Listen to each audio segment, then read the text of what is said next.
carpenter today and next month or 6 months from now, you ain't none. So, Mr. Speaker, this government, and I want people I don't want to get ahead of myself because I got a message. I have a message, Mr. Speaker, for this, a party that was rejected twice at the polls. Not one seat. The people of Barbados have rejected them and said, we have absolutely no confidence at all in you. But I can deal with them a little later. Mr. Speaker. So this administration, having provided the opportunity for these young sirs, Mr. Speaker, over the past 2 years or so, to be able to earn something. We now giving them the opportunity to even earn beyond, not necessarily under the employment of government, but to be able to be trained and to be able to go out there when we have all of these projects, Mr. Speaker, that are coming on stream. To be able to go out there, Mr. Speaker, and earn their own way, earn top dollars through their training they will have some work to do, because Barbados, I believe, is going based on what I have seen, and I'm going to talk about the projects in my constituency too. Barbados will be a hive of activity, sir, in the coming months and years. And the measures outlined on Tuesday as well, Mr. Speaker, more opportunity for people, more opportunity. We don't just talk. We walk the walk, Mr. Speaker. The capitalization of the Trust Loan Fund, allowing a number of aspiring entrepreneurs to start their business. The Honourable Member for St. George South shared in that ministry, and they provided, the Honourable Member for St. James Central at that time as well, provided for young people in this country who had an idea but didn't have the finances, Mr. Speaker, to start. And people can tell you, some people will want to tell you and to downplay the importance of this, Mr. Speaker, that a $5,000 ain't nothing to start a business. It is a start, and when you do the right thing, in terms of paying back what you had first, you can increase that to 10,000, Mr. Speaker. These are innovative things that this government has done with the Trust Loan Fund. We didn't just sit down and fold our hands, Mr. Speaker, put our hands in our lap and say, well, what are we going to do next? I remember a particular party came to office, went all across this country, came to office through what was said to the people of Barbados trusted them and gave them the opportunity to run the government. And when they get there, them say, what are we going to do? When they wake up the next morning after the election? Wake up the next morning after the election and realize that they were the government. I believe they said to themselves, what are we going to do? Start looking at one another. But we came to office, Mr. Speaker, with a plan. A plan that was shared with all of Barbados. All of Barbados. And they were confident, having seen the ravages of how this country was ravaged because of poor let me get my language right, Mr. Speaker, because I don't want you to put me out or caution me. A government, a party that came to government, Mr. Speaker, back in 2008 with no plan whatsoever, none whatsoever to run the country. The plan leading up to that election, and people tell me they won't tell you don't talk where the government or don't talk about what happened then. You got to talk. No, we tell me Beijing got short memories because some of these same people that were part of that same party, Mr. Speaker, all over the place now talking about this government, this and this government. So I got to remind them, Mr. Speaker, and I got to remind Barbados. Got to remind them. They forget. Honourable members of Michael West Central, they forget they didn't buy a bus. Not one. Garbage, they put not even a little nap on the bus wheel then. Huh? Nothing. And people suffered in this country, and we're not where we ought to be, because no government does everything perfect. But we are willing, Mr. Speaker, and have always been the party that is willing to sit down, look at where we have made our mistakes, correct them, and move forward. This is how this party has always governed, Mr. Speaker. They forget when the public servants ain't get 1 cent for years. Not a cent. Still had the same expenses to undergo, and you telling me no, you talking to me no about cost of living? Huh? And we can agree that the cost of living is not what we want it to be, but we've always been putting measures in place, Mr. Speaker, to correct it and to assess. We've always been doing that. The nurses, Mr. Speaker, we heard in the budget on Tuesday, getting the opportunity, like anybody else in the public service, to be able to get loans and so on, Mr. Speaker. We are meeting people at the point where they are and helping them. This responsible government of the Barbados Labour Party, Mr. Speaker.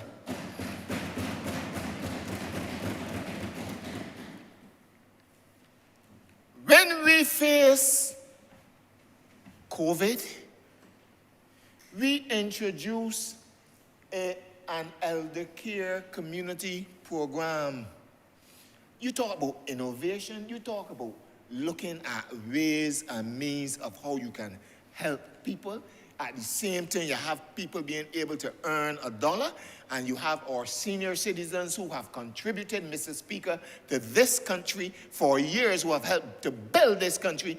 We still look after them because some of them, in some instances, lived alone and such like, and we provided the elder care, we provided opportunities for people through the elder care program. And Mr. Speaker, a week or two ago, I went into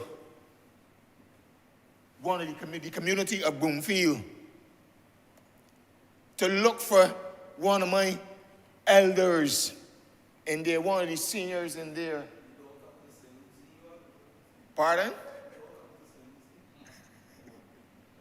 Mr. Speaker, to see how they were doing.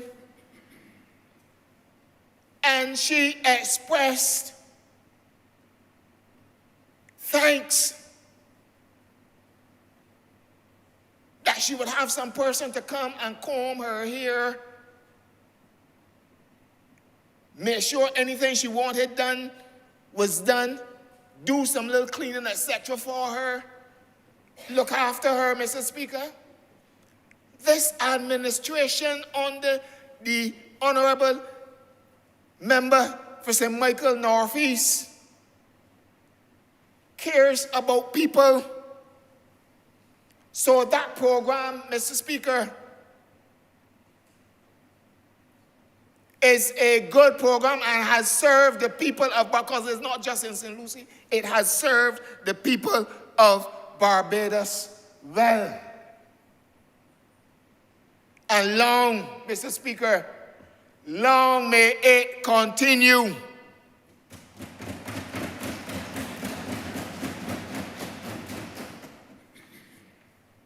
Now, we also had, during the course of the delivery of the budget on Tuesday, Mr. Speaker,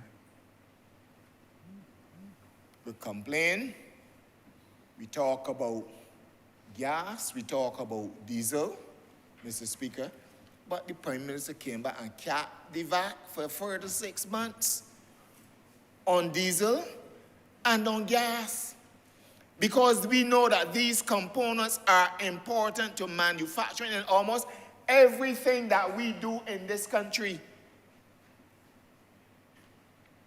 They are important in terms of transportation, delivery of goods, even on services and all that. They are important.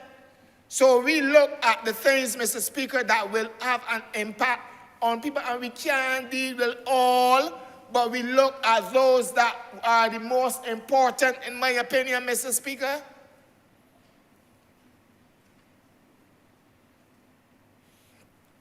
Those are the most important. But of course, Mr. Speaker, I looked at I think it's the back of yesterday's paper.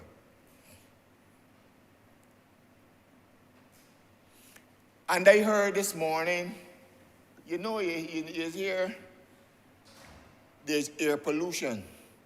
And this is not AIR pollution. There was an EAR pollution this morning when I listened to the 8:30 news. I hear a man that was part of the trade union movement in this country that worked, I think, at National Housing. You can't call names in here, but I know whether the name is Maloney or not, Mr. Speaker. I don't wish to call names in here. I can't call names in here. But, Mr. Speaker, thank you, Honourable Member for St. Philip South, for your words of caution. But that will not stop me from making my point. A man, Mr. Speaker, talking about what the Prime Minister should have taken off. She should have taken off taxes. She should have taken off this because they got clean bowl. They expected when the budget was delivered on Tuesday, they expected that taxes would have been added. But they do not have the skill that this honourable party that is governing this country now has. They do not have that skill, so they do not know. All they do is tax the way of the government, not us, and talks about how people, they should take off this tax and take off that tax. I want to remind him, Mr. Speaker, in 2013, when he was at the Ministry of Housing,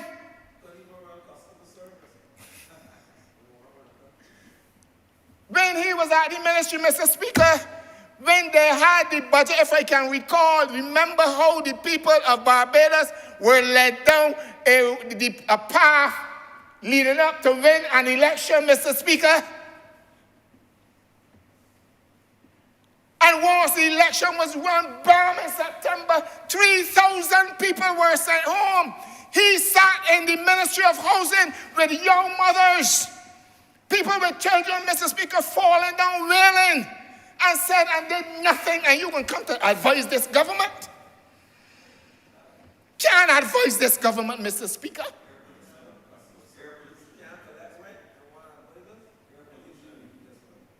One lady went at NAC, go up, can't collect, ain't had no plan to do nothing, and you want to advise this government?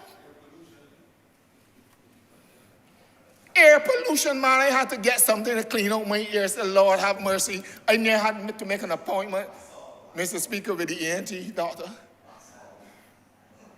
Huh? Did nothing. And these are the people now, and let me tell you, Honourable members, remember Bajans have short memories, so you have to remind them. It is only 4 short years ago. But what has surprised them, apparently, they don't understand the capabilities of this government. We don't sit down, as I said, and look to win an election. We put a plan together to govern, to run a country, Mr. Speaker. That is what we do. I am grateful that as part of the budgetary proposals, Mr. Speaker, my constituency has a stake. The late Oenafa said at one point in time that St. Lucie is the last frontier to be defended. And it is important that as I speak, and I mention this, I see my good friend and neighbor, the Honourable Member for St. Peter. But he said St. Lucie is the last frontier for development. So, Honourable Member for St. George South, when you hear the Honourable Member for Christchurch West announced yesterday about the dental school with 400 students, I met with the investors, Mr. Speaker. St. Lucie time has come. I carried a slogan in the 2018 election, St. Lucie, the time is now. It is now. Harrison's Point will become a hive of activity. We got the nether development coming at North Point, Mr. Speaker. And when it was announced in the budgetary proposals of the renewed focus to bring manufacturing jobs back to St. Lucie, I remember going up. And when I was going to CP school, that honourable institution, Mr. Speaker, on the hill in St. Peter, Mr. Speaker, when I got to a place they called it the Caribbean, but it was a manufacturing company then. It was Atlantic Manufacturing. Just before you got to St. Lucie's Parish Church, which employed many young women, especially, because they did lingerie and those kind of things. They manufactured those things there. So St. Lucie was a manufacturing hub. And when it was announced that there was renewed focus to bring manufacturing jobs to St. Lucie, Mr. Speaker, well, I had to tap the desk. St. Lucie's time has come, Mr. Speaker. It has come. Because I cannot understand, Mr. Speaker, that we had, and I'm speaking specifically to my constituency, and I'm speaking specifically to my constituents and the rest of Barbados at the same time. We had, Mr. Speaker, 18 years of representation from the other side. There was a small break of 5 years by this side, Mr. Speaker, under the late, permit me to call his name Roy Buffett, Mr. Speaker. And we saw what was possible.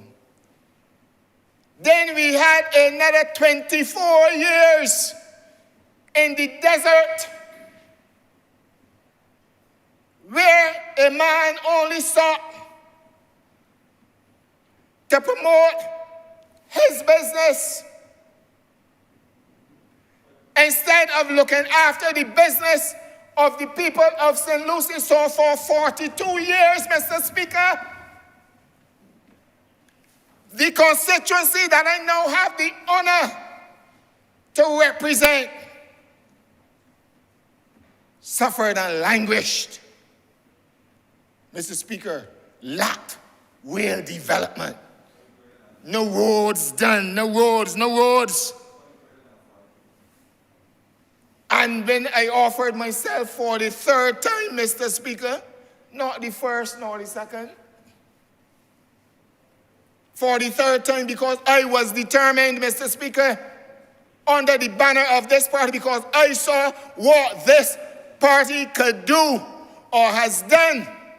And whenever this Labour Party administration, not just St. Lucie now, you know, but the rest of Barbados, whenever this Labour Party administration is in office, Mr. Speaker, the country flourish. And for that short period of time when we had that representative, a man which will be well known and who worked in the trenches, or who were in the trenches with the Honourable Member for St. Thomas, because she was a regular person in St. Lucie with my late father,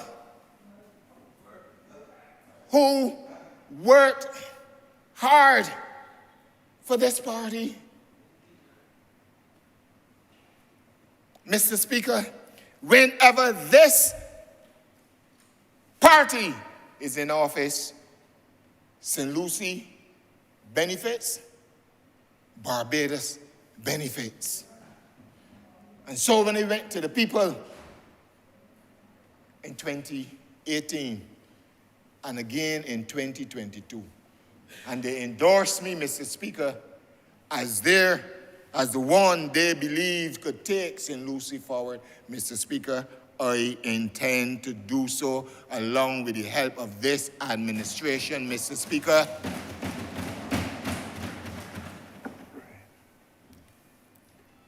So we languish in the wings.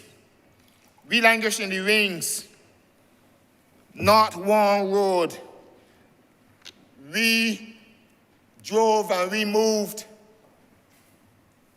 in what, not on the left of the road, what was left of the road.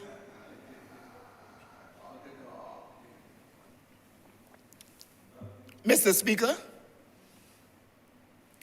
and I understand, because we gotta watch this and we gotta look at how the other side operate. And I'm talking about this budget, right? They don't do nothing. They sit down, they sat down, and people tell us don't talk about the 10 years that we suffered. No, we got to talk about it. We got to remind people. Because I get the same thing in St. Lucie. Huh? They had 42 years. And I remember for St. George, you spent a lot of time in St. Lucie. And you know the pain. And when you look at the roads, Honourable Member for St. Michael Southeast, you went down there with me. You went to look at water, you went to look at roads too. When you look at the roads, Mr. Speaker, we were driving on the left of the road, not the left side. We had an issue, Mr. Speaker, at Pike Corner with the bridge. And that bridge that we are now fixing was first built under the Barbados Labour Party administration of 1981 to 86 under the late Roy Brathwaite, Mr. Speaker, as the Member of Parliament. And you could imagine this is a constituency that was faithful to the other side, but they did nothing, Mr. Speaker, hardly anything. So I got to talk, and I got to remind people. So having not been in office 5 years yet, and the expectations are great, but we are up to the task. It's the same thing with the government. The expectations are great, but Mr. Speaker, I am assured, and watching from the what we've seen, Mr. Speaker, knowing from experience, this administration, the Barbados Labour Party, delivers all the time.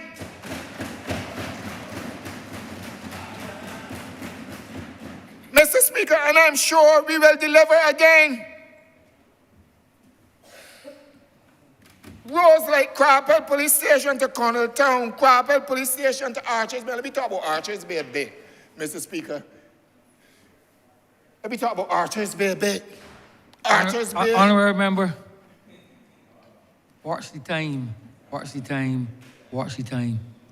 Yes, Mr. Speaker, I'm coming home shortly, but there's a lot to do, there's a lot to talk about, because we got to silence those critics called the members of the Democratic Party. And I heard the honourable member for St. Peter talk about it yesterday. It don't matter who's the head, it is the same, because they don't do anything but then come in the midst to criticize and behave as though they would have been doing something during the time they had the opportunity to. Some of the worst was when we did a poll leading up to the 2018 general election, Mr. Speaker. We found at the top of the poll and top of mind for the people was roads. Some of the worst roads. We got some of the worst roads, Mr. Speaker. I remember we have 2 more minutes. Thank you. I will utilize that, Mr. Speaker, wisely. Some of the worst roads. So we got a lot of work to do. And I want to say to my constituents from the floor of this house, they will be done, but it takes time and resources. And we got the whole of Barbados to take care of. But I will represent your interests here in this house and in any forum to get what has to be done. But you have to understand, Mr. Speaker, that it takes time. So we got roads like Crappell Police Station to Connelltown. We got the Hope Bridge. We got Josiel Road to Jimmets. We got Spring Garden. We got Archers Bay, Mr. Speaker, now that was talked about from all up in the 1970s and so on in terms of development. And then for 24 years, Honourable Member for St. Michael West, the then Member of Parliament, did nothing about Archers Bay. All he did was spend $109,000 in building steps. But nothing else. That work is in progress right now, Mr. Speaker. Archers Bay.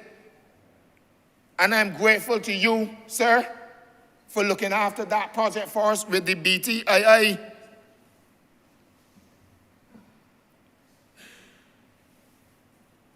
I'm grateful as well under the Honourable Member for St. George South First, and now the Honourable Member for St. John, for what is happening, Mr. Speaker, at Connelltown, at the playing field. We got the lights, Mr. Speaker, and there's a work in progress. So things are happening. Things are happening. A lot more will happen, Mr. Speaker. But in my closing, I want to say to this government and to my colleagues, let us not become weary in well-doing according to Galatians 6, verse 9, Mr. Speaker. Let us not become weary in well-doing, for at the proper time we will reap a harvest if we do not give up. Onward, upward, Mr. Speaker.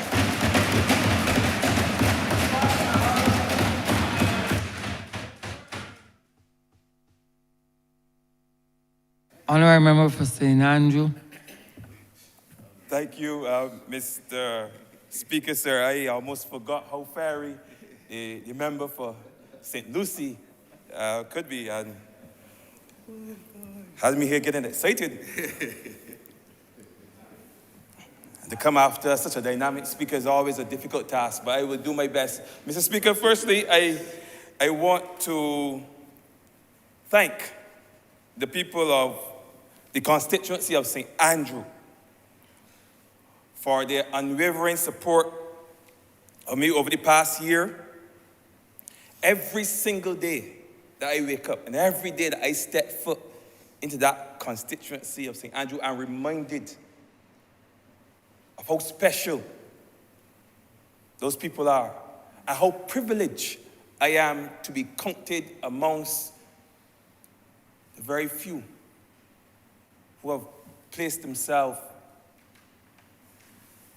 at the feet of the people of St. Andrew as their servant in this honorable place, in this honorable chamber. And this morning, I want to speak to the 2023 financial statement and budgetary proposals that were presented by the Prime Minister here on Tuesday. A budget that not only sees and speaks to the ordinary Barbadian, but understands the ordinary Barbadian and what we go through on a daily basis. And it prompted me to ask a simple question which I got answered probably over and over and over. What will this budget do for the people of St. Andrew? What will this budget do for the people of the Scotland district? What will this budget do for the people of Barbados? And the simple answer is that there's something in this budget for everybody. There's something for the young. There's something for the gifted. There's something for the old. There's something for those with entrepreneurial spirit.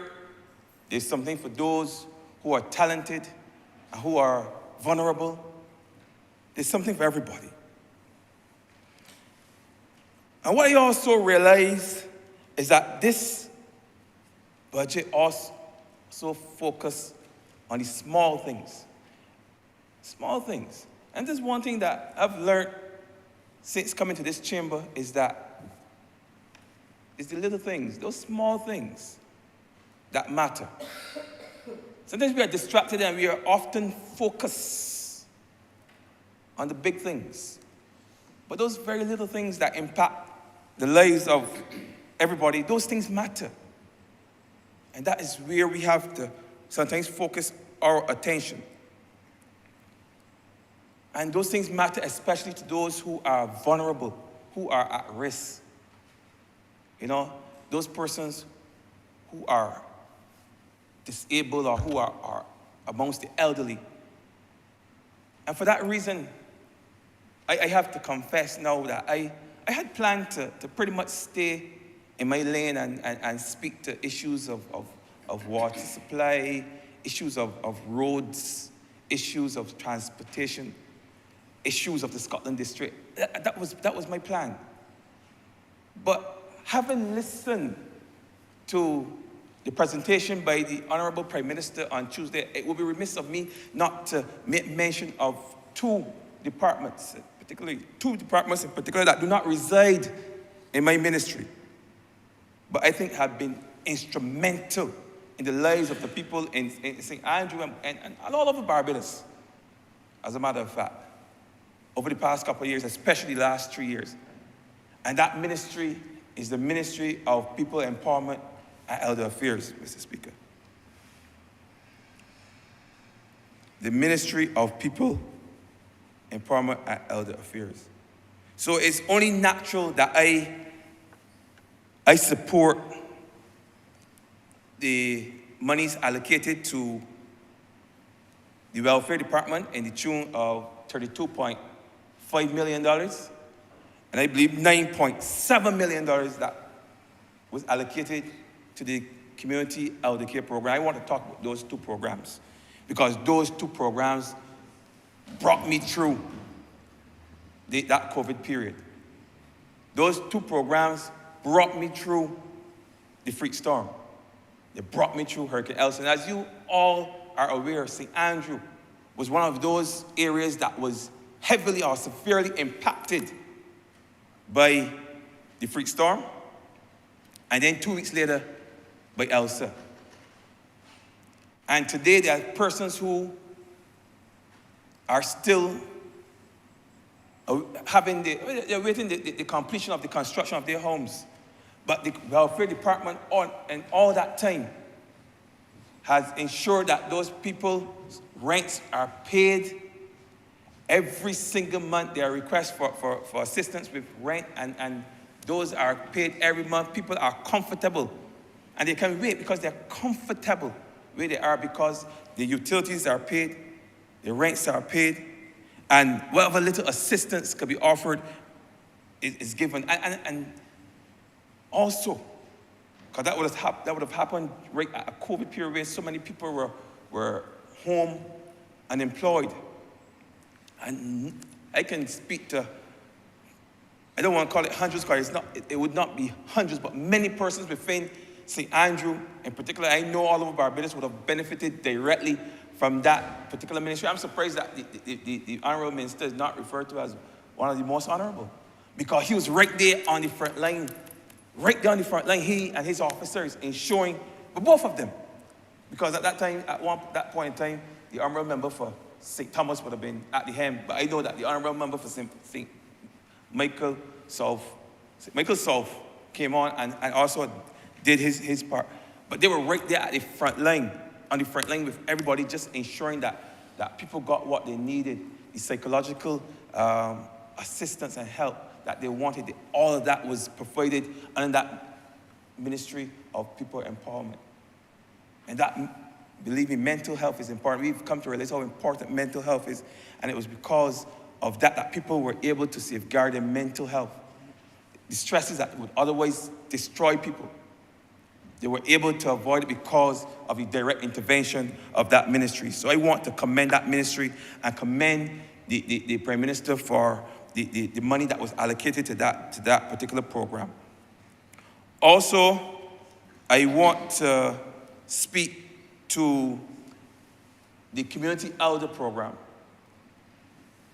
Now, thus far I've heard almost half, if not more, of the persons who got to speak mention that particular program. And there's a reason why we mention that program. Because our elders, they are the pillars of our community, and we all love them. I will have the member for Christchurch West know that we all love our old people, our elderly. We love them. They're special to all of us. But the sad truth is that many of our elderly people are forced to stay at home for whatever reason, alone. They're in the house, there's nothing to do. They would love for someone to come and talk to them. And you see it every day when you go into your constituency. So I'm sure it happens to each and every one of us here. There are some elderly persons who are just happy to see us. And if we allow them, they would keep us here talking and chatting for hours. In fact, there are many of them who would just sit by the window, and they will wait there by the window, and they will hope that somebody pass so that they can start a conversation. And if allowed, that person would be there for hours, because they have so much knowledge, so many memories in their head that they would like to share.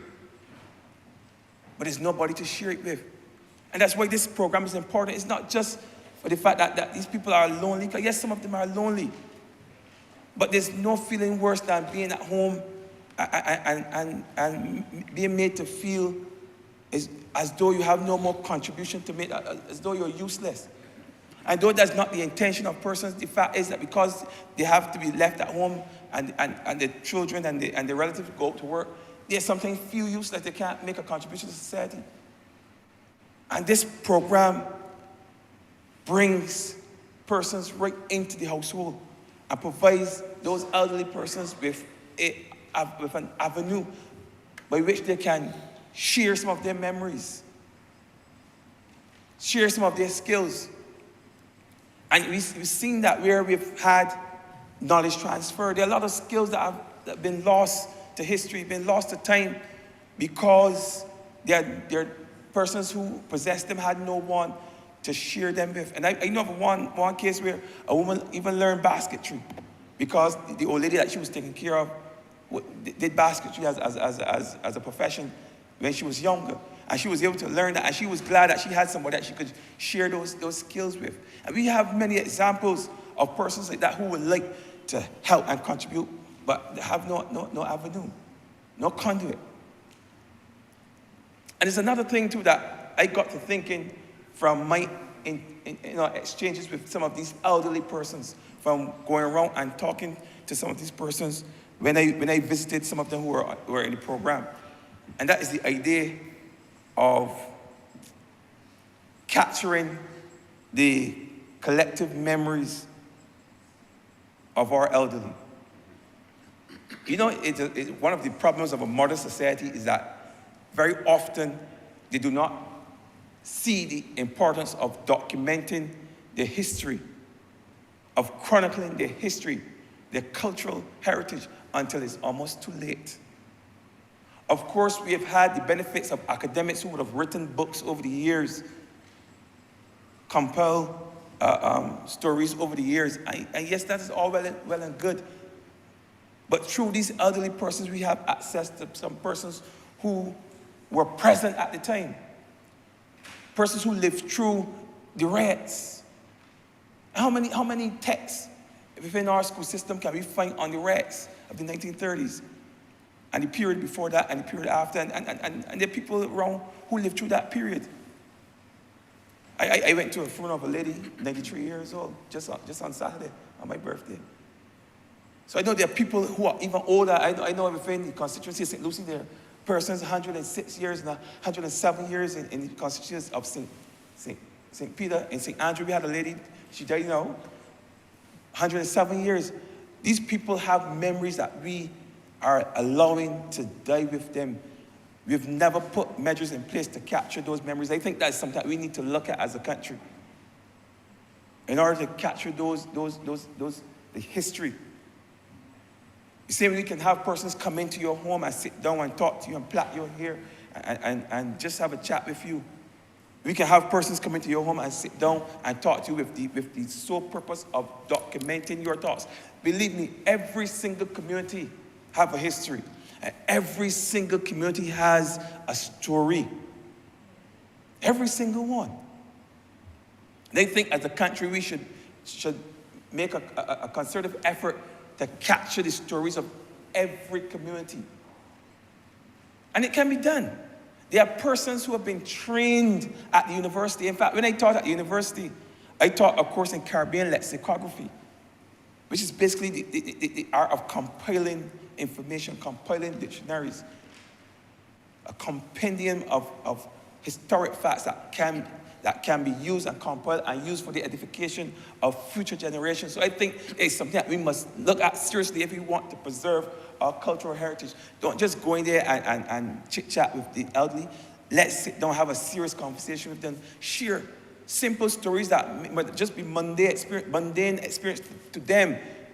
We have historical richness in 10, 20 years. Because this country is changing and changing fast. Some of our cultural expressions are disappearing. Our language is disappearing. You know, just yesterday, I say this jokingly, I was in the members' room and I was talking to the member for St. Michael South Central. And I was saying to her that, you know, that some people were very unmannerly. And the member for his church used to remind me that when we're in here, we use the word unmanly. You understand? And I reminded her that I found that some of the words that we often use, yes, you may see, some person may say that they're not proper English, but I would say to you that they're proper Bajan words. And we have Bajan people, so words like forward for this thing here. I'm noticing now that everybody's saying forehead now. I use it myself. But I know growing up, this was a forward. You understand? But we're saying forehead. We have adopted what is now standard in international English, and we are losing some of our Bajanness. Because what's happening, we are losing our Bajanness when we discard some of our lexicographical heritage, our lexicon. So these things are things that we need to take a serious look at, and we need to compel some of our old Bajan expressions that some are regional, some of you hear old people say these things, and they sound nice, they have lots of meaning. You know, they're based on sayings that would have come here with them from Africa. And we just allow those things to go. In fact, there's an old African adage that when an old man dies or when an old person dies, a library, entire library is burnt to the ground. That's basically what happens. And I'm sure that comes from a culture of oral history, where information was passed on from generation to generation to generation, so that people can speak to stories of events that occurred thousands of years in the past. And we don't want thousands of years in the past. We just want a few decades in the past. If those persons saw the importance of preserving history 1,000 years back, when they were on the continent, Why are we here now that we cannot see the importance of preserving history of a few decades? Of 50 years ago, 60 years ago, 70 years ago, 80 years ago, 90 years ago, 100 years ago. We need to make an effort now that some of these persons are still here with us, to a national effort to capture the history of Barbados. So, and I know I went off on a tangent, but I needed to say that, because if we're talking about our elderly, we need to understand that they're more important than just company, just a means for persons to make a little living. We need to use them to their full potential, and if it means sitting down with them for hours and writing down and noting, then we have to do it. Yes, sir. We have to do it. We cannot allow their memories, their collective memories, and that knowledge that they've acquired over the years, and those skills and those experiences, we cannot allow that to just dissipate when they die. We cannot. And so I felt it necessary just to speak to those two programs. Of course, there was the Adopt a Family program that also helped similarly to the welfare program. Of course, that did not reside in the ministry; it resided under Prime Minister's office. But it also helped us to get through those tough times. And I'm glad to see that $10.2 million was added to expand that program, so that persons who have zero income can also continue to live. All right. Before I shift away from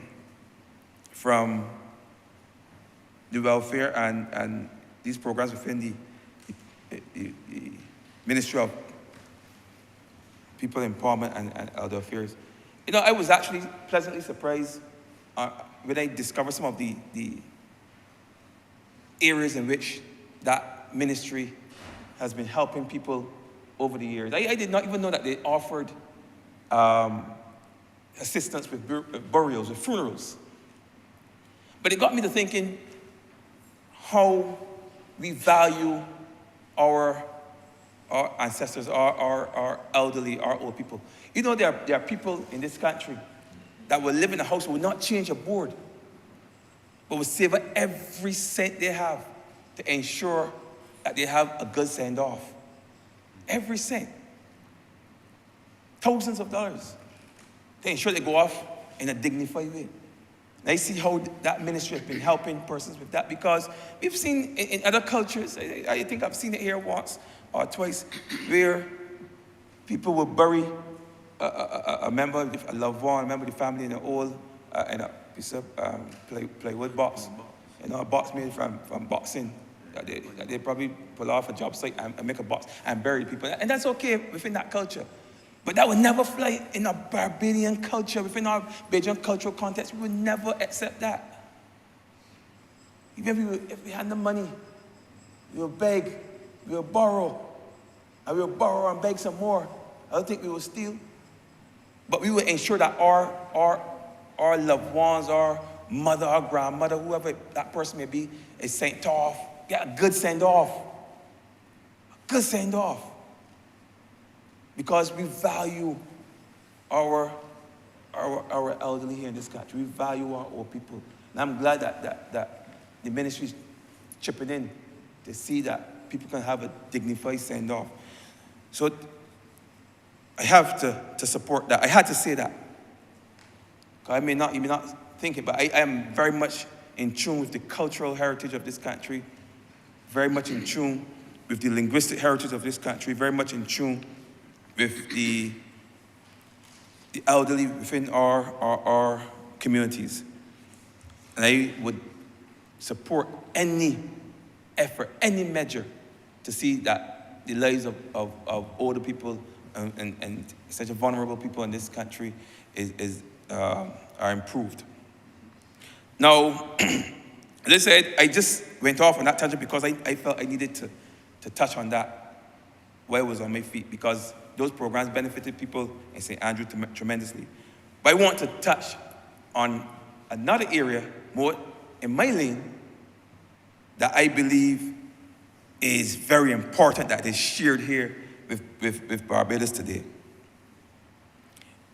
And that is of the road works that are being undertaken right now as we speak in the Scotland district, and more specifically in Whitehill St. Andrew.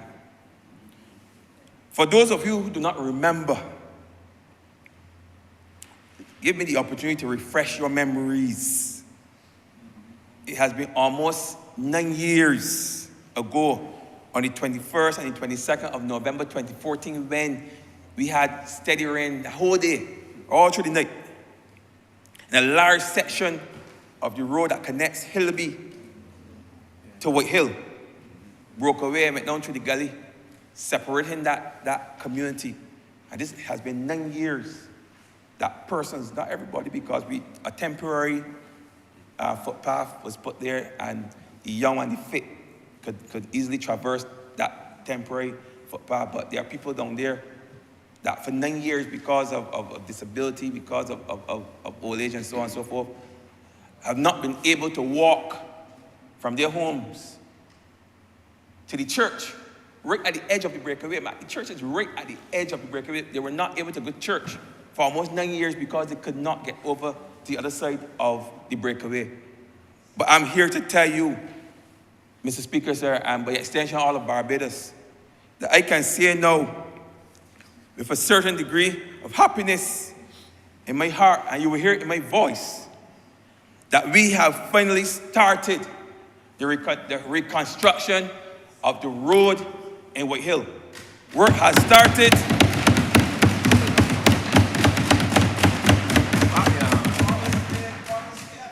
Promise made, promise kept. Prime Minister came up there and made the promise herself.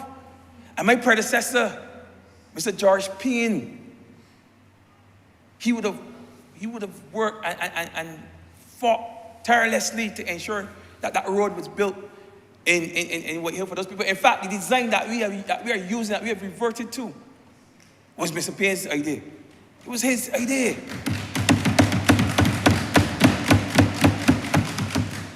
I am merely continuing the work that he has started. I don't want to take any credit for it. Because had we had the funds available at the time, that road would have been done ever since under Mr. Payne.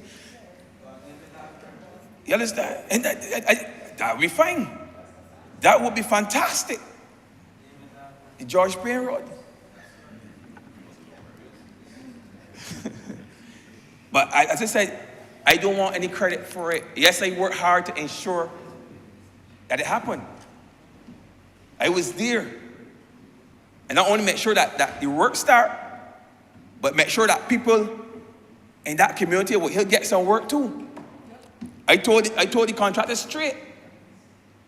You want to bring the boy from Christchurch, St. Philip, St. Michael, no place, St. Andrew, Whitehill. They have to work. Make sure people in that community get some work. St. Thomas too. But it has to happen. People in the community have to get work when these projects start. Because one of the things of having a major project in your community is that people got to work. You understand? People got to get work. They got a lot of young people out there that are glad for the work. And they started working already. Some have started and some more will get work. It's clear understanding. And it's not a decision that I would retreat from. I'm not ashamed to say. We have to employ people in the community. If you're from St. Andrew and we have work in St. Andrew, if we don't have the skills in St. Andrew, we have to outsource, well, fine. But those roads that are building in St. Andrew, I said, make sure some people from St. Andrew get work. But Whitehill is not the only major project that we are undertaking in the Scotland district. With that $230 million in funding that we secure from the Chinese Export-Import Bank, we intend to do a number of roads and bridges. These would include the Thompson Bridge, which has been closed for almost 2 years, as well as the road there in King Street, which collapsed many years ago, but in recent times has gotten a lot worse and is almost in the same state as the White Hill Road. So I want the people in King Street, and they see the contractors, and they would have seen the engineers over the past couple of weeks doing their surveys and making their marks and all such like. They can see that the work is started, because what people don't understand that when you're doing work in the Scotland district, it's not like when you're doing work in the other 93% of Barbados. You're working almost entirely in mud. There's no rock. Hardly any rock in the Scotland district, if any at all. So there are a number of tests we have to do to ensure that what we are building that road on, what they refer to as the subgrade, is strong enough to support the road. We have oceanic soils down there. We have the Joe River muds. We have all kinds of soil types down there that are hostile to infrastructure. They're hostile to roads. They're hostile to houses. And that's why we get the land slippage and the problems that we get. So we can't just go in hot and sweaty and push away and build roads like what. I'm not saying that's what happened, but what can happen in other parks. We have to be extremely careful. Number of tests. Geotechnical tests have to be conducted, a number of them. You have to do the dynamic cone penetration test, DCP tests. Have to do all of these surveys. We have to dig boreholes. Sometimes those boreholes go as far as 25 feet just to get a sense of what is down there. And we often find all kinds of soils that are not ideal for construction, but it gives us insight as to how we have to maneuver, and how we have to tweak the designs so we have roads that are resilient.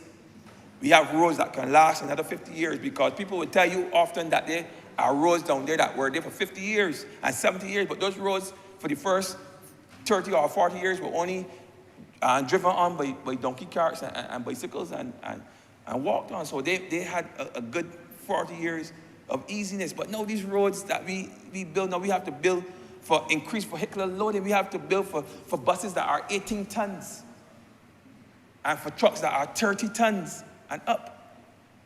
So you can't just build any road. You have to build a resilient road that can handle the types of rainfall that we're getting. Because we're in a climate change scenario, and we have to build with that in mind. So even in terms of the amount of asphalt that we put on the surface, we have to design that so that it is more resilient, has a bit more body to absorb the weight of the vehicular traffic that will be crossing over that road. So we can't go in there hot and sweaty and build these roads any old how. We have to sit down, we have to plan these things out, we have to discuss these things with the professionals and the engineers and the technicians. And we have to come up with the best possible approach to building roads in the Scotland district. And it applies to almost all of the Scotland district, because we share a similar geology, and we have a problem right across the board. St. Thomas has it. You know, I saw a lot of roads on their side of collapse. St. Joseph has it. And St. John has it as well. And parts of St. Peter, has it. So understand, even though the roads are taking longer than we would like, I would like to see all the roads start and finish this year. But I know that, based on what I've seen, that's not possible. But I know that within the next 2 months, we're going to, St. Andrew, Scotland district is going to be a buzzing with activity. Buzzing with activity, man. Because this week itself, we started Vaughan's Road number 2. We started White Hill. We have already completed Shorey Village. We're looking to start Thompson Bridge. Work is continuing in Trail Path. We're looking to restart Fruitful Hill. We have all of this work lined up for this year. Yes, we have a very short window in which to work in. That is one of the downsides to working in Scotland district. When the rain comes in this part of Barbados, it dry off, and you can work within an hour or two, maybe within a day. But when you get rains in Scotland District, the earth is saturated very quickly, and we have to wait sometimes days, if not weeks, before we can work in that area again. Then we're working in river courses, we're working in streams, and that in itself presents another difficulty for any construction project. So we have problems that are peculiar to us. So when we talk about the rainy season, it means something different to us because it can literally paralyze us, whereas it may just delay other major projects. And if you remember for Christchurch West was here, I will remind him that we're also going to do Highway 7, because I don't want you to believe that all the work is going to happen in the north. A good piece is going to happen in the north, but some will also occur in the south. St. Thomas has to get some roads. It has to. Yeah, $27 million being spent through the Latin American Bank, CAF. So I look at all the roads that were mentioned by the Honourable Member for St. Peter yesterday. Those roads are scheduled to be done this year, especially the one in Indian Ground to Fort Hill. That road must happen. The bridge mentioned by the member for St. Lucie has $600,000. We're going to do that. We're going to complete that. It has to be completed. And you have these here. The Honourable Member just came in just as I was talking about him, because he's fighting for that bridge to be completed. So it's not just St. Andrew and Scotland District. We're going to be doing Highway 7. They're going to repeat it for the benefit of the member who just came in there. He must know that it's going to start. So just making the point that we're going to do a tremendous amount of work this thing. And there are more things. I can't get into all because I want to touch a little bit of water. I know my time might be drawing now. But let me just touch on water too, because water is a challenge for a good chunk of the north, and I want to assure the member for St. Lucie and the member for St. Peter that we're doing all that we can to ensure that their residents and their constituents have good quality water and water at the taps at all times. If there are problems, of course, we've seen some problems in the east. I think the member for St. Philip North mentioned that she's having some challenges in the east as well, and we're also working towards addressing those problems. But in the north especially, we have the added problem of extremely aged infrastructure. Pipes all up in 100 and some maybe 150 years. 150. Have you seen a pipe a pipe after it came out the ground that was 150 years? It's just the rust that's keeping it together. The mud or the soil that surrounds those old 100-year-old cast iron pipes, the only thing that's keeping those pipes together is the soil that encapsulate them. And when a big heavy truck drives on that soil and there's any differential in the soil, those means rupture. That's why we get so many burst means. I remember has 2 more minutes. 2 more minutes. That's what we get, about 77 burst means a month. 77 burst means. These are big ones. And for the service means, we all up in between 1,000 to almost 15, 16, 1,700 burst service means a month because of an aged infrastructure. So we're putting $20 million into upgrading the distribution system as well as building out our storage capacity. And there's a piece of technology that I want to share here that we are investing in that would certainly bring some ease to the situation, because we have what we refer in-house as NRW, non-revenue water, that water that we pump into the system, but we do not get any money from it. And we categorize that into 2 main categories, which is commercial losses and physical losses. Commercial losses, some of that is at our end, but the physical losses refer to the leaks and the ruptures that we will see from time to time. And we've been putting measures in place to address that. I want to speak to, especially the what we refer to as, I want the correct name. But even if I don't find the correct name, I know I can still speak to it because I know exactly what it is and how we intend to use it, where we're going to use these district meters. District meters, that's what where I was looking for. That will give us a better sense of how much water is pumped into a particular district. And we can get a sense, because we meter the water going into the district. And then we check the meters of the water that is being used by the customers. And let's say, for example, 300 cubic meters is being pumped in, but when we check all of the meters, only 150 cubic meters was recorded being used by the residents. Then we know that we are losing 150 cubic meters of that water that's going to ground, that are leaking away somewhere. We know that, so that we can then go in and know where the problem is. And that's 50% of the water in that community going to ground, going to waste.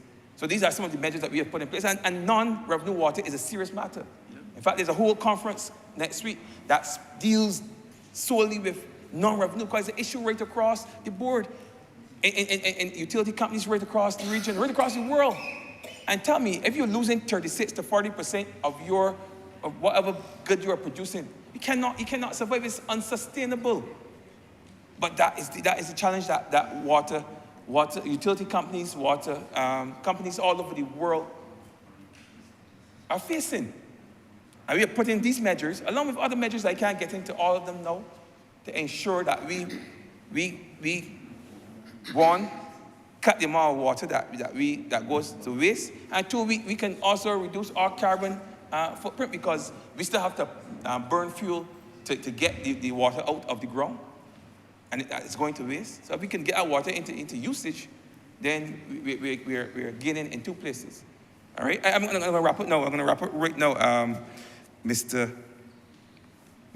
Speaker. I'm glad that you obliged to give me the additional time just to make that last point, because it's important that people know that the BWA is doing everything that they can to not only ensure that we have proper drinking water, but also to ensure that we're not wasting the taxpayers' money by letting the water waste into the ground. And you know, there's something that I'm going to share here, because I found it fascinating. Before I went into the BWA, I never knew why there were meters on standpipes. I wonder, why would you put a meter on a standpipe when nobody pays a standpipe bill? That's so I thought.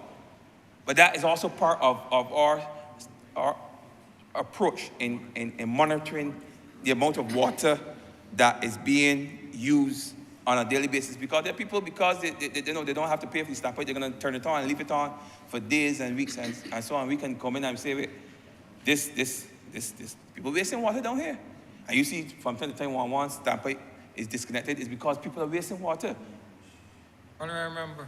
But as I close, Mr. Speaker, as I close, I just want to say that I am grateful to have been afforded the opportunity to present my humble submission to these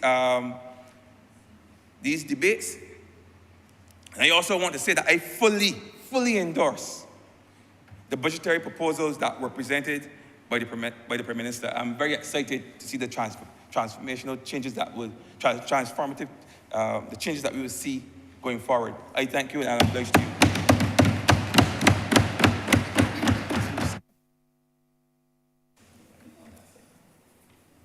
Honourable Member for St. Michael North. Thank you, Mr. Speaker.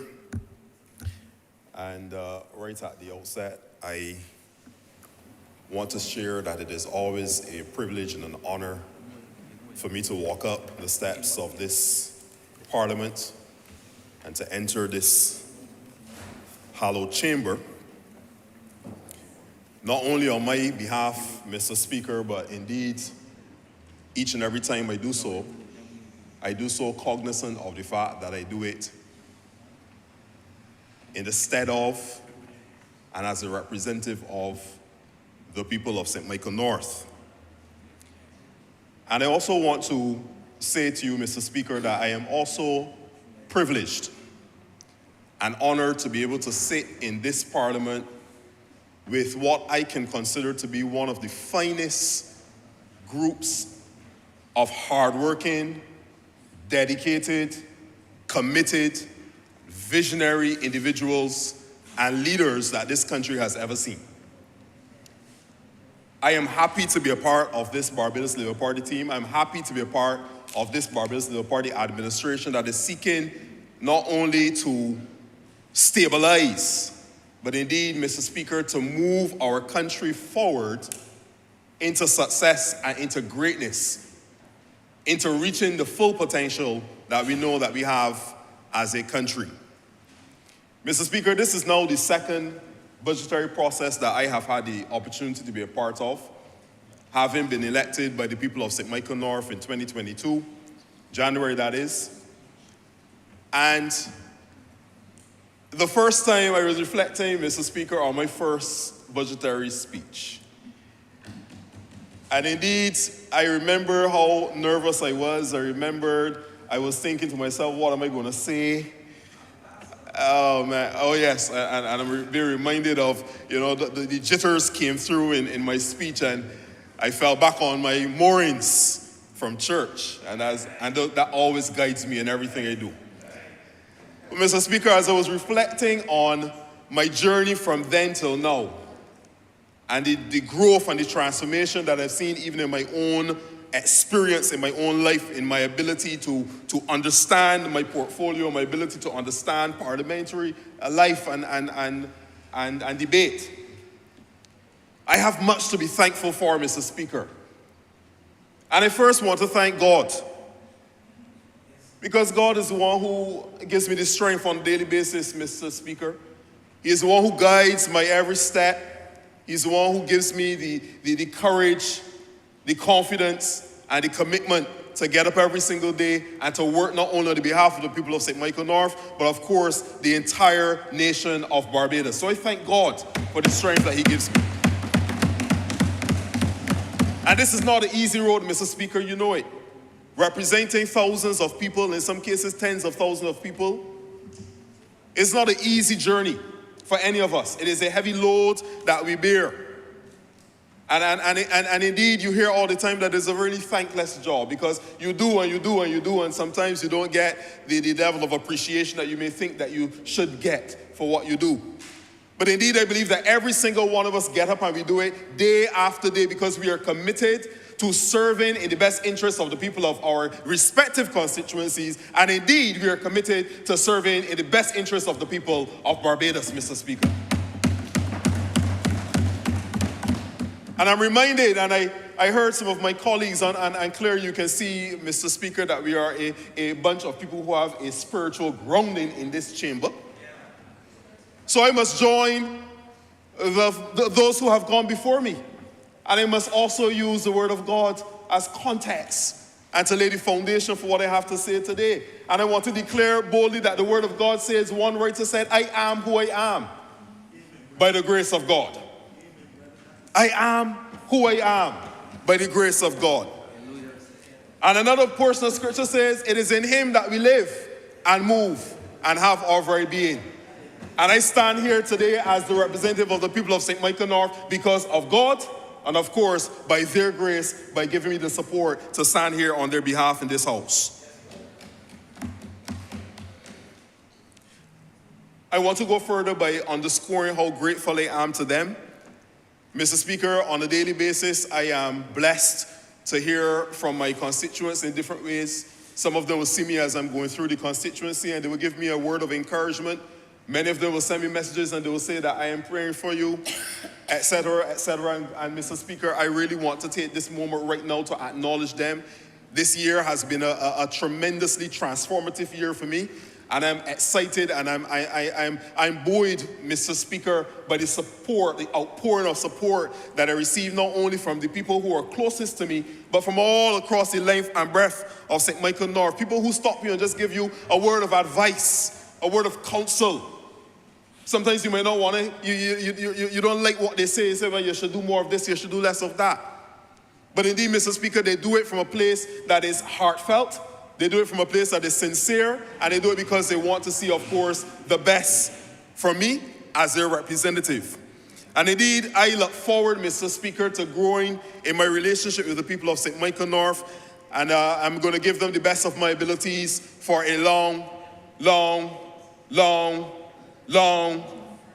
Mr. Speaker, long time to come.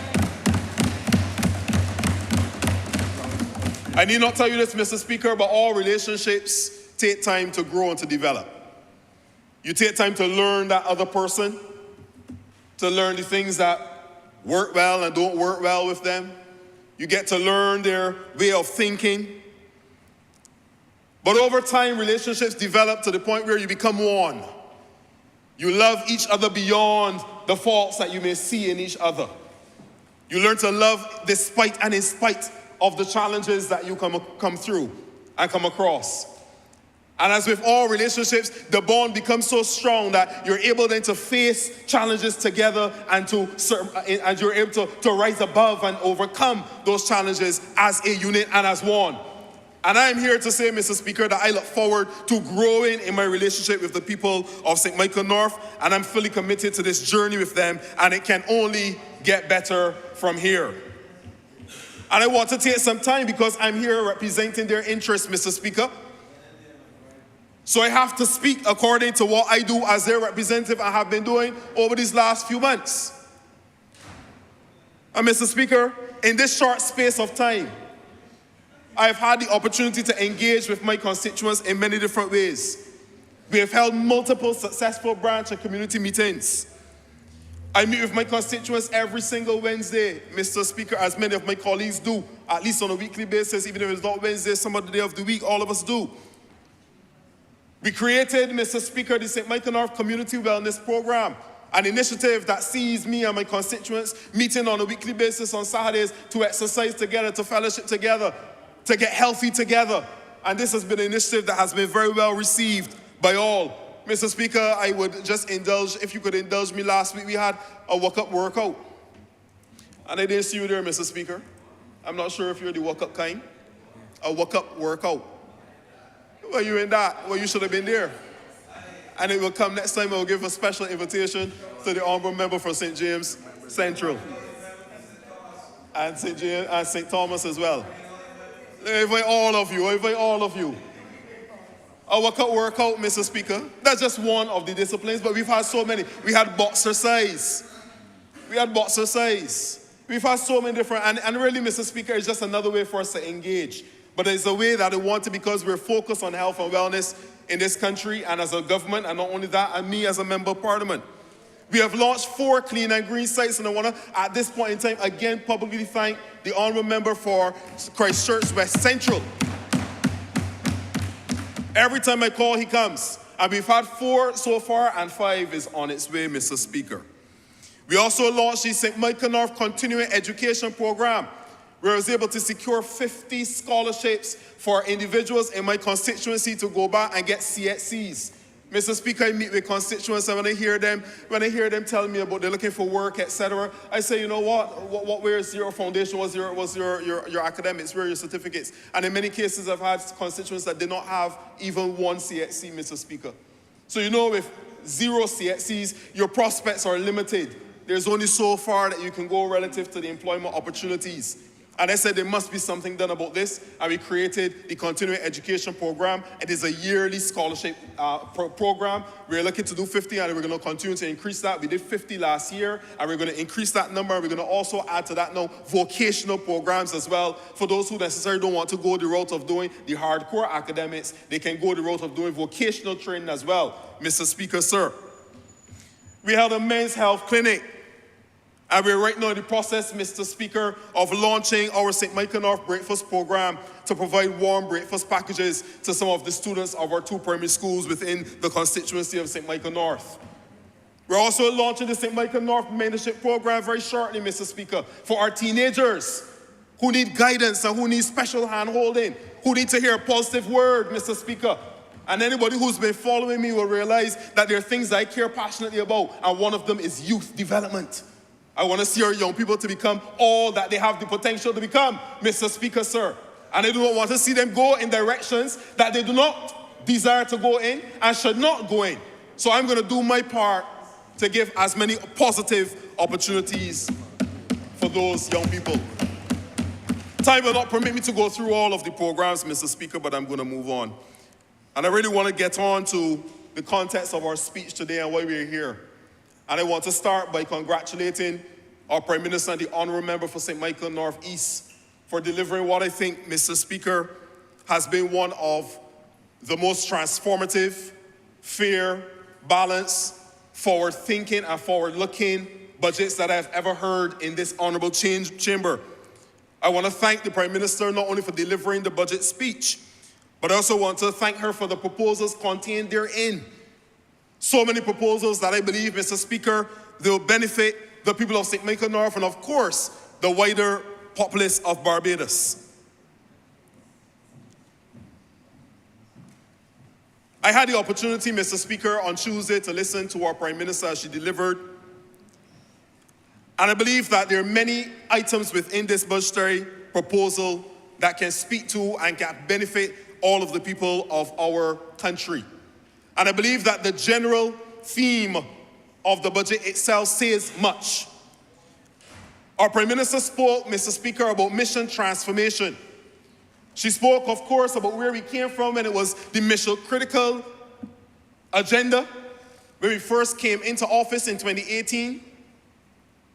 We went through a period of several setbacks that turned into mission survival, Mr. Speaker. We had at the outset in 2018 a mission transformation agenda. But of course, because it turned into mission survival, a lot of these transformational plans and initiatives and programs had to be put on the back burner for a bit, had to be sidelined for a little bit.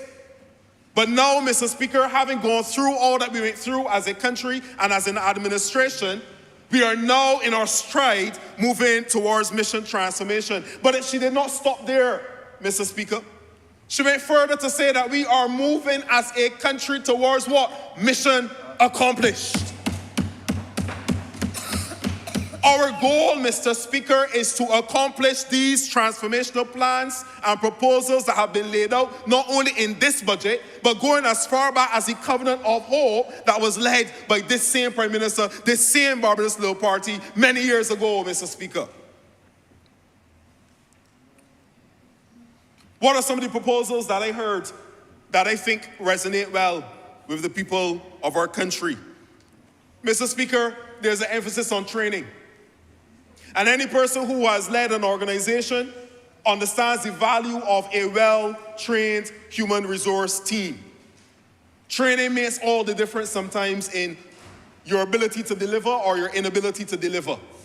And we have many persons within the public service at the supervisory or middle management level that we want, Mr. Speaker, to progress towards senior management of the public service in due course. But we must invest in their training so that they can have the tools, the skills, the capabilities to be able to then, as they advance in the public service, to lead the public service in the way that we want them to lead. So this administration says we are going to put an emphasis on training our supervisory level staff within the public service. That, Mr. Speaker, will benefit the public servants that are residing in St. Michael North, Mr. Speaker.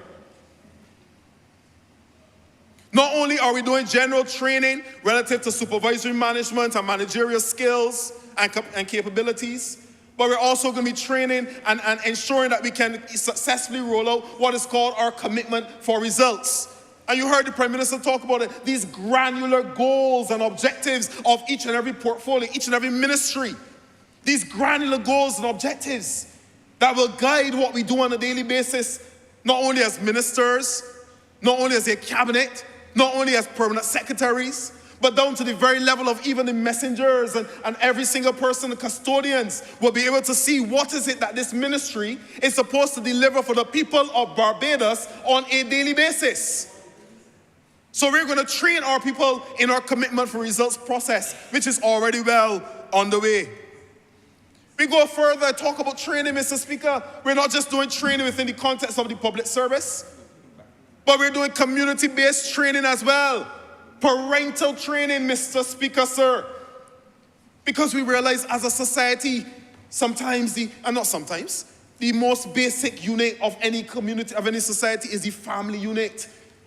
And in many cases, some people become parents, not even by plan or design, but it happens. And we as a government are saying we are going to invest in parental training so that the individuals in this country who need a helping hand can learn how to be a better parent, a more well-rounded parent, so that they can then produce well-rounded individuals and citizens for our country in the long run. Not only that, Mr. Speaker, but I go on to talk about some of the other proposals in this forward-thinking and forward-looking budgetary proposal and speech. The Prime Minister told us that there are going to be some price relief initiatives, one being the reduction of debt. And I say to you, Mr. Speaker, on the question of debt, and you have so many people outside of these chambers that continue to talk. There was a debate a couple months ago, a rousing debate, if the debt was 167% of GDP, if it was this and that, all this kind of stuff. But Mr. Speaker, sir, when we came in and we found the debt to GDP where it was, and we were able to, through our restructuring and through many other mechanisms and initiatives and programs of this administration, we brought it down to less than 120%. Due to COVID and the spending that was required to ensure that we remain safe as a country, it went back up slightly to 120-something%. And now, Mr. Speaker, you would have heard from the Prime Minister that we are once again trending downwards and our debt to GDP is 120%. This should be commended, Mr. Speaker. It was a tremendous accomplishment. And it means that we now have fiscal space and we now are able to go forward and we can go to international markets and the different multilateral organizations and receive support, technical, financial, and otherwise, that can help us when we're at our lowest points in this journey, that can give us the helping hand that we need to go forward and to keep our people safe in this country. Another one that I think, Mr. Speaker, that resonates well with my people in St. Michael North is the lowering of the commercial bank fees. Mr. Speaker, I know many of my constituents. They will tell you that they don't have a lot of pennies to put down. But the few pennies that they have on the bank, Mr. Speaker, you have minimum balance fees that the commercial banks have implemented and introduced over time, and they continue to raise them incrementally almost on a yearly basis. These fees go up. And if a person only has $500 on their account and the minimum balance is $1,000 for that account, you find that the bank is taking off $15 a month out of the $500, Mr. Speaker. But how could this be fair? But you heard our Prime Minister say to us on Tuesday that we are going to be making sure that we address this. We are going to address this commercial bank fee issue so that our people in Barbados can be able to save their money, build on their monies, and eventually and over time, through investment opportunities, which is the third point, the domestic capital market, be able to invest in their own future and create their own wealth and generational wealth as well, Mr. Speaker. This is transformation. That is what this Barbados Labour Party is all about. We didn't stop there, Mr. Speaker. We went on to talk about, the Prime Minister went on to talk about what are we doing to give back. There has been tremendous stewardship by this administration over the last financial year. You heard about 10% growth in our economy, sir. 10% double-digit growth, Mr. Speaker. And you have people out there that managed this economy for 10 years and at best had 1 or 2 and small percentage growth in a 10-year period. And if you look at it over the entire trajectory of the 10 years, zero growth and negative growth, as the economists will tell you. But yet these same people will want to come and tell us and poo-poo. That's parliamentary language, sir. They want to poo-poo our 10% growth last year, Mr. Speaker, sir. Well, I have to be a mad person. 10% growth sounds good to me. And not only that, what did we go through to get that 10% growth? Look at the difficulties, the COVID. We have so many challenges that we had to overcome to get that 10% growth, Mr. Speaker, sir. It was no easy feat, but we did it. And we didn't just do it so we can boast about it, but look at what we're doing now. We were able to take some of those financial earnings, some of that space that was created because of our good stewardship. And what are we doing? We're giving back to the same people of Barbados. $74 million. That is million with an M. $74 million being given back to 5,407 Series B bondholders in this country. Some of them being able to get $17,500 in their pocket. Mr. Speaker, $17,500. My Lord, I would love to have $17,500 in my hand tomorrow, Mr. Speaker. I'm sure the Honourable Member for St. Thomas would love to have $17,500 in her pocket tomorrow, Mr. Speaker. I now wish that I had some of these Series B bonds, Mr. Speaker. $17,500 in the person's hands in their bank account that they can then use as they see fit. They can now invest in repairing their home. They can repair the car that has been a little bit tired. They can change their wardrobe. They can invest in more bonds, Mr. Speaker. Boss bonds, if you please. I'll put down, oh my word, thank you, Honourable Member for St. James Central. They can now deposit, that is a deposit for a piece of land for some of the people in St. Michael North, Mr. Speaker. Hope House. Yes, a Hope House. And there's so many of them coming. Because the Honourable Member for St. George South is busily working hard at work to ensure that we can build out Hope housing for the people not only of St. Michael North, who I hope will get a good share, but all of the people of Barbados as well, Mr. Speaker, sir.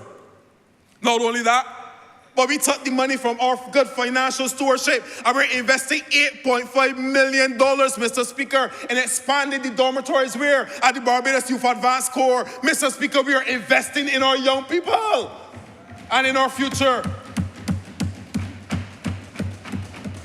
And we go further, sir, we're also maintaining the Community Elder Care Program, a program that, yes, costs us multi-millions of dollars every single year, but, Mr. Speaker, one that we have come to recognize that has tremendous and significant benefits.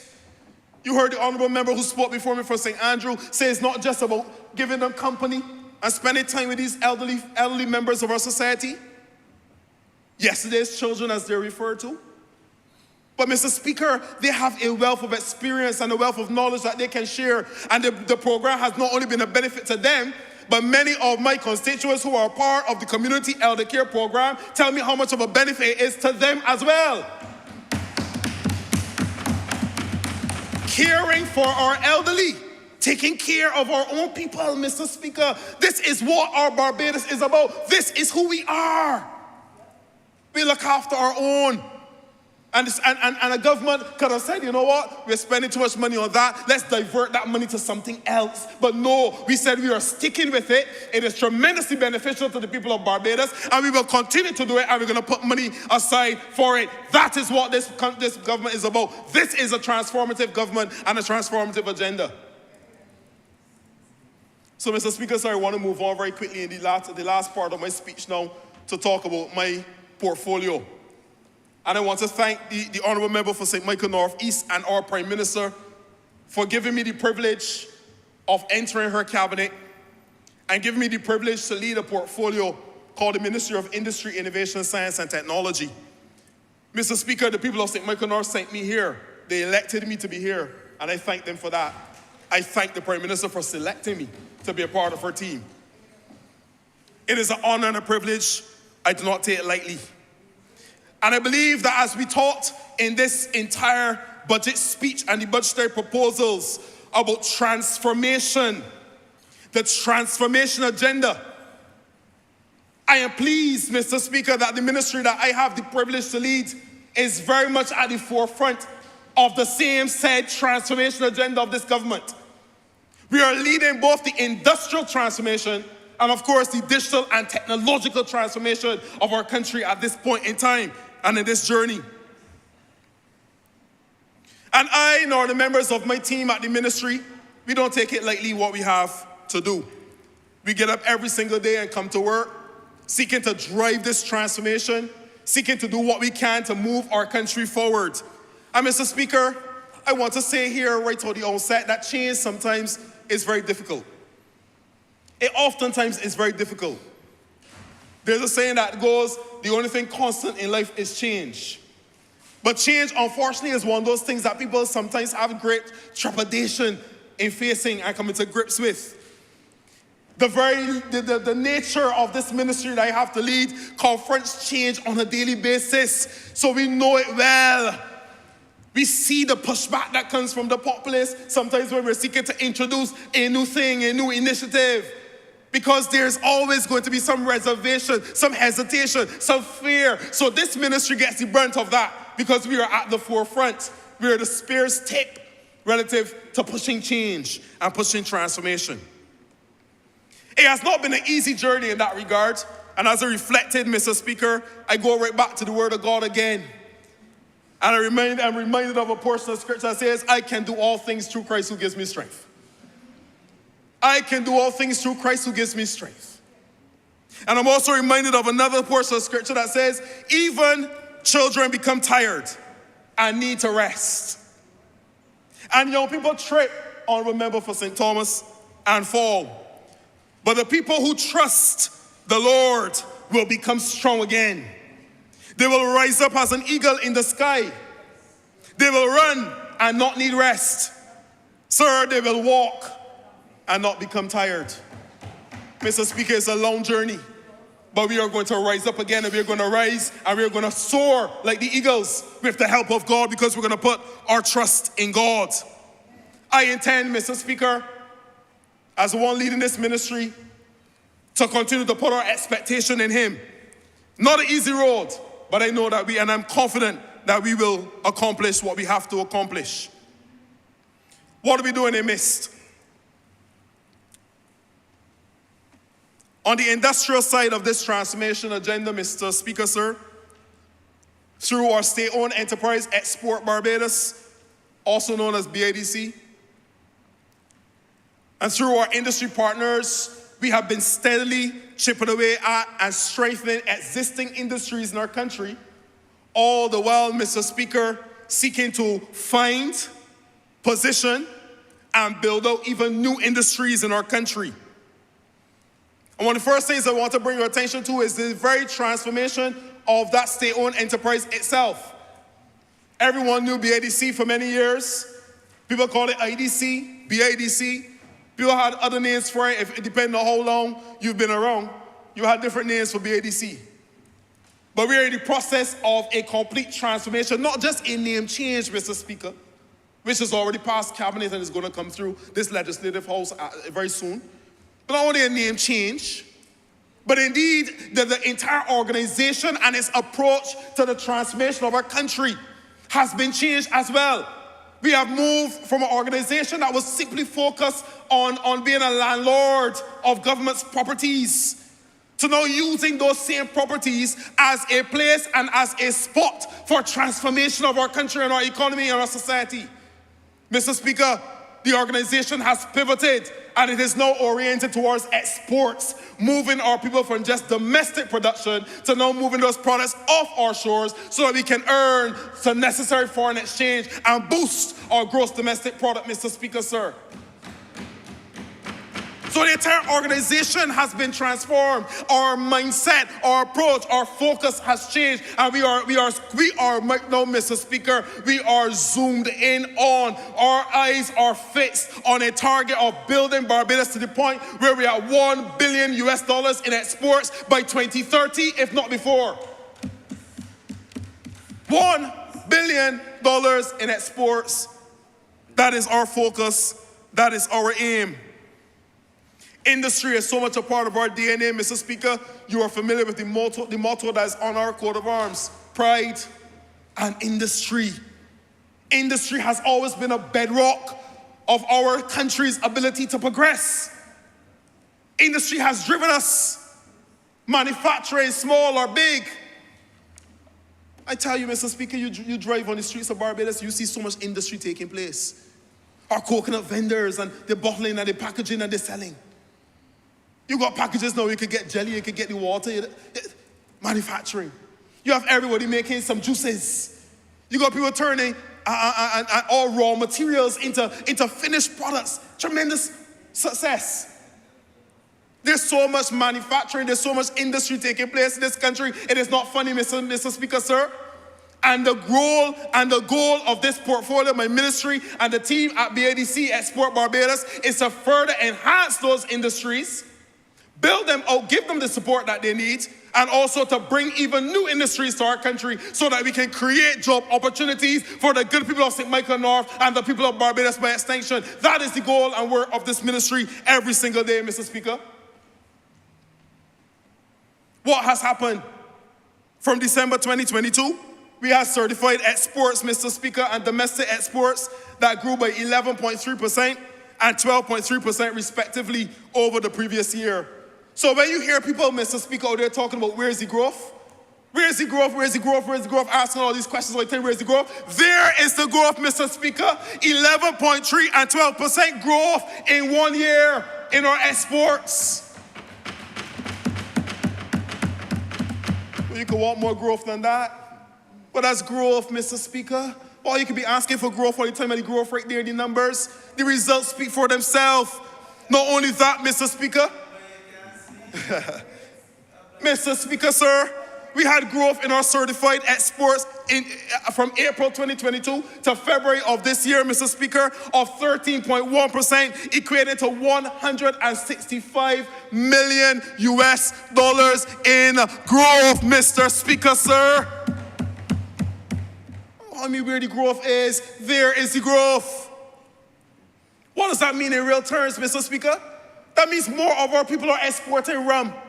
That means more of our people are exporting sweetened biscuits. That means more of our people are exporting crude oil. That means more of our people are exporting cement. These are the things that we are exporting from our country on a daily basis and are earning this country foreign exchange. This country is earning its own way. It's not borrowing its own way. It is earning its own way, Mr. Speaker. Come on now. We're talking about growth. This is growth. And we have more to come. So as we approach now Industry 5.0, which is centered upon industrial digitalization and digitization. Our industries, therefore, now must become ready to jump ahead of the curve. Mr. Speaker, we are not operating in a world by ourselves. I have led businesses for many years, and I understand competition. I understand market forces. I understand that we are all competing for what? Scarce and limited resources. Barbados is no different as a country, Mr. Speaker. If we don't do what we're supposed to do, somebody's going to huff us for not eating, Mr. Speaker. Somebody's going to eat our breakfast. We have to get up on a daily basis, Mr. Speaker, and go out there and compete with the rest of the world. So we can't sit back and rest on our laurels and say, oh, we can stay here in the analog age. Oh, we're going to stay here and do it on the paper like we used to do it all the years ago because we're comfortable with that. Mr. Speaker, we have to move forward as a country because the rest of the world is going forward and we must be competitive. All I remember, you have 2 more minutes. Oh, my word. Time has elapsed quick. Oh, okay. Well, let me move on quickly. Thank you for your indulgence, Mr. Speaker. So what are we doing now? We're focusing on the life sciences. The life sciences. And the life sciences really just talk about anything that has to do with a living organism. So you have rum that's produced from what? Sugar cane, etc. All that is the life sciences. But we're going to be focusing even more strategically on our life sciences build out over the next year, Mr. Speaker, sir. We have already received the report from a consulting firm. And we have that report in hand. That is going to cabinet. I'm going to bring that to cabinet very shortly. We're going to make our decisions as a cabinet, and we're going to then roll forward towards implementation relative to our rollout of the life sciences. And we're going to be focusing on 3 areas, Mr. Speaker, sir. On wellness, on biopharma and medical technology, agribusiness, and the blue economy. Agribusiness and the blue economy. If we're to be specific, we're focusing on women's health. We're focusing on diabetes treatment and prevention, Mr. Speaker. We're focusing on medical education, recovery, and rehab. We're focusing on mariculture, which is what we're doing on oceans to bring fish and to rear fish and to sell different types of fish. Nutraceuticals, Mr. Speaker. data analytics, and we're going to also be creating medical devices as well. And we're going to be manufacturing vaccines through a pharmaceutical industry push as well. So that's the life sciences, Mr. Speaker. You would have heard the Honourable Member for St. Michael North East, our Prime Minister, speak about the International Food Science Centre. And I just want to say very quickly, sir, that we have 50 clients that are already a part of the International Food Science Centre. They're already creating tremendously good products. I've heard of one client in particular who went in there only being able to produce 300 bottles in a week. And he went in there in one day and produced 3,000 bottles in one day, Mr. Speaker. That is growth, Mr. Speaker, sir. That is growth. Time will not permit me to talk about the Mechanics Bay that we are bringing very soon, Mr. Speaker. That's going to be launched in April. Time is not going to permit me to talk about the Exim Bank of Barbados, but our Prime Minister spoke about that. Industrial design and the fact that we are changing the way that we do design in Barbados. Mr. Speaker, you grew up in chairs like me. Wicker chairs, wrought iron chairs, cane chairs. You grew up in those chairs like me too. When I grew up in 2G Nursery Lane, that's what we had. And then we upgraded to some mahogany furniture a little bit later on. Upgraded. And we have people in Barbados, Mr. Speaker, sir, that are still using those types of furniture. But this ministry is leading a build-out of not only a furniture industry, a fashion industry as well, Mr. Speaker. And we're going to bring those two industries back up to par, bring them up to the 21st century, and move them even beyond to create opportunities for people in Barbados to work in those industries and for us as a country to earn much-needed foreign exchange. I want to go further very quickly, Mr. Speaker, just to talk about this stuff happening very quickly on the digital side of this team. In my last minute, Mr. Speaker, with your leave. The National Digital Strategy, a strategy that will encompass all that we're doing as a government. How we do government as a digital space, in a digital space. How we roll out digital services. A platform that will, and a strategy and a policy framework that will tell us how do we do this in the safest possible way. That National Digital Strategy is well advanced and is going to be submitted by the end of this month to then go to the Cabinet for its approval and its insight as well. We're digitizing government as well. Millions of records have already been digitized, Mr. Speaker. We have had some delays because of environmental challenges, but during the course of this month, we expect the digitization center to be fully back up, fully running, and of course, delivering on the vision of digitization for our country. Moving on very quickly, my last thing, the e-services platform. Yes, sir. The e-services platform, that one-stop shop that would allow the people of Barbados to be able to go and to look at and access government services. You want to apply for your license? One place. You want to get your police certificate character? One place. You want to be able to pay your taxes? One place. You want to be able to do anything at all relative to the government services or products, you can do it in this one place. That is the e-services platform. That is well advanced, and we're building that out as well. Time will permit me to talk about the public sector modernization program, the quality of service, all this that we're doing for telecoms. But in my last 30 seconds, Mr. Speaker, I must touch on cybersecurity. Permit me. I remember you had a real long minute. I thank you for your indulgence. But cybersecurity, I can't leave without speaking about it. It's one of the hot topics right now. And I want to just say this, Mr. Speaker, this government takes cybersecurity extremely seriously. We cannot transform, as has been the point of this budgetary proposal speech, without a focus on digital transformation. And from the time you go into digital and technology, you have to deal with cybersecurity. This is nothing new, Mr. Speaker. Cybersecurity attacks have been taking place for decades. From the time there was a computer, there were people breaching computers. From the time there were ATM machines, there were people breaching ATM machines. We use them every day.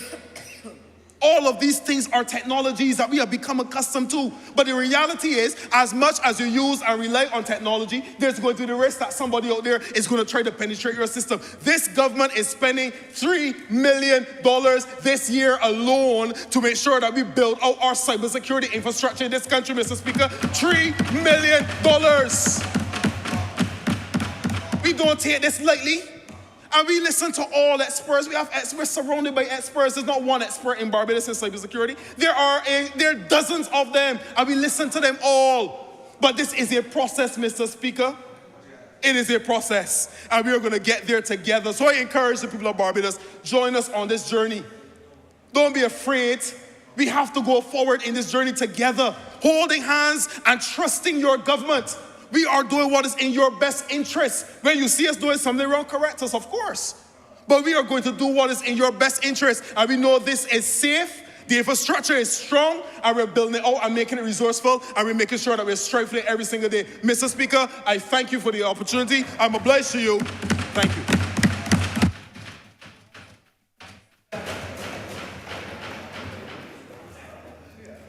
Honourable Member for St. George South. Thank you, Mr. Speaker. And you know, while I would want the chamber not to cool down, it's been very hot in here this morning. And I want to thank those members who spoke before me this morning and yesterday. Indeed, Mr. Speaker, I will say to the country, it is well with my soul. But I want to go where I went, Mr. Speaker, on Sunday, and I celebrated along with the member for St. Michael Southeast and the member for St. James North, a decade of service to this country, and for me, going home, a decade of service to the people of St. George South. And, Mr. Speaker, at that service, I go to the scriptures as well, just like my colleagues. And I reference Luke 12:48. And this chapter brings me back to humility. And it's very humbling in that it represents who we are as a government and who I am as a servant of the people. And it says, to whom much is given, much will be required. The interpretation speaks to we are held responsible for what we have. And if we have been blessed with talents, if we have been blessed with time and knowledge and the like, it is expected that we benefit others. And indeed, this is a humbling scripture, and it brings us back to earth, to reality of who we are as a government and who we are as servants of the people. Because while we have gone through the turmoil, and as the boys on the block would say, the hornpipe, and we've been placed to the test several occasions, we have weathered the storm. And Mr. Speaker, the budgetary proposals laid in this chamber on Tuesday evening by the member for St. Michael Northeast was indeed humbling, because while we didn't dwell on the history, but we referenced where we came from, where we are, and where we are going as a government, as a servant of the people. And Mr. Speaker, the objective in my interpretation of those budgetary proposals, mission transformation, is consistent with what we have embarked upon, or what we embarked upon in 2018 when we came to office. Building the human and social capital of this country and a sustainable economy. That is what I saw when I came to public life as a servant to the people. And that is what I saw in the Honourable Member for St. Michael Northeast as she led this team from 28 to present. And the year 2018 for us as a government was indeed an eye-opener, because even though we were in opposition prior to 2018, I'm certain, just like me, Some of us were shocked when we were given our portfolios. Mine was commerce and business. My good friend, the blue economy from St. Michael South, the consistency in the member for St. Philip South, the member for Christchurch West Central, he had youth and community empowerment. And I'm sure we had an eye-opening. The member for St. Michael Southeast had education. And my good friend for St. James Central, he had that Ministry of Tourism that is now taken off thanks to the member for St. Michael West Central. And my senior minister had that Ministry of Public Works and Transport. And while we were working to enter government, I am certain we were surprised. We were caught surprised at the state and the conditions of government when we came to office. To the point that 4 weeks of import cover, $441 million of import cover. I recall standing in a car park with a retailer in this country who said to me, Minister,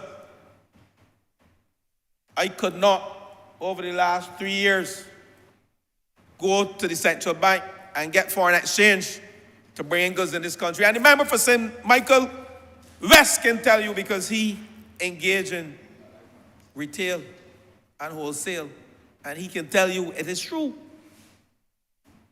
That businessman stood up and he told me, it is hard, I can't get foreign exchange to bring in goods and services. And while we continue to battle with the supply chain crisis as a small import-dependent nation who has to wait on the mega suppliers and shippers to sustain our existence, we have reached a stage right now that we can begin to talk about mission transformation. We have weathered the storm. We have withstood the high international inflation and fuel oil prices. We continue to be buoyant in the face of the struggle, I don't want to say a war, between Ukraine and Russia. We continue to keep our heads above the water as a country and as a small developing nation. And Mr. Speaker, while I started with "to much is given, much is expected," it is true that we as a government, we have to lead the country. And there will always be naysayers who will criticize us. But reference Luke 12:48, whenever you are in despair or whenever you feel dejected, you have been chosen by the people to look after their affairs and their business. You have been chosen by the people of this country to lead. And that is what we are doing as a government. And I want to thank the member for St. Michael North West again.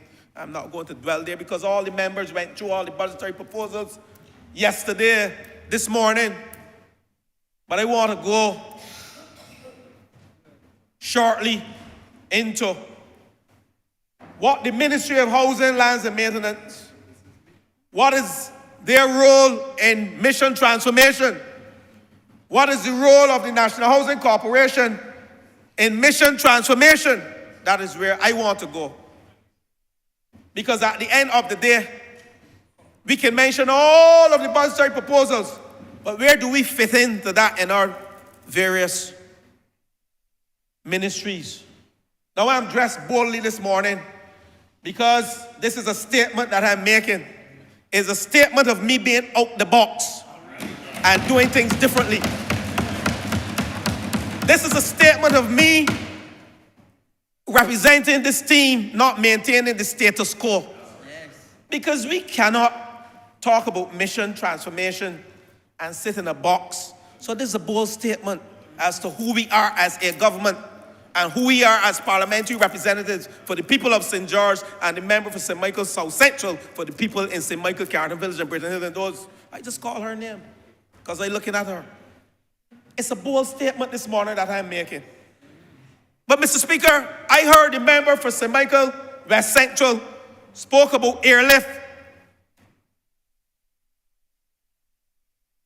We're talking about growth, and this member is about to increase seats coming out of the US, JetBlue twice per day, up from 2022 by 12,000 seats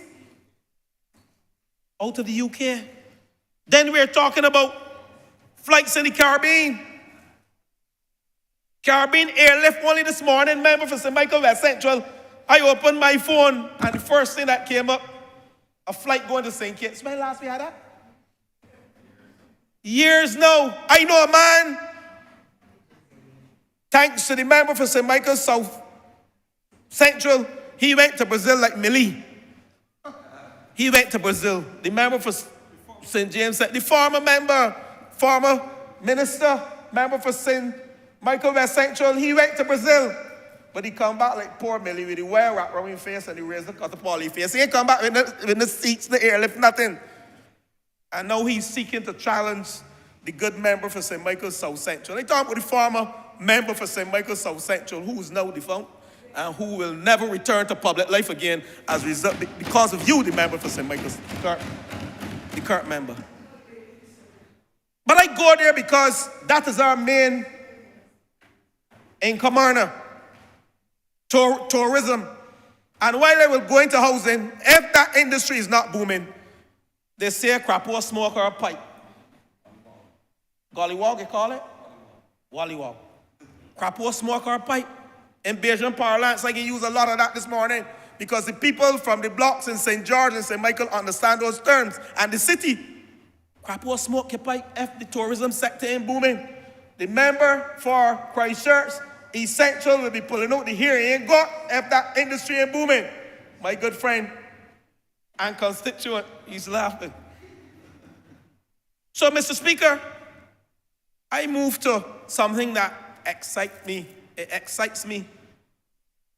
On page 37 of these budgetary proposals, creating a unit trust corporation, and the man I call the ID card man on Sunday, and the members of the Elton Wesley Holiness Church stood up and clapped. Some stood up and clapped because they recognize the ID card man, the member for St. Michael North. He was there with me at church on Sunday.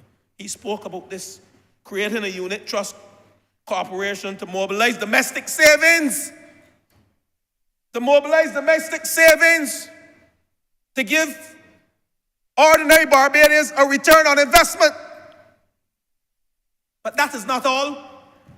We spoke about a growth council, focusing somebody coming to work every day on a national growth council. One of the world-renowned actuaries, will be focusing on this to trigger growth and look at the obstacles of growth. Now, when you can sit on the sidelines and say, and I'm ashamed of some persons who claim they are in academia and have doctorates and who can read the budgetary proposals to see that it is not, you don't get growth, you don't announce growth and it just show up. You have to put a strategy in place. You have to put the framework in place. These budgetary proposals have put all these things in place. The National Growth Council, $30 million in BIDC Industrial Park member for St. Michael North. And of course, the one that I love, creating the Unit Trust Corporation for the ordinary man to invest and earn a return on his investment. We are spending in this country increased capital spending of over $1 billion in the private sector in this country. And within government, $500 million in government activity. And you're telling me that will not renown to growth? We don't borrow money to just pay bills. We borrow money for growth, to invest. Capital works expenditure so we can see a return, what we borrowed for. And we reduce our debt by $4 billion, even though we are born in a Barbados Economic and Recovery Transformation Program assisted by the IMF. I have to be careful because I hear people talking about an IMF program. We created that program. The member for St. Michael South Central and the member for Christchurch East Central, along with the member for St. Michael Northeast, led by the member for St. Michael Northeast, along with some other consultants that persons made noise about we wasting money. But look where we are now.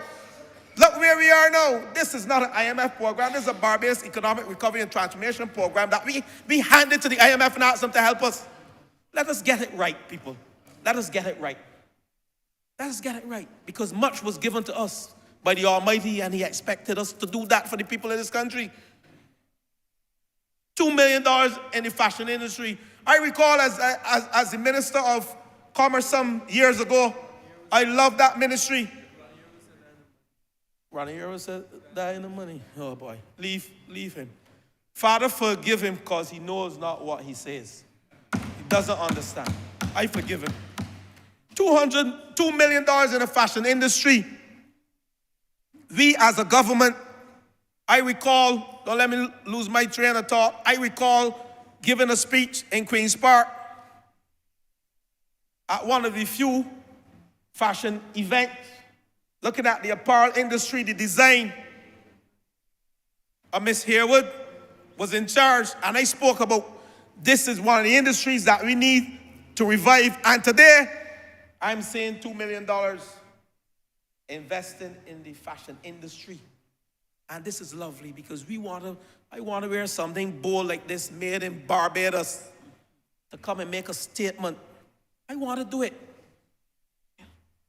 But Mr. Speaker, I back to my question that I asked the chamber and I asked myself, how does the Ministry of Housing, Lands and Maintenance fit into this program? Now, Mr. Speaker, let me go to an area that is really not sexy, land administration. It is one that persons, when you hear about the Ministry of Housing, Lands and Maintenance, persons always think about housing and building houses. But I want to go to the non-sexy area, land administration.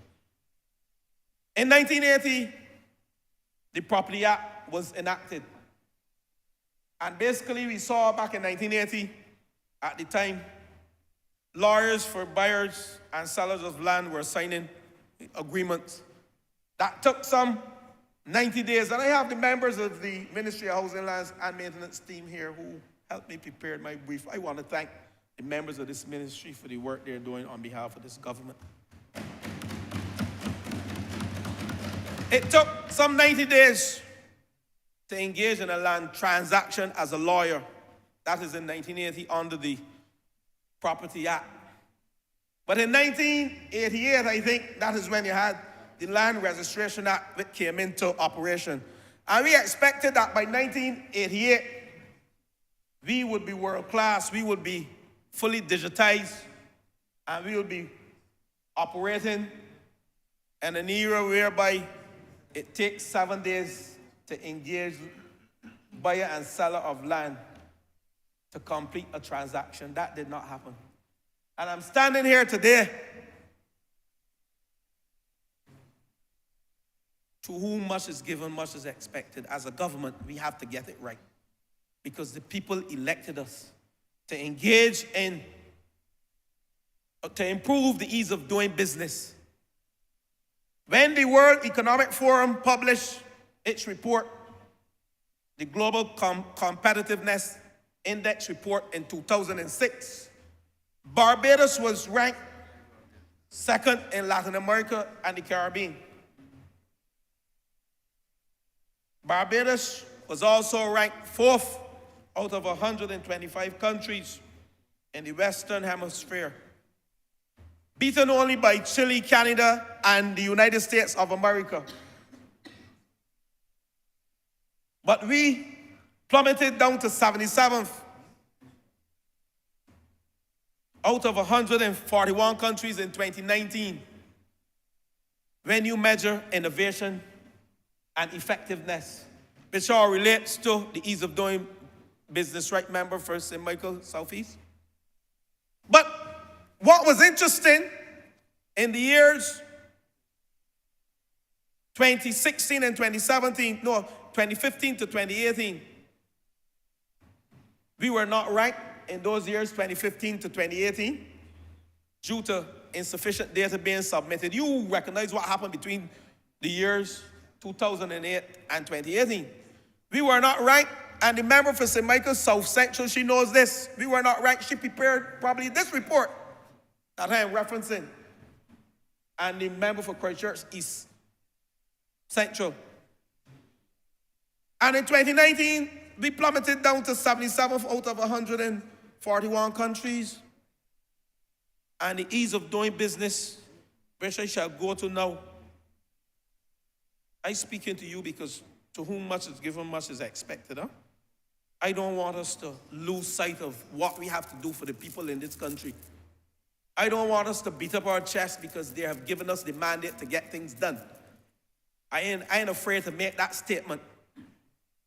According to the World Doing Business 2022 report, Barbados is ranked 132nd out of 119 countries in terms of the ease of doing business. Why I went there? 150th in starting a business, 112 in dealing with construction permit.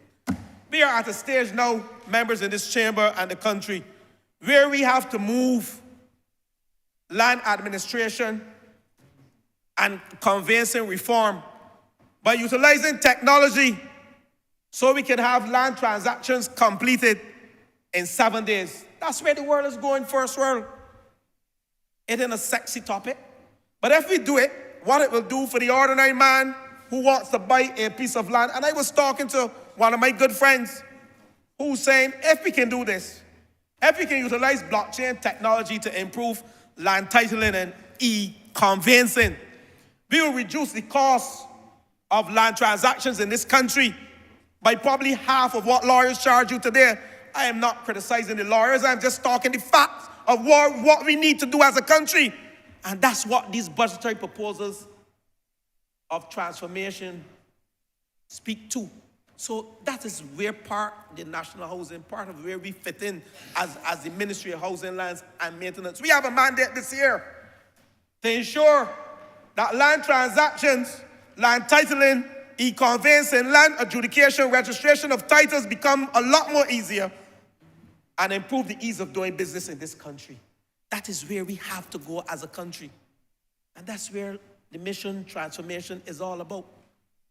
And I want to thank the Ministry, Land Adjudication, the Land Registry, and Lands and Surveys Department. They have started the stakeholder consultation. And I am confident that before the end of this year, we will see the cost of land transactions plummeting to improve the ease of doing business and to help the ordinary Barbadian who's engaging in land transaction in this country.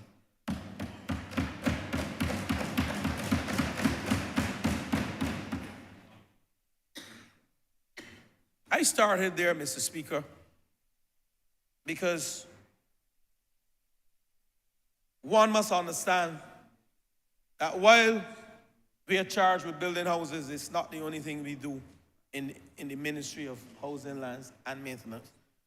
But I go now to, again, what is our mandate as a ministry and as an SOE, the National Housing Corporation.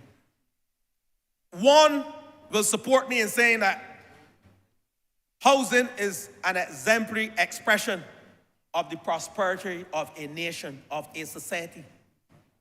And it determines the health and the wealth of a nation. It is an exemplary expression of the prosperity of a nation. Poor housing is a social decay, and ill health is associated with poor housing. It is. So, Mr. Speaker, we have to look at ways in which persons will live in this country, be productive, have a peace of mind, happiness, health. These are fundamental as it relates to housing, to impacting the ordinary man. You ever spoke to a vagrant yet?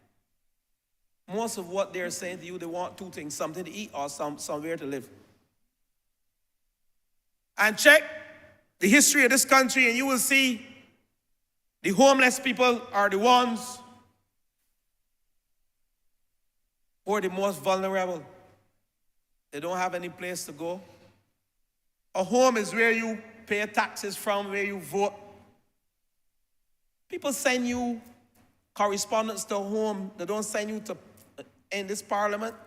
The member for St. Peter, he has a home in Fort Hill. Correspondence, unless it is parliamentary associated, it goes to your home. Even that too. Rose Hill. Thank you, he corrected me. So, Mr. Speaker, this government has embarked upon a silent revolution. Prior to these budgetary proposals of building a minimum of 10,000 houses in this country. And I want to thank my good friend, my senior minister, the member for Christchurch West, who supports me daily and who started this journey of providing housing solutions. And the member before him, and I want the chamber to clap for this member, the former member for St. Andrew, my very good friend, George Walton Payne, who deserves a hand in this chamber, who led the charge when we came to office. So, Mr. Speaker, this silent revolution has started. And this year, Mr. Speaker, in a few weeks, we are charged to produce some 1,500 housing solutions this year. And through the grace of God, to whom much is given, much is expected. While we have not reached that 1,500 target in our first year, I am proud to report that in a couple of weeks, we would have reached the 1,100 number as a result of the rebuilds in Hurricane Elsa. Thanks to the team who worked hard in ensuring that the Catastrophe Fund Act was amended so we can access monies to build houses for those persons who have been affected in the Hurricane Elsa and the freak storm. And I look at the member for St. Philip West, because I went to Britain with my team sometime, and you have at least, when we count them, there are like 15 houses in Britain. You should visit Britain in a few weeks' time and hug up the people and let them hug you up, because the good news across the country that having amended the Catastrophe Fund Act, we will increase this number close to 1,200, because we have some 300 houses there. They have started. 257 of them have started. And as a result of this government, the transformation agenda, we'll be able to complete all of the Hurricane Elsa projects before the next hurricane season across Barbados by the three agencies, UDC, RDC, and National Housing Corporation. But, Mr. Speaker, we have traveled the length and breadth of this country, and I could not view it on my iPad, so I had to print it. I hate to use paper, and I'm sorry, because the member for St. Michael North, I'm terribly sorry. But it's a huge document to show this country that we have sufficient land to build 10,000 plus houses over the next 4 years, because 1 year has passed already. And we're at the stage of engaging in infrastructural works. I want to say to my senior minister, the member for Christchurch West, his 20 units will start shortly, because the good news is I'm being told by the general manager that the tenders have been evaluated to start your road works, and thereafter your 20 units will be built in this year, 2023, 2024.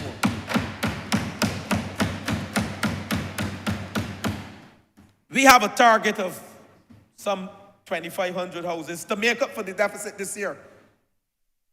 And we will do it with the help of those officers who came here to hear what their minister has to say with respect to housing in this country. But we have embarked, we formed the Hope Inc., Hope Direct back in 2020, thanks to the minister again, the former minister. And the mandate then was for Hope to build houses for persons in the income bracket 2,000 to 4,000. We are a transformative government. We are dynamic. Things change weekly, daily. We have now adjusted that target grouping to persons earning between $2,500 and $5,500 per month net. Hope has started work at Vesper Gardens.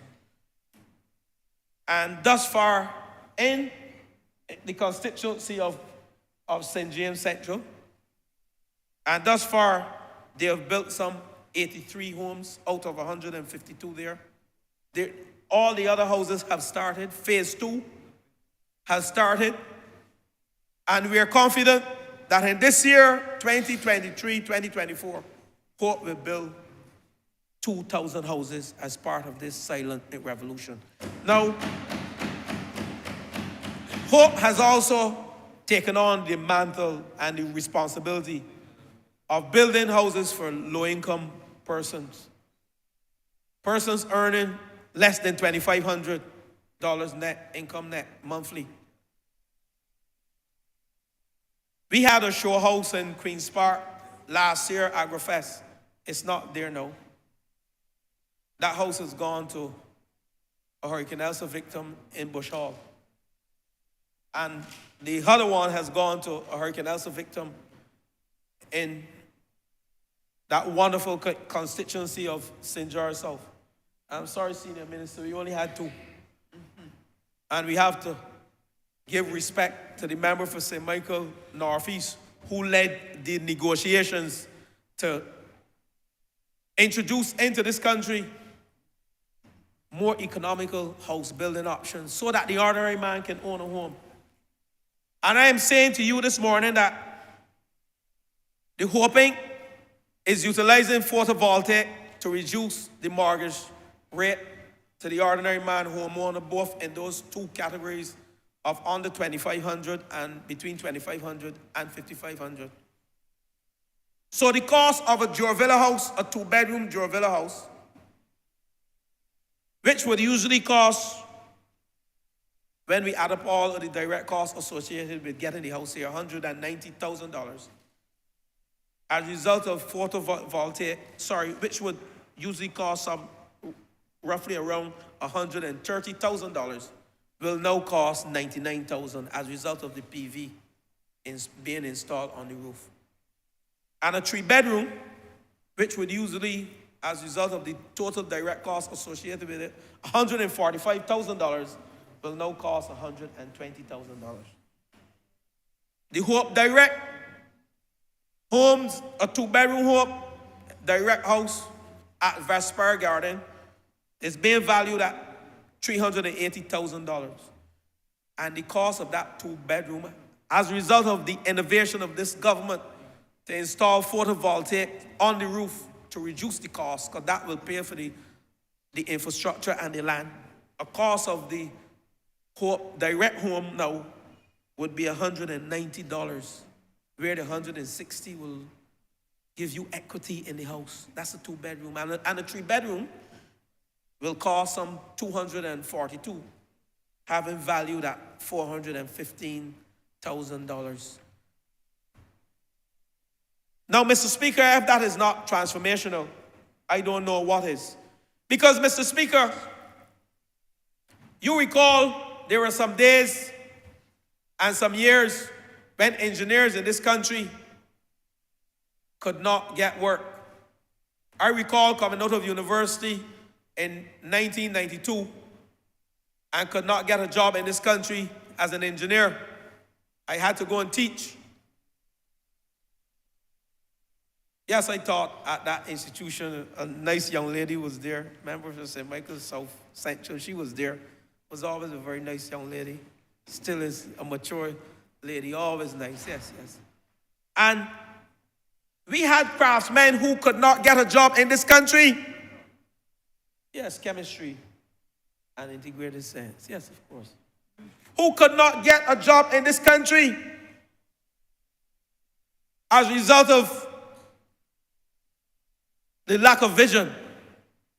They never had a transformation agenda, a transformative agenda.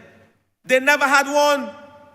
So you had craftsmen sitting down home, skilled men without a job in this country for years. And we have embarked on a housing revolution. And now we are looking at a shortage of skills in this country. I want to thank the member for St. Philip West, the Construction Gateway Initiative, where we are now training what some persons are talking about as ash workers. They're more than ash workers. They're more than ash workers. I met with my group in some 3 weeks ago at the Ellerton Community Center. And there was a young man, he's a welder, who's saying to me, I am hearing about going to Guyana. I want the opportunity to go to Guyana. Well, I will say to all the members in this chamber, I am following my group. I speak with my group often, and I'm having conversations with my group, because that is my responsibility. It's also my responsibility as the Minister of Housing, Lands and Maintenance, and who have oversight for the National Housing Corporation and SOE, to ensure that every single one of the members in this chamber get the opportunity. Those young people who we have not cast by the wayside at all, but we are giving them the opportunity to learn a skill. Whether all of them will take it, we don't know, but we are hoping that they do. And the ones that don't, they still belong to us. So we are not sending people on the block to sit down, on the blocks in Carrington Village and in the Marhole to sit down. We are not doing that.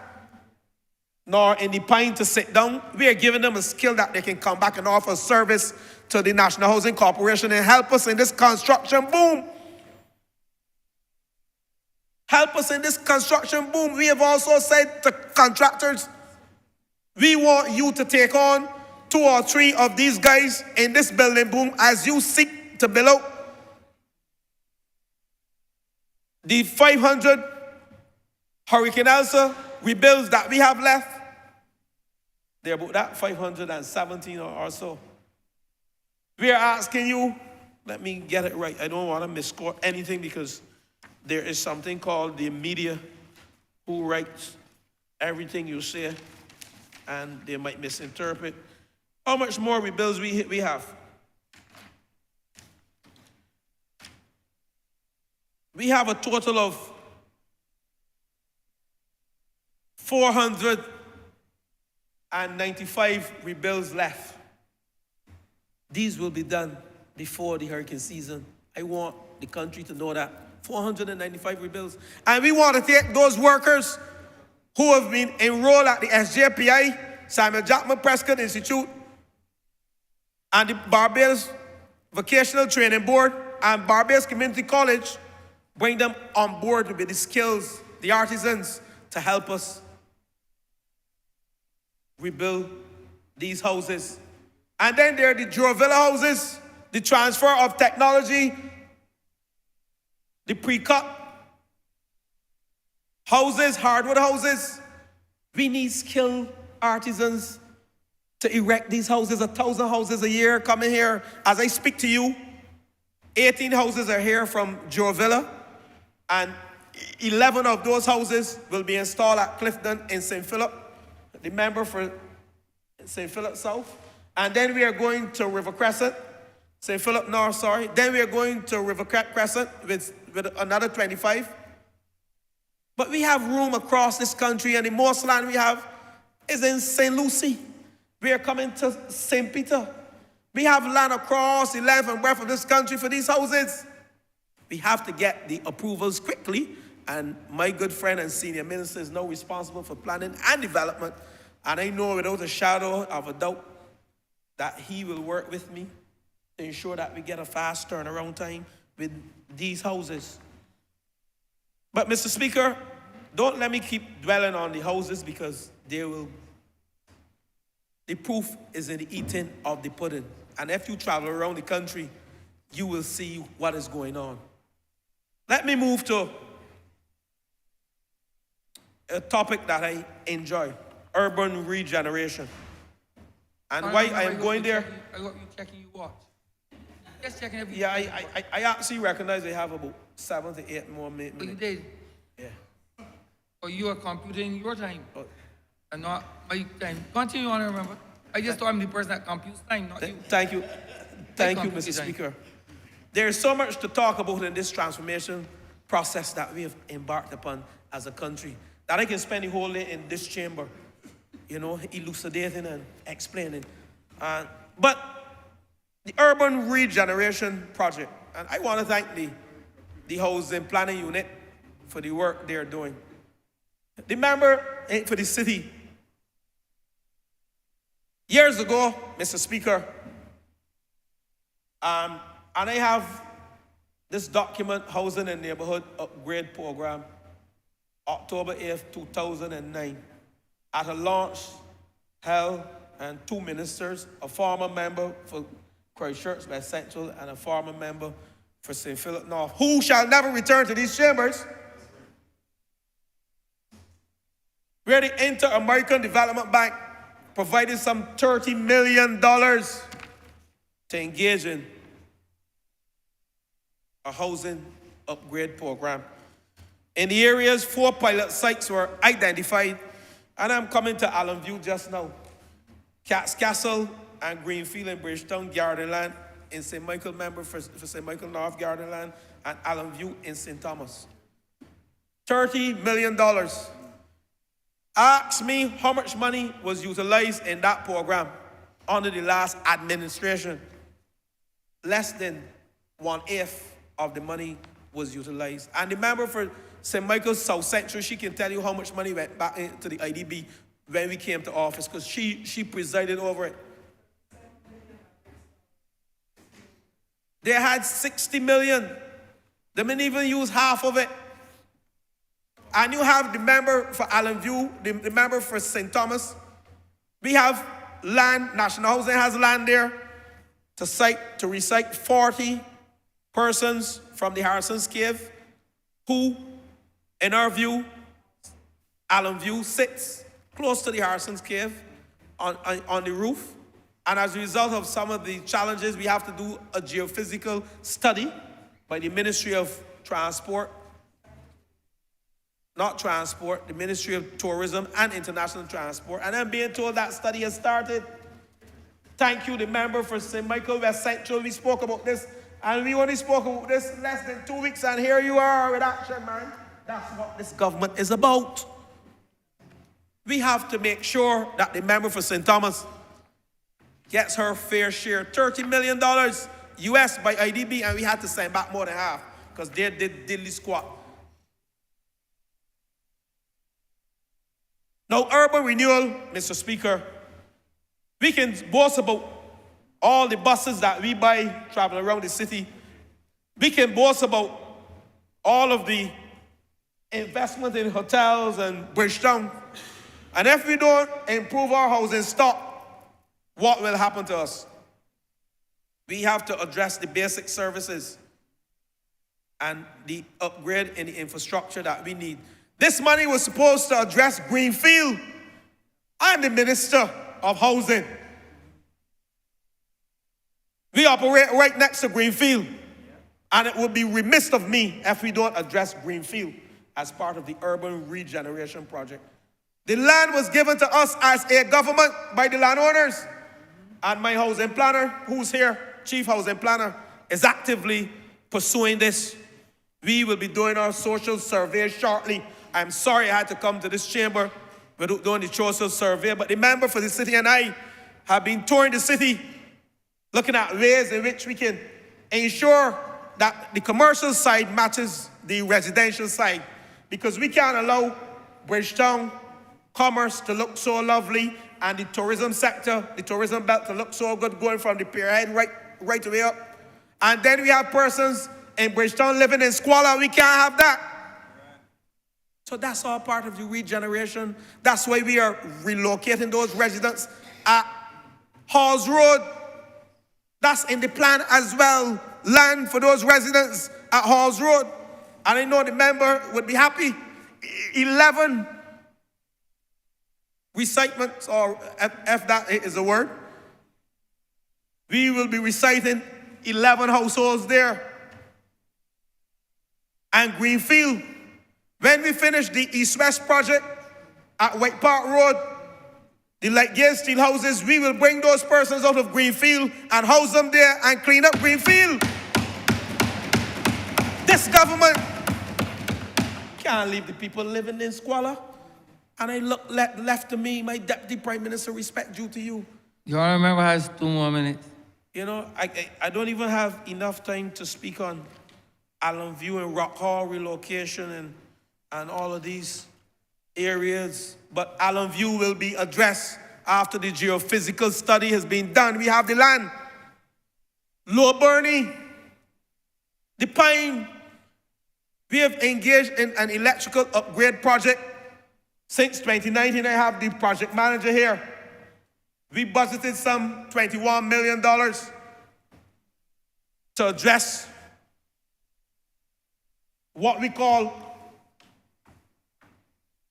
2,687 units, electrical upgrade project. And we recognize that some of these houses are in such a state in terms of infrastructure that we can't upgrade them. We have to move them out. That's why we acquired the land at Lower Burney, especially in the Pine, which has the largest housing estate and the oldest. And we have to relocate these residents. And the good news is, before the cabinet, the Deputy Prime Minister and I discussed it this morning, thanks to the Attorney General and CPC and the Ministry of Housing. That paper will be before the next cabinet. And once it is approved, we'll read it in Parliament, where we'll vest half the land in National Housing Corporation and half in Hope, so the member for St. Michael's Southeast can be happy that her large estate in the state that is in, built back in the 1940s, those persons will have an opportunity through rent to own their own houses. To own their own houses, own their own homes. So, Mr. Speaker, a lot is happening. The electrical upgrade project, we have today upgraded some 1,874 units. I remember. Y'all remember because no. That's right. I know he didn't look at it. He had 1 minute. That 1 minute went to eternity. But Yo, hold on, I remember. You had 2 minutes. And I did a little math. You know, it's got eternity to the power. Right, it's got eternity to the power. Right. Not to infinity, you can't carry the infinity, but it's got a certain power. Like eternity squared. Right. Or eternity cube. Here's it, you 2 minutes going far beyond 2 minutes. Continue. You have 1 minute. Let that 1 minute be 60 seconds. thank you, Mr. Speaker. You know, utmost respect to you, and I want to thank you.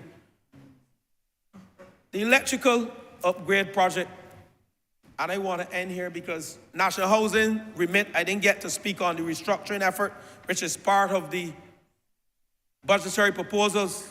Non-commercial SOE will be focusing on electrical upgrade and maintaining of the 49 estates, some 4,400 units, and we have started the process.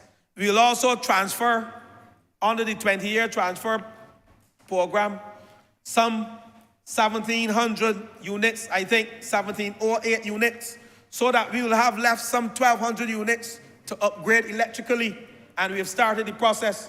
We have spent some $15 million, this government, since coming to office, on upgrading 1,874 units. And we have another 254 units in progress. This started in Haynesville, in Torps, and in Bagatelle, where we did 313 as a pilot project because of the fire in Haynesville. This government, when you question this government, what it has done and the money it has spent on its people, the ordinary man, housing units are persons who earning less than $1,500 per month. That's what we have here. And Mr. Speaker, I will end here because to whom much is given, much is expected. Thank you so much, Honourable Member. And I want to thank this chamber for giving me the opportunity to explain some of the work we are doing at National Housing and how it fits into the transformation mission of this country. And I want to say to you, as boldly as I am this morning, is as boldly I will carry out my task out the box and with a view to uplift the ordinary man in this country and to make sure that this government do justice to every single Barbadian here and abroad. I thank you, Mr. Speaker. Honourable Leader, Government Business. Thank you, Mr. Speaker. I beg to move the suspension of the House until 5 minutes past 1. Sorry, 2. Before I entertain that, I noticed that I'm being forced to exercise the patience of Job in this chamber more often than not, now when it comes to the speeches. I just thought I would put out there for it to be consumed and understood by all and sundry. The question is that this honorable chamber be suspended until 5 minutes after 2. All of our members in favor, please say aye. Those against, please say no. We think the ayes have it. This honorable chamber stands suspended until 5 after 2.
vision, the fortitude, the brilliance, and the services that she has extended to this country, not only now, but for the last 30 years, sir, as a member of parliament, and now, in the last 5 years, as the Honourable Prime Minister. And I tried to pull together a little verse of a song, very brief. I know I'm not a singer, so I wouldn't even take the chance because I know others have just had their lunch. But I looked at that song through the years. Through the years, you never let us down. You turned our lives around. The sweetest days we've had here with you. Through the years, you never had a doubt. You've always worked things out. And that's what life's about. We'll stay with you. And the people of Barbados will stay with you through the years. Our great Prime Minister, sir, is a trailblazer. And from what I heard in the appropriations bill and this budget proposal, indicate to me, sir, that this is one of the best moments we have had in Barbados.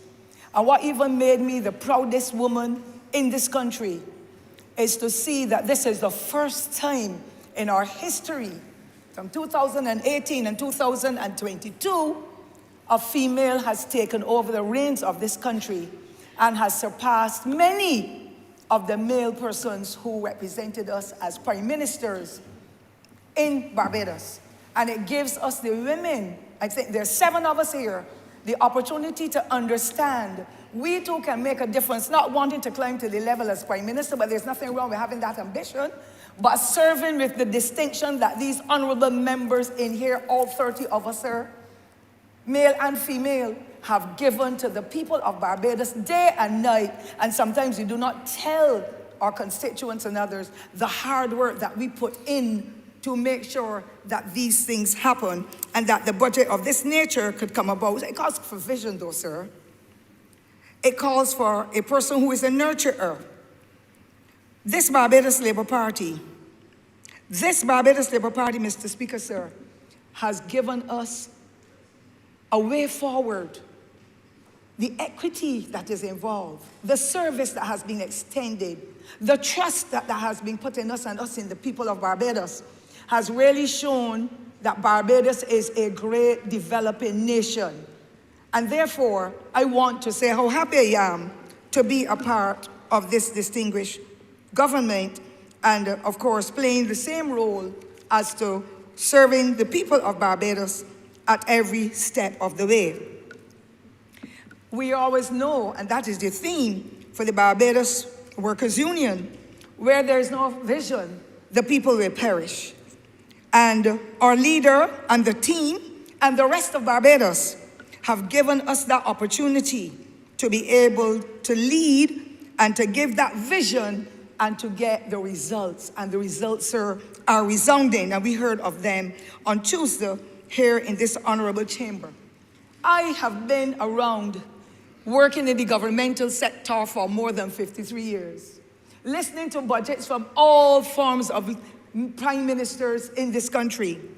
And I've never heard of a no taxes budget yet in my whole life, sir. Never heard of it again at all, sir. And I want to highly commend the honorable member for St. Michael Northeast and her team for the strength and the courage through turbulent times that I don't think any other government would have seen it except perhaps in the early 1930s and probably the 40s, leading into the 50s. And therefore, I want to say how happy I am. I also want, Mr. Speaker, sir, to indicate the transformation of Barbados. There's a plan in the budget, sir, for no layoffs, or limited layoffs if possible. We did not come in here and face any downgrades. That is what we inherited in 2008 and all the way down to the beginning of 2018, until Barbados' name was sullied in the regional and international area because of the poor management of the affairs of this country. Thankfully today, sir, under the new leadership, we are seeing works being carried out, water works, transport board buses, new ones and electric buses at that, education where schools are being upgraded, Houses are being built again, and I'm thankful to this government, and I'm praying that St. Thomas will soon get its share of it, because other people in St. Thomas too are working for those smaller salaries, that they should benefit from this as well. But I know the numbers are large now. We like to make our turn, sir. The cost of living, employment, and the list goes on and on, Mr. Speaker, sir. It was such a painful time under the Democratic Labour Party, with persons who managed this country that were clueless and cared more so about themselves than the people of Barbados. But thankfully, the winds of change have come. And we are here to be able to serve our people in the way that we know Barbadians should be served, with the equity, the fairness, and all of that that goes with it, to make the difference. And all Barbadians are receiving the benefits, the most vulnerable. When the welfare department can treat to so many thousands of people. When our senior citizens and other government workers have been able to get increases not only in their salaries, but the seniors in their pensions. When the middle class is comfortable and climbing. Mr. Speaker, sir, the mission transformation, mission accomplished, says that there's more to come. And I'm sure that when it comes to the planning, the Honourable Prime Minister is not going to do it just with her members of Parliament and her ministers, but it is going to happen with the private sector, the unions and other stakeholders, to make sure that it is a holistic approach, and that when the agreements are made, everybody has got the buy-in and everybody is happy. And that is how leadership should be. Involve everybody in the process. Yes, you will have some naysayers, but the majority counts. And therefore, I am happy to see that approach that is being done in this mission transformation, mission accomplished. There will be no taxes, Mr. Speaker, sir. There will be no massive layoffs. There will be no new proposed closures or cutbacks beyond what we have been able to see. And whatever else has to happen, we are going to be able to fix it with the leadership of our honourable member for St. Michael North East. Mr. Speaker, sir, I am happy to be a part of this team where I talked about the new buses, but we have done so much during catastrophes, I call them, than any other government in a very, very long time. When we had the ash fall, that was a setback. When we had the freak storm, sir, another setback. And there has been a lot of destruction in the parish where I live, and we are still waiting to get the benefits of it. When it came, sir, to COVID-19, another setback. But we, sir, made it our business to ensure in the Ministry of People Empowerment, now managed by and a member of Parliament for St. Michael's South, to be able to capture those people who fell in the most vulnerable list with a 4,000 care packages for start. And then another 85,000 across the length and breadth of Barbados because people could not get out. I don't know that there's enough. And then we had a dengue impact as well, sir, as well. And therefore, I don't know how people can say we have not done anything when it is so glaring in the eyes of the public and the feelings in the hearts of persons who have benefited as a result of the work of this government. I say hats off to the Honourable Prime Minister and her team for feeling the pulse of the people and treating to their needs in a humanitarian way so that they know that they have not been left out. I do not know how many other countries in the world, sir, may have been able to offer vaccinations for free in the middle of a pandemic when so many thousands of people were impacted upon. We have seen tourism growing exponentially. So the planning and the commitment of the honourable ministers and others in this Barbados Labour Party government to be able to make that difference. And I would say hats off to all of them for what is being done to be able to uplift the people of Barbados and give them a new stake in whatever is happening in this society. I had the distinct privilege, sir, to see a video earlier in the week of a young boy in the international arena who said, I want to meet the Honourable Prime Minister for Barbados, and he called her name. And when he was questioned why, he said, she is talking about climate change. And I have written a book, and it will be a joy for me to see her. But that's not the only one. We've seen so many of those videos showing our Prime Minister has traveled to be able to promote Barbados and to be able to capture some funding, some services, some of whatever has to be offered internationally so that Barbados can become on the world stage. And they knew that the late Kofi Annan said Barbados was punching above its weight in the 1990s. We have punched so far forward with the Honourable Prime Minister at the helm, and I believe that Barbados can do it again. We just need to make sure that we stick to the agenda, that we work with others, that we make sure that the young people get the necessary training as has been outlined, that we make sure that the housing is happening, that we make sure that we upgrade the health system, the transportation system, and the list can go on and on. But sir, in the interest of time, I would not wish to dwell on it so much, except to say the reverse tax credit was again implemented to be able to let poor people, especially those who are raising funds or receiving salaries below a certain threshold, for them to be able to get the reverse tax credit. And I think that is extremely important. We know we're in the technological age, and the Ministry of Education, as well as other ministries, but particularly the Ministry of Education, they were able to offer the technology, the tablets and so on, to bring the young generation going forward for them to be able to be on the cutting edge. That too, sir, is highly commendable. The amalgamation of these social services, Mr. Speaker, sir, because none of the services spoke with each other. The welfare, the child care board, the national assistance board, the disabilities unit, and the others that are a part of that particular ministry. Now that amalgamation of services will give us a new lease on understanding, and let it be people-oriented so that one department speaks to the other. And those are the kind of synergies that I believe we should have had before, but it's better late than never.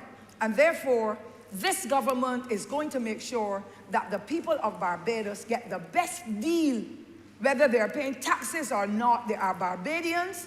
Many of them would have been senior citizens who would have played their role. They were the trailblazers in the development of this country. And I'm happy to know that the first time in the history of Barbados, we are looking at the elderly in a more comprehensive way. Yes, there were efforts during the late 1990s to be able to put together some policies to see how best we could go, but that did not materialize. But now, thankfully, we in Barbados are surging forward with the policy on the aging 2023 to 28. It has been approved, and now we are ready to hit the road with the various agencies to be able to discuss with them, to have the consultations, to work in the community, helping local persons to understand you've got to work with your relatives. What are the signs to look for? What are the agencies you can work with to be able to keep your aged at home? There's nothing that pains my heart, sir, more than to hear of the seniors being abandoned,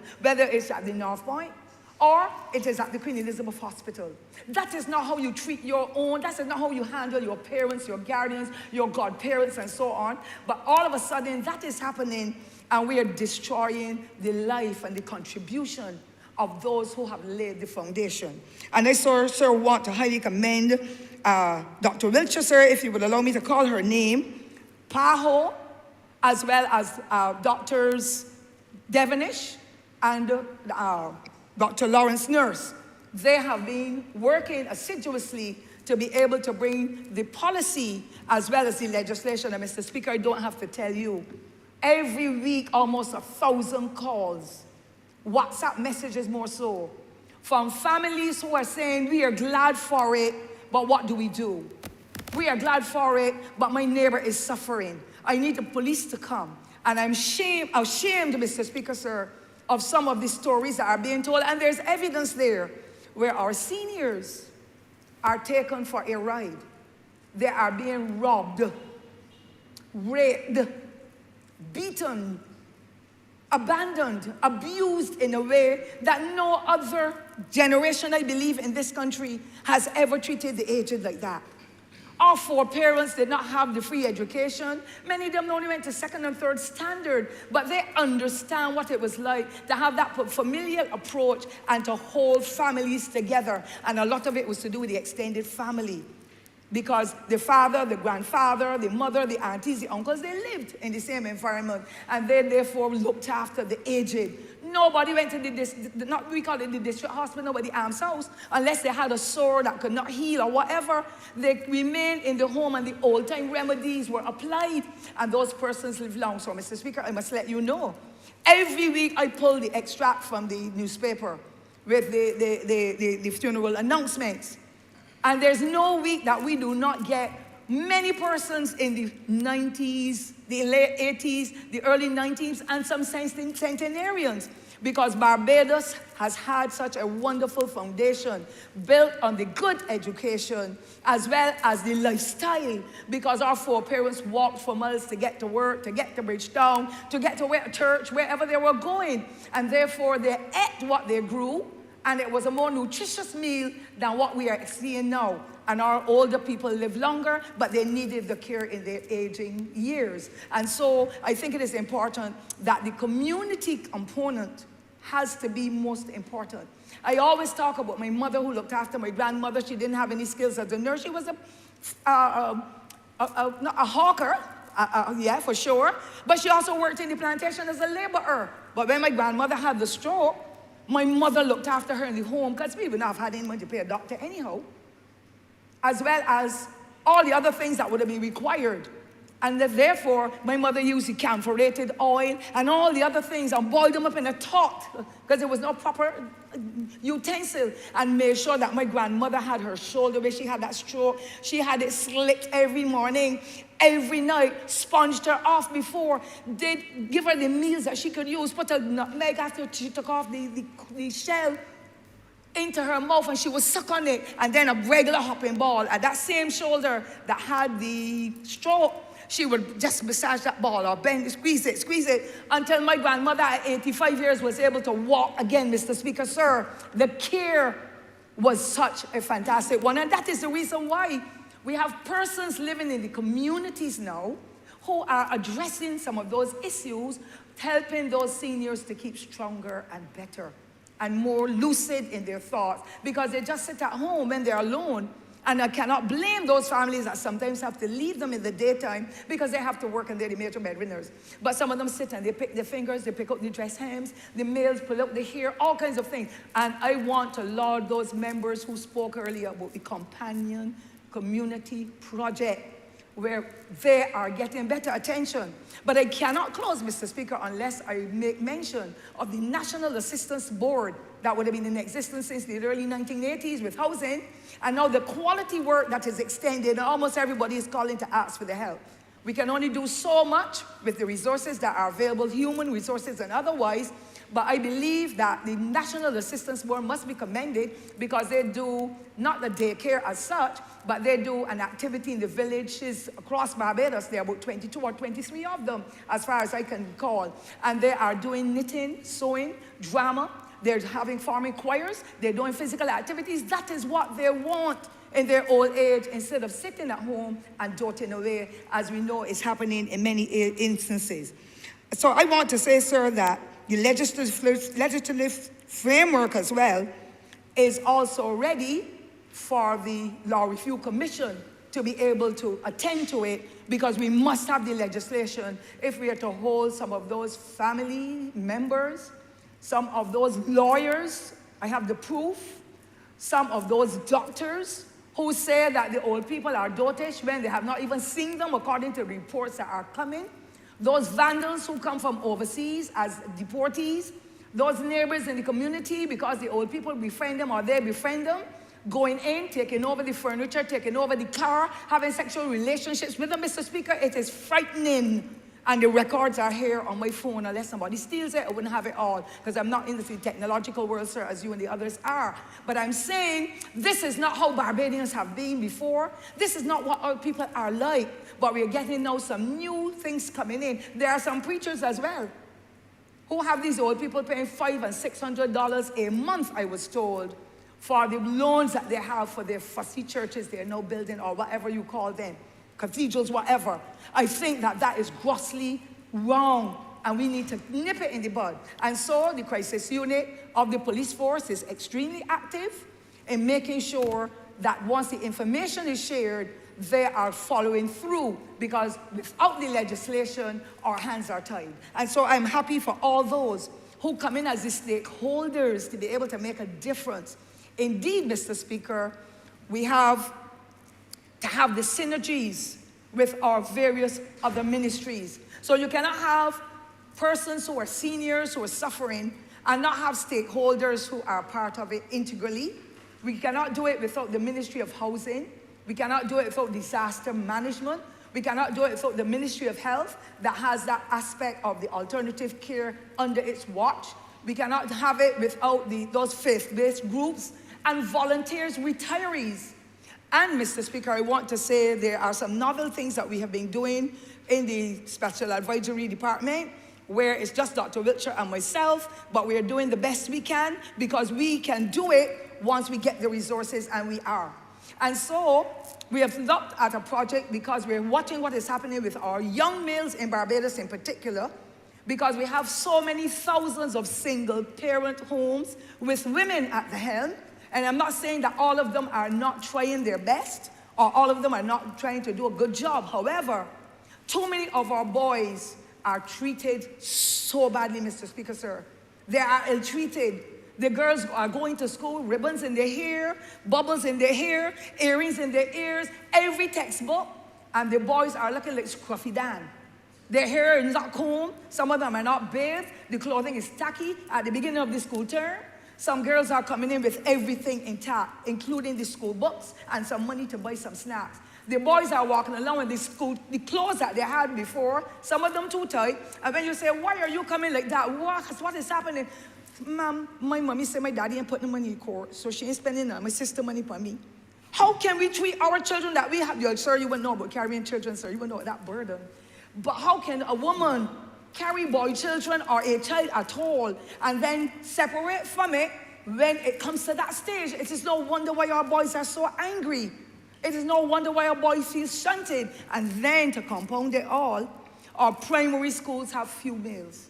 So if the man is missing in the house to help to give the guidance, the support, whatever else, help with the homework, that man is missing. By the time the child gets to nursery school, I don't even know if there are any nursery caregivers. I'm sure I'm not as correct on that, but I'm not sure, I've never heard of it. And then you go to primary school, all females again. Cub Scouts is being taken over by women. That is not the way we are. I've not seen a male at all in the Girl Guide movement.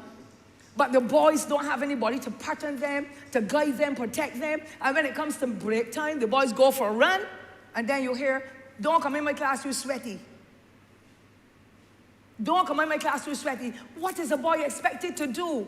And then when the mothers come in, you hear, oh, look, I tell you inside here now, go and fly a kite, man. Go and plant a rock at a bird. Go and do a pitch. But the girls are inside the corner with a book in their hands and some activity they're engaged in, and our boys are out there in the street running wild to be misguided by some other individuals. I almost said stupid, but I don't mean to be disrespectful, sir. Other individuals who don't know any better and putting those little boys and those teenagers to run an errand. And you know, sir, what errand I'm referring to. We need to change this. So in our department, we've identified a project called the Granddaddy Project.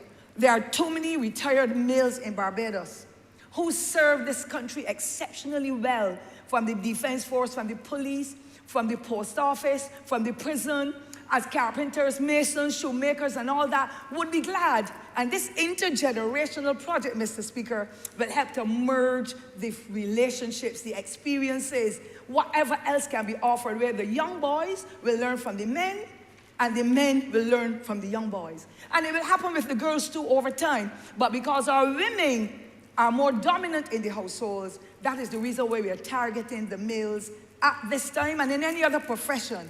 We have seen what is happening. We know there's only one gerontologist that is really as prominent as possible, but there has been training at the community college for nurses to be able to pursue a course in that area. And so we have requested of the Ministry of Education to include, and this is something I've been asking for the last 20 years, gerontology as part of the National Development Scholarship. And I would want for those persons who use the facilities or who receive scholarships at all, to come back to Barbados and tithe their time in whatever area or every sphere of endeavor to be able to give back to the society as we're asking the community college and other institutions to do. We've also had copious meetings with the Samuel Jackman Prescott Polytechnic, and we have asked the principal to be able to help us through starting with a pilot of training of persons living in the communities to be able to look after the elderly. And it is going to be a certificate course we're looking at, where it will happen at schools across the island. We'll have to start with a pilot first, but it has to happen at schools across the island, and that has been brought into with an element of gratitude and happiness, because we need to reach out into the communities. And if we get the care in the communities beyond the companion care project, I am sure that more of our seniors will be able to get a better lease on life. Mr. Speaker, sir, I get to St. Thomas now before I forget, because I cannot speak with any pride in the way that some of my colleagues have spoken, because from 2008, sir, that parish got absolutely nothing from the last Democratic Labour Party government. I would have been able to do about 6 to 8 roads, when they say to do under my watch. The honourable member who I succeeded, who became the Chief Justice and all that, he would have done excellent work as well. But the constituencies in the north of Barbados became woefully inadequate, because the then Democratic Labour Party never gave us a single project in the north of Barbados, and there are 8 constituencies. I am happy to know that some of my colleagues are getting the help, and it is necessary, because there are about 5 or 6 of those constituencies that are in the Scotland district. And with the way that people are building, the way that pipes have been burst and for many days not repaired, and for the challenges we have with slippage, it has impacted on all those constituencies. And so I felt very proud. I had the visits with 3 consecutive ministers between 2018 and last year, and I got some promises, and I now know that in our estimates this year, I'm going to get the help with the road from Jackson to, or Edgehill to Farmers or Pori Spring. I'm not so sure yet, but I know that there is money in the budget for it, and I welcome that, as well as the Liscott Avenue over near Melrose. But there's so many others. I have made some requests for a bus for Sturgis. I'm still waiting, because my senior citizens in particular, the aged, the disabled, young children, pregnant mothers are still walking for more than 1.5 miles through a gully, and at night to catch the last bus for workers, and so it is most perilous. I am thankful, however, sir, because only this morning when I came, after I made a fuss very quietly, I am seeing the big machine on the site by the post office trying to widen an area where 2 vehicles could not go and come. I spoke about that, the estimates. It has been started, and I am extremely grateful, sir. But that is not all. I have about 10 bridges that are saying goodbye. A lot of that is to do with drainage from people's households. It is to do from the weather, because the rain falls in the parish every day, sir, as well as perhaps engineering challenges if you didn't put in steel in those old-time days and so on. So when I talk about the Pond Hill, I'm talking about Bloomsbury that adjoins St. Thomas as well as the St. Joseph constituency. And that bridge is ready to collapse with any heavy weight, and unfortunately, the Allen School bus and so has to travel there because of the closure of many of those roads. I would wish for that to be given urgent attention. Similarly, sir, well, I'm not going to mention the Shop Hill Bridge, because that now I understand. Carrington's Village, if you're coming from Wetchman Hall Gully, to link with Highland Outdoor Tours and with the highest point in Barbados, Mount Hillaby, that too has got some serious structural cracks, and I'm thankful that the government is working on a Gabion project, training young people the skill to be able, because that needs a Gabion. I told all our members in here already, the only thing holding up that bridge is an ackee tree belonging to a spot of land that my mother would have bought and left for a sister of mine. It really needs urgent attention. And I can go through Jack in the Box. I'm seeing some works being done there, and widening. And I pray, Mr. Speaker, that is being done not only to facilitate the rally drivers, because I understand rally is coming up, but it has to facilitate the people of Barbados. because that, Jack in the Box Gully, Vaucluse, Duke's Bridge area, content, and so they have to facilitate the buses that come, the vehicles that come through those loop roads, link roads. I've seen sometimes 200 vehicles, Mr. Speaker, sir, coming through that area. So I am happy to know that the Shop Hill Bridge and so will be attended to, being addressed, but I would like some others to be touched, because Bridgefield, there's a bridge there, that too is ready to collapse. I've written so many times. Similarly, one at Hopewell, before you get to the plantation house coming from town. And there's so many others, Tuppence and Halfpenny Gully, and so on. The bridges are all going because of neglect over so many years and not being able to get them upgraded. I want, sir, because I know my time will be coming closer to the end, but I want to say, sir, that the Prime Minister has been so badly criticized by people who know no better for her constant travel. But without her constant travel, Mr. Speaker, sir, and her raising issues that not only impact Barbados, but the rest of the world, and the attention that has been given to her, sir, and the exposure and the glorifying of her, glorifying in the sense, people praising her for her boldness and her brilliance, it has put Barbados on the world map in a way that is special and different. I am proud to be a member of this team, sir, and I'm sure that honorable members would have mentioned that before. So she didn't go jolly right in. She traveled so that she could build bridges in the international arena to help to build Barbados' future that you and your grandchildren and others will get an opportunity to enjoy. And I say hats off to her for her brilliance and her support. And of course, I call my team here the Dream Team. This Dream Team will not tell the public, but I will tell them because I've experienced it. I had a birthday about 2 years ago. And Mr. Speaker, sir, Cabinet met at 10 o'clock in the morning. And the next morning, after 2 o'clock, Cabinet concluded. The public does not know that. The other administration used to finish at 2 o'clock in the day. I can tell you that for sure, Mr. Speaker. Thursdays, 2 o'clock, the Democratic Labour Party Cabinet used to be finished. Not this Barbados Labour Party. We have committed ourselves to work assiduously to promote the good for Barbadians. And I call my colleagues here the Dream Team because we're seeing the results. We are seeing the results in every sphere of development, Mr. Speaker, sir, that you can think of. Even this building where we had to move out and go somewhere else to be able to hold Parliament, this building was restructured and upgraded by this Barbados Labour Party. The court up the street, sir, has been refurbished through this Barbados Labour Party, and I hope they will get to the Carnegie Library at some time, but taking time is not laziness because there are other areas that it has to be dealt with, sir. And so, let me conclude by saying, I still want to get my works in St. Thomas. I know the Honourable Prime Minister has her plan, and correctly so, because March 2020 would have been the regathering for St. Thomas, and we lost it, so I can't blame anybody because COVID kicked in. March 2023 will be our opportunity to be able to speak with the Honourable Prime Minister and to be able to share with her and the civil servants, if you want to call it that, and all others who are responsible for the various areas in this country of management. We will get our opportunity to be able to raise with her. And in the same way, St. Andrew, that was neglected even worse than St. Thomas was in the past, is now getting the bridges and getting the roads upgraded and so on.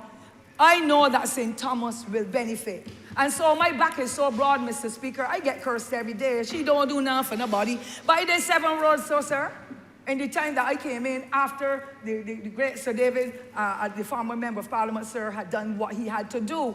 There are so many things that were done. But yes, I can understand them feeling uncomfortable because when you drive your vehicle or you walk on the street and you wring your ankle or your vehicle gets the crankshaft, no? Whatever you call the parts there, though, that will be the wheel suspension damage, and so there's a cost associated with it. And so people will be grumpy about it. If they don't get the buses, if the schools are not repaired, if the post office is not functioning, you're going to get criticism, and there's nothing wrong with that. It is open government, and people have their rights, and we must respect their rights as they respect ours. And so I want for us, when we get St. Thomas Gathering, we're going to treat it with respect, but we will give all of those niggling issues that need to be addressed the opportunity for persons to express themselves with respect, because I am confident I too will get my share. Never mind it's long in coming. I too will get my share, because the people of St. Thomas have given me that mandate, not once or twice, Mr. Speaker, sir, but 6 times. And I can only do so much with the resources that were available before. And I said it here before, and I will say it again. It can go in the annals of history. When a former member for Christchurch South was the Minister of Public Works, and he was approached about extending the same road from down by the Jackson corner up to Shop Hill that was extended by the local workers over at the Bagatelle Depot. He passed and saw and said, "What are you all doing here?" Because I used to call him John Voice and not his real name. And it so happened he said, "No, don't touch it with a 10-foot pole." She had 14 years to do it, and the men removed the Barbara Green equipment, everything else, and that road now is the same road that government has got to spend millions on as a result of a stupid statement made by somebody who expected to know better. And therefore, Mr. Speaker, I want to thank you for the privilege. We are steadfast with what we do. We are not out here to be ostracizing anybody. We're not out here to be shaming anybody. We are here to serve the people of Barbados. And you can rest assured, sir, in my little corner where I will be functioning as the care advisor with Dr. Wiltshire, we are going to help to transform that area of the aged, because it has been so long neglected.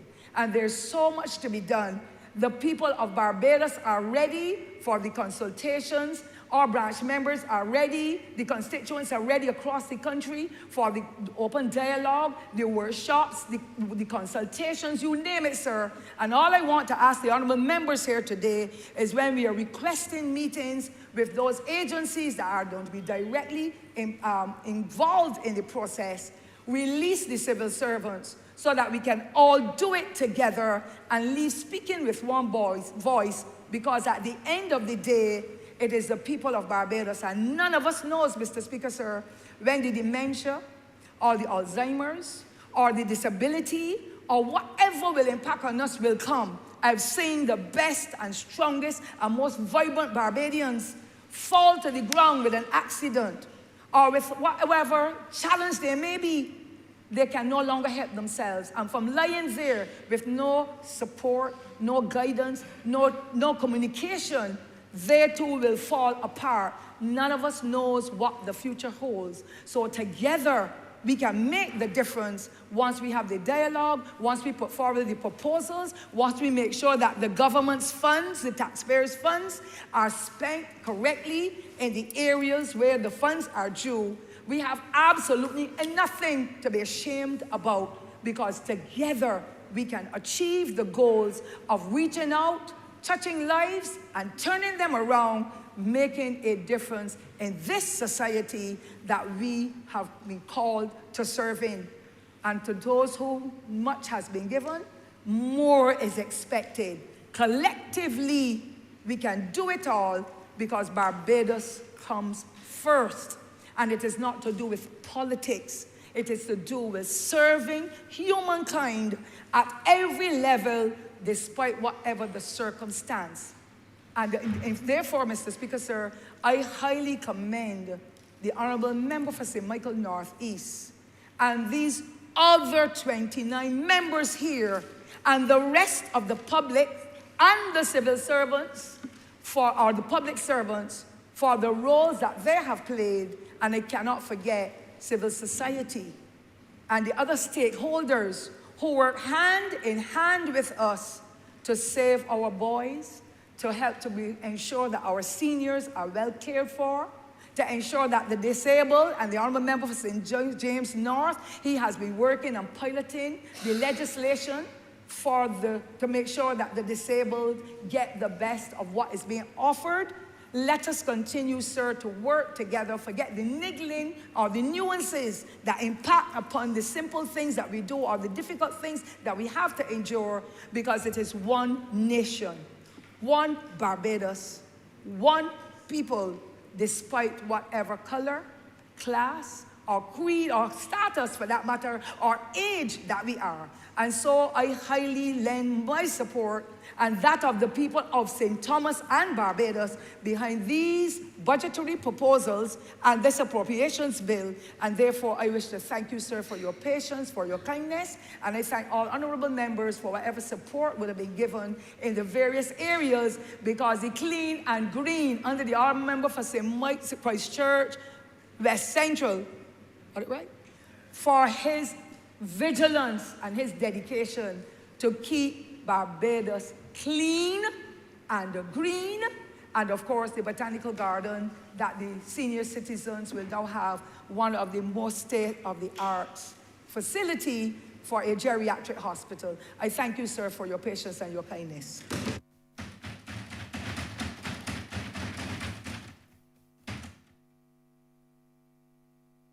Honourable member for St. Michael.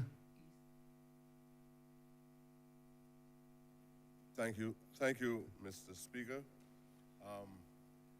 I'm really inspired by the honourable member for St. Thomas.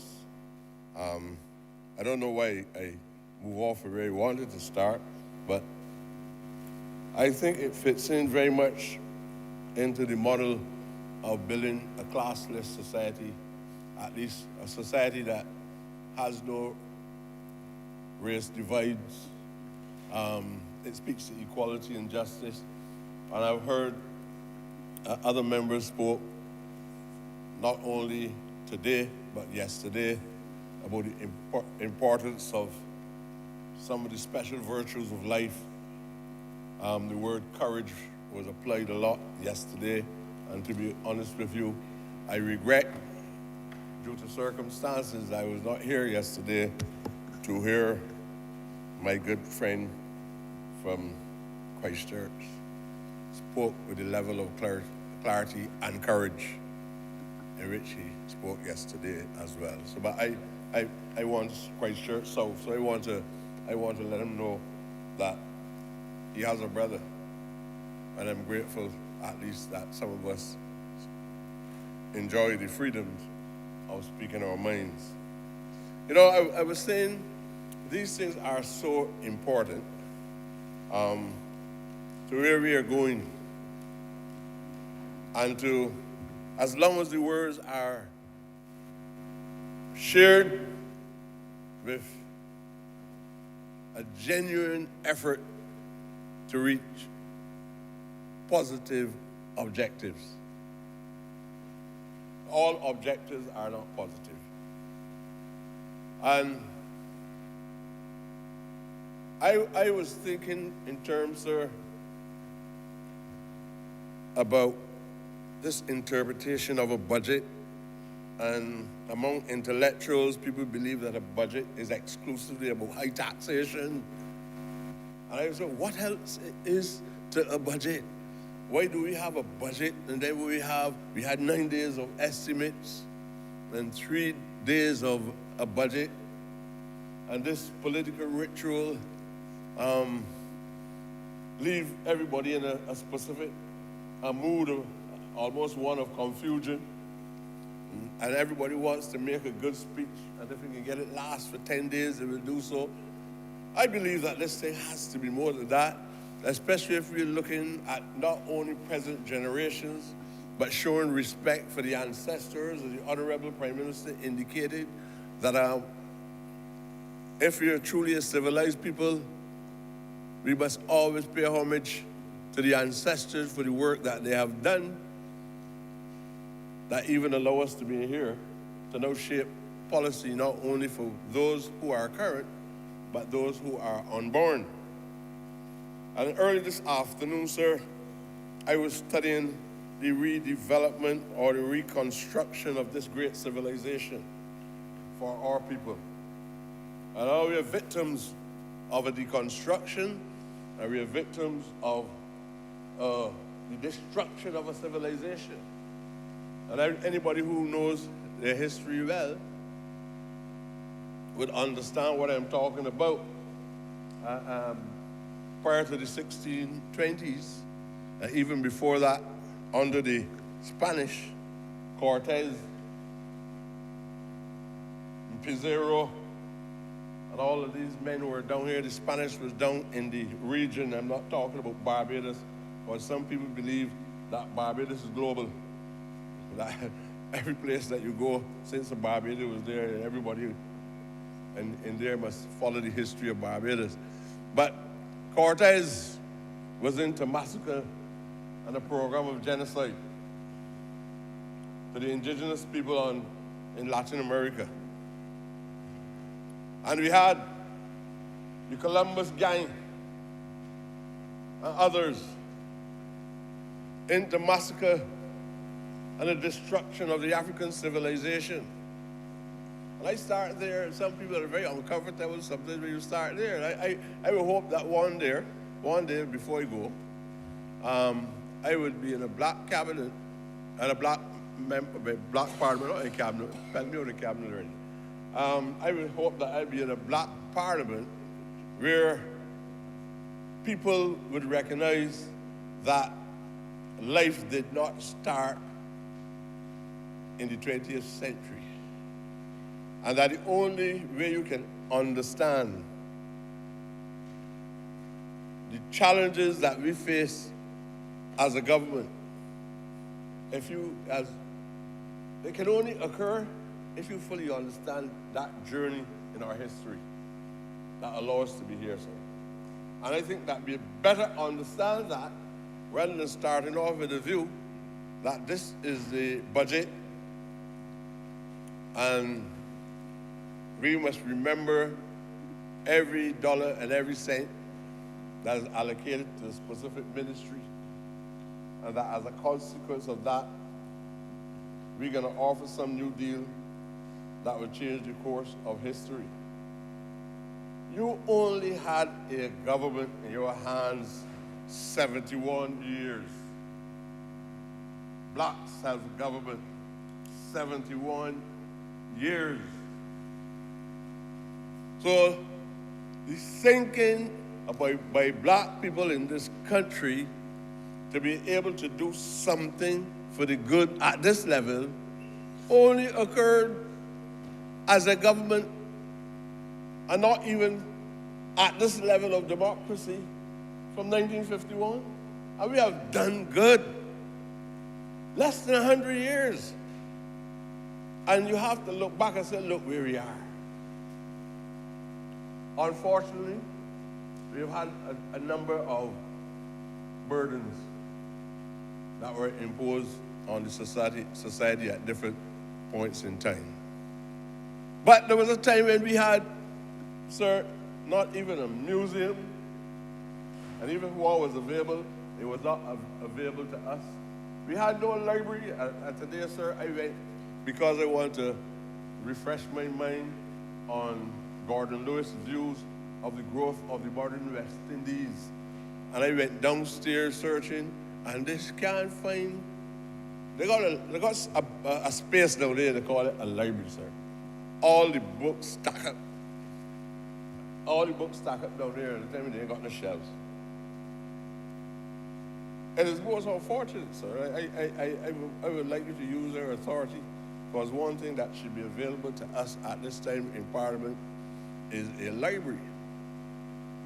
And I felt that I had to get to the root of this thing, what I was up here today doing. Listen, we are people who produce free labor. Free labor could not make an important public decision in the 17th century in the Caribbean, in Barbados in particular. Could not make a law, and nobody made a law favorable to us. from the 17th century, the 18th century, the 19th century, 20th century. And here we are, absolutely people of the same kind. Absolutely of the same kind with an opportunity. Only 71 years ago, we could not do anything for ourselves. We had to be battling with colonial impositions in this house. We had to be battling with slavery. We had to be asking for liberty and the freedoms in order to earn a pittance, 2 shillings and 6 pence up to 1930s.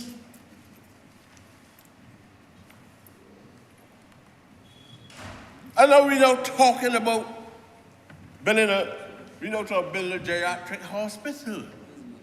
And I heard the minister who was responsible on the day of the breaking of the ground, he said the old hospital was constructed in 1884.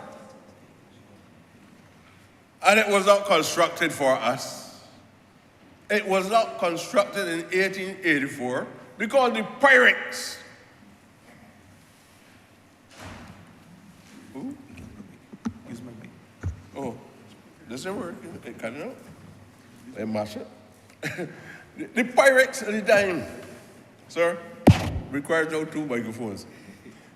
The pirates of the time were busy after the abolition of slavery, subdividing the continent. At the same time, they were constructing a geriatric hospital for their own. I don't remember, can you turn off your mic?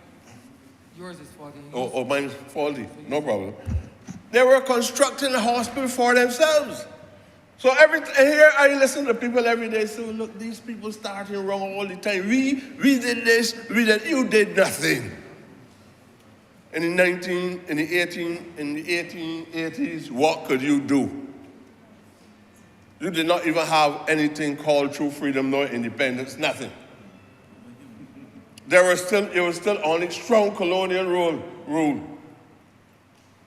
Only a so-called group of the black bourgeoisie were given a little freedom in order to get evidence in the law courts of this country, could make a law.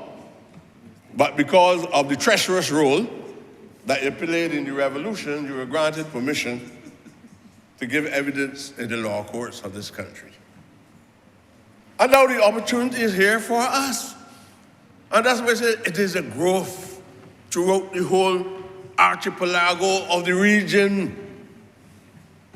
These people balkanize the system itself.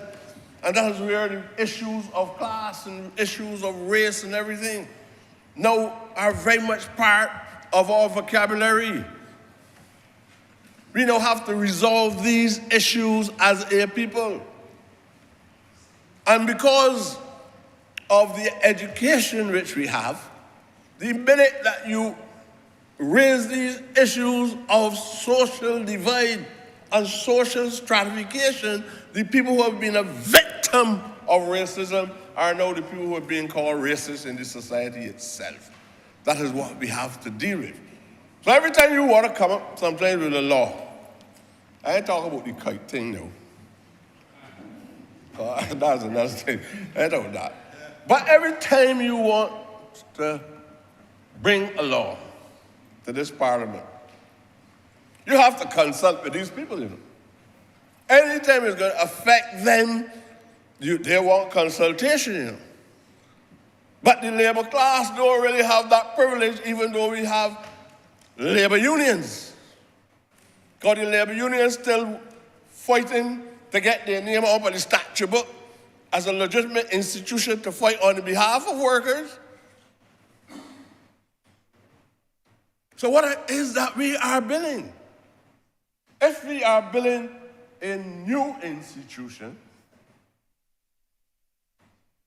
in the form of governance, then we have to look at all the inhibitions that stop us from building this new civilization that we all dream about, where we can walk in this country and enjoy the same standing as anybody else, and no special privileges are given to anybody in this country.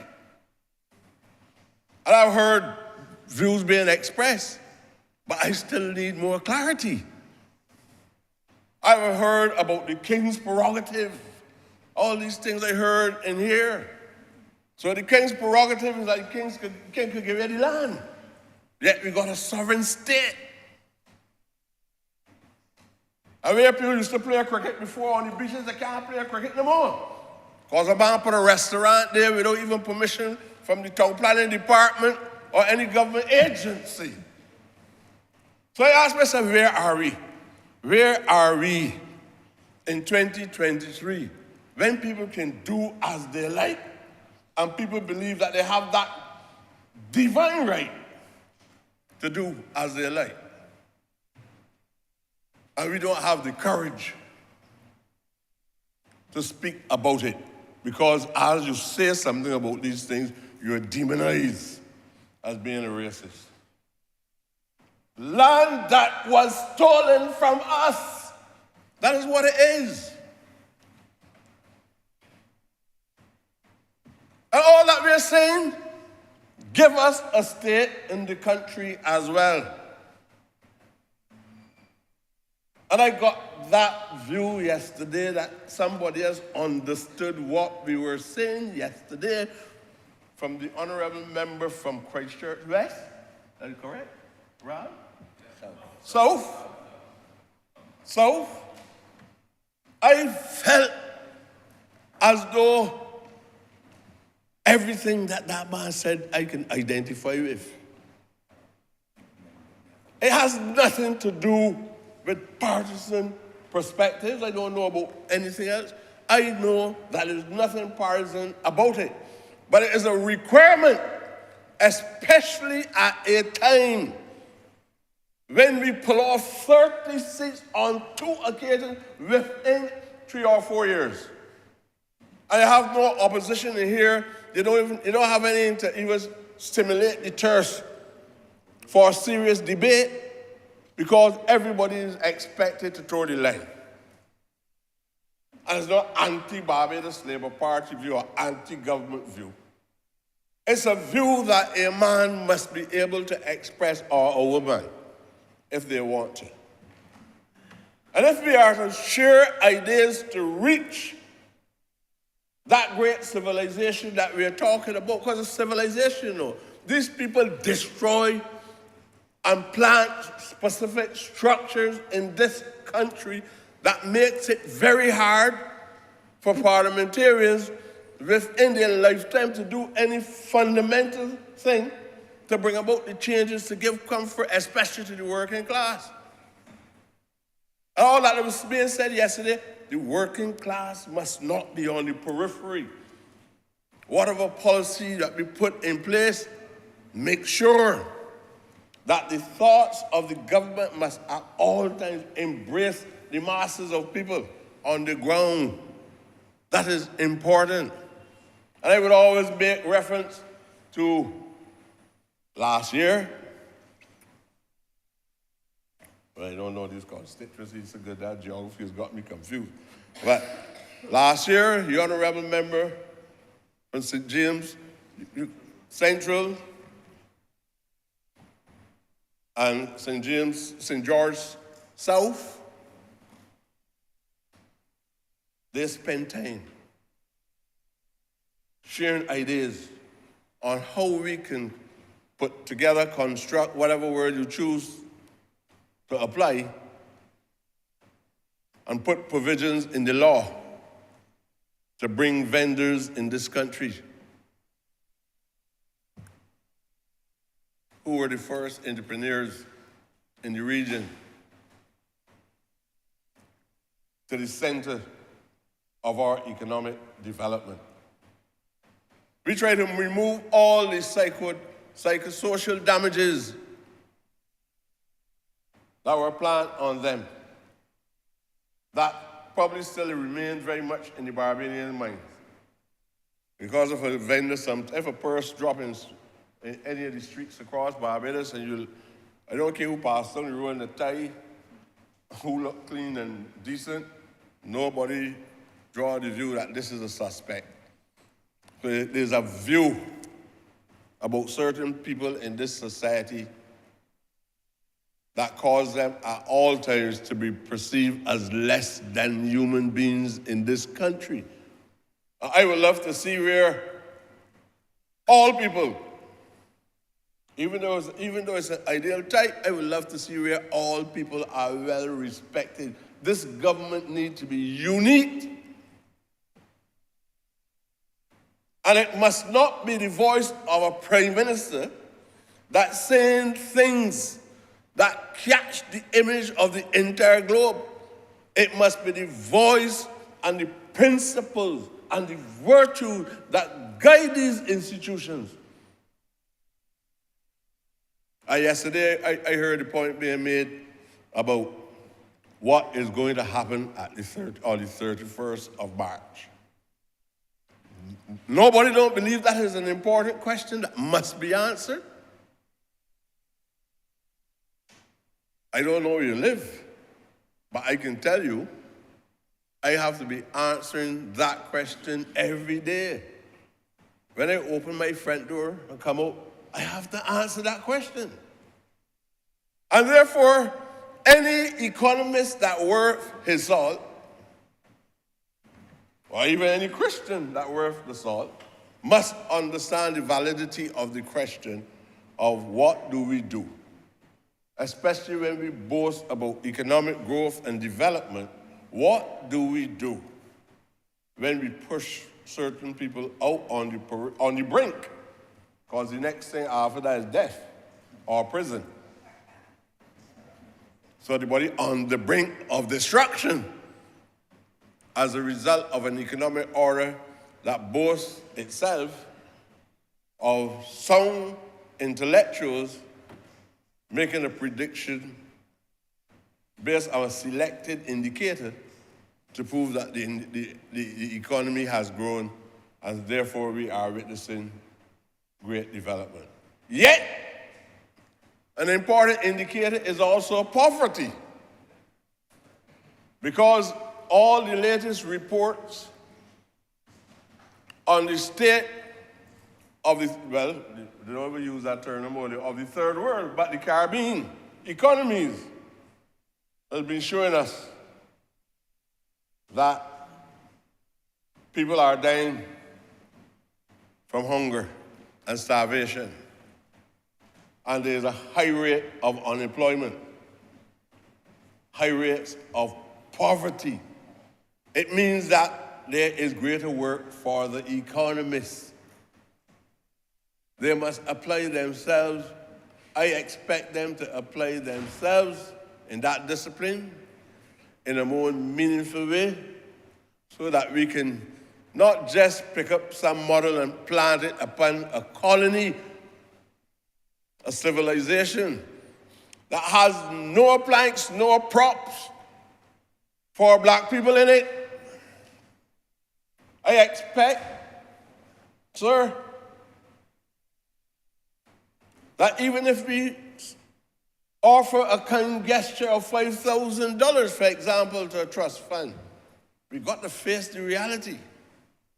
There's a massive increase in the cost of living in the country. And on principle, while it might be a good gesture, then you have to tell yourself, at this point, we have to revisit it. And I was hoping that in the budget, we would have revisited the trust fund and move it from at least 5,000. Look, that loan scheme will fail. I don't have to be an economist. If you show me the figures and you see one of those vending units surviving, it is kept up as a result of other forms of supplementaries. I don't want to tell you how, right? That $5,000 could not carry you anywhere then, but I understood that we were facing a lot of displacement of labor in the market, and we were trying to see if we could still find some means of allowing people to to earn from it. But you know, sir, from the very beginning, when we disbursed the first set of checks, we were disbursing the checks to the so-called young, small businesses and entrepreneurs, $5,000, you know. Inflating people's minds about business. But you know, when a man get that $5,000, you gotta pay a light bill. You don't even buy in the area the drinks. And some men might buy some liquor too, right? When they discovered that that was not the best methodology to be applied, they then had to get statements from the suppliers of the items that the individual, the applicant, were asking for, and write the checks directly to the suppliers. So it meant that we had a new approach to the development of small businesses, but we also understand that we had challenges and we had to correct them. I know there are people who had that money and never had a business yet. I'm straight for this. But I came in here and I heard about some $25,000 that most likely will be going to people who would be in the manufacturing business based on the story. I understand that. I am grateful for that. But I am pleading, not charging anybody. I am pleading that we correct it, and we correct it as urgently as possible. That trust fund must move from $5,000 to no less than about $10,000 to each applicant. Not that you're going to pay back the $5,000 and then you'll be allowed on the second tranche to borrow $10,000. I would also like to see a report that tells me how that is working. How many people who had the $5,000 up front and paid it back, all these things are theories, you know, and paid it back and then was given access to $10,000. I know who could pay it back in this country in 24 hours. But genuine people who went to get this loan of $5,000, tell me how much of them paid it back and went and get the additional $10,000. But if that is not enough to say this must be revisited, and it should have been addressed in the last budget, this budget that we're now talking about. It's in the core with no specific, but into that trivia, I tell you, we are facing a major challenge. You can't talk about economic enfranchisement and don't think about these things. When will we be at a point? I just came across the bridge walking. Butter on journalists. Black businessman having a restaurant across the bridge there, closed. Experiencing difficulties during the time of COVID. Indicated to me that he had a deposit with some reserve of $25,000. He doesn't mind me talking about it. But he can't even get a human being that is the agent or the owner of the business to come to the table and reach an amicable agreement. But these tensions still exist between business owners in this country. I don't even know if he's a white business owner, green one or blue one, but these tensions still exist. When a small man puts his hand on a few dollars and tries to get into business, then some individual devoid of any principle. But we're talking, well, let's have a discussion. And at the end of the day, you better don't talk with the man, because the man already made a decision. I got the 25,000. I want you out of my place. There are so many. Look, I see it happen to gas station owners in this country, you know. They had so much gas stations across Barbados that was closed immediately after COVID, and these conscienceless individuals that get washed into the economy.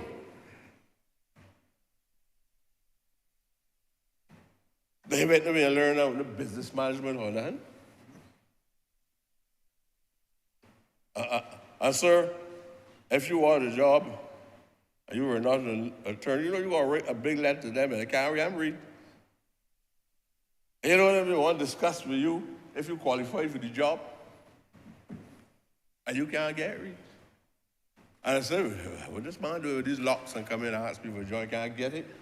Right? So if we want to develop a society that really is saying to us that we need to be just, for me, I was bringing them back to the history of the, I know what it did here. They come here to rape this country and to abuse free labor. And then they turn and ship all the wealth back up to England. The Spanish did the same thing. The Dutch did the same thing. The Portuguese did the same thing. And all of us running around day and day out, abusing one another. But who competent in a structure that was not made to facilitate you, but was made to facilitate the transfer of the resources of the region back to the mother country, to boast about who was responsible for the development of the Industrial Revolution. I have a problem with that. I am not defending any opposition party when it was in here before, because this is part of the course of the business. You're in opposition, you got to hold some lashes. But you're talking some foolishness. You got to hold some lashes. But let us, don't this thing with hatred is not part of me, you know. Not for my own. Somebody might be able to say so about other people. Time drawing now, you honourable member. Yes, sir? For time. Also, but sir, you can't do that to me, sir, because, you know, I'm the parliamentary representative of St. Michael's. I'm begging for bread on behalf of the people, sir. Honourable member, there's a standing order. I know you're more cognizant than I am. But I know you know the standing order relative to this. It speaks time allotted to you as a specific requirement. Yes, sir. I just want to thank our No, government. I just thought I would let you know that also. Thanks, sir. Thanks, sir. And you're fast approaching your time of expiration. Well, I hope that I'll be able to do what I have to do within the time you allow me. You've actually gone over your time, but because it's you, I give you 2 more minutes. Okay, thanks very much, sir. Sir, As it is you. I want to thank the government for, after 25 years, being so generous. Government, opposition, government after government. 25 years, I on my knees pleading on the behalf of the good people of St. Michael's East. And to some extent, sir, your constituency is also a beneficiary of my plea. The last word I was given, sir, is that some of my people who were supposed to be reciting, they didn't know where. There was a lot of poor communication, but I have been told I have not had any official thing, just like somebody to tell you the boundaries and so one area realign and all that, but nobody shows me any map. So then they come back and tell me, we're still working on the realignment and all that. But they indicated to me, and I want to say that on this occasion, although I'm fairly suspicious about many things, on this occasion I feel quite satisfied, sir, and I would like the people of St. Michael's East to know, and I hope that you will benefit from it too, sir, right? That the houses are unlikely to be removed, and that the intention is to realign the pipelines from the natural gas people in such a way that my people will be allowed to be able to sleep at night comfortably, know that they will not be removed from the location. That is not to say be misinterpreted to mean that this parliamentary representative is encouraging anybody. I am talking about a few houses that are already there and been there for a long time. I don't want nobody to misinterpret it. And then they say with Prescott tell me that we can go and build houses, and then they got to be facing this distortion and this painful sound of squatters in my area and all of that. So I want to thank you, and I'm so sorry, sir, that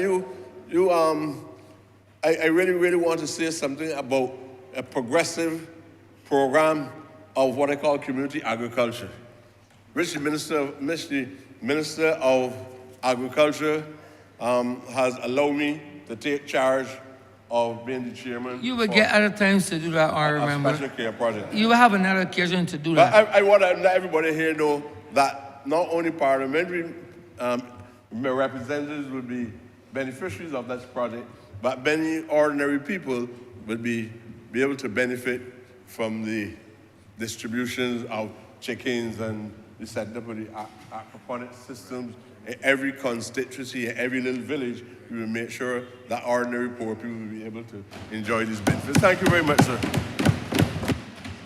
Honourable Member for St. Philip South. Thank you, Mr. Speaker. I believe that my entry into this debate is timely, since I am dovetailing the Honourable Member for St. Michael East, who didn't get a chance to do justice to a program that I entrusted in his care. Mr. Speaker, sir, I wish to unequivocally support these appropriation bill and budgetary proposals 2023. And as I rise, sir, I wish also to state that I am on record in Hansard for saying that I support anything that seeks to address our micro fundamentals whilst we seek to attain our macro objectives. And sir, it is against that backdrop, sir, that I take absolute pleasure in responding to these budgetary proposals to first of all highlight to the people of St. Philip South the gratitude that I have and the debt of gratitude I owe to each and every one on my team for bringing me to this honorable place in order to be able to speak on their behalf and on behalf of the people of this country. Mr. Speaker, if you were to be consumed by the obloquy that we have been subjected to over the past couple of weeks, and particularly in anticipation of going into this budget proposal, you will start to wonder if Barbados was on its way to hell in a handbasket.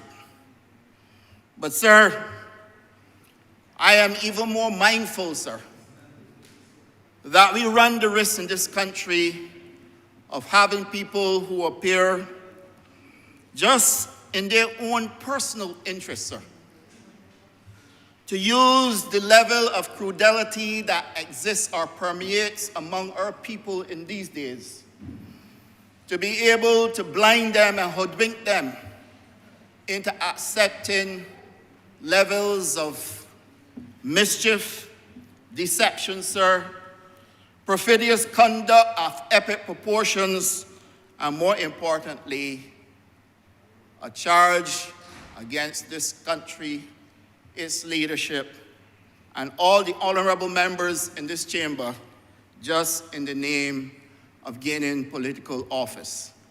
Sir, I absolutely disassociate myself as one in what we refer to as a political class from any such conduct as it relates to championing the cause of people in a quest to gaining office. Sir, when we were in opposition, we were lethal. Sir, I remember being PRO of the Barbados Labour Party, holding meetings simultaneously with sitting of cabinet, sir, so that Friday morning we could be on the front foot in dealing with the issues in this country. Sir, we did not choose to tell lies to the people of Barbados. We did not choose to put out any sort of information that would mislead people and give them the impression that Barbados is going to be a failed state. We actually addressed the truth. And what did we find in the truth, sir? We found over 20 downgrades, which we shared with the country, explained to the country, and walked them through, sir. We found the central bank printing money to the extent that we would have found no way at all, sir, to address this situation and bring it back.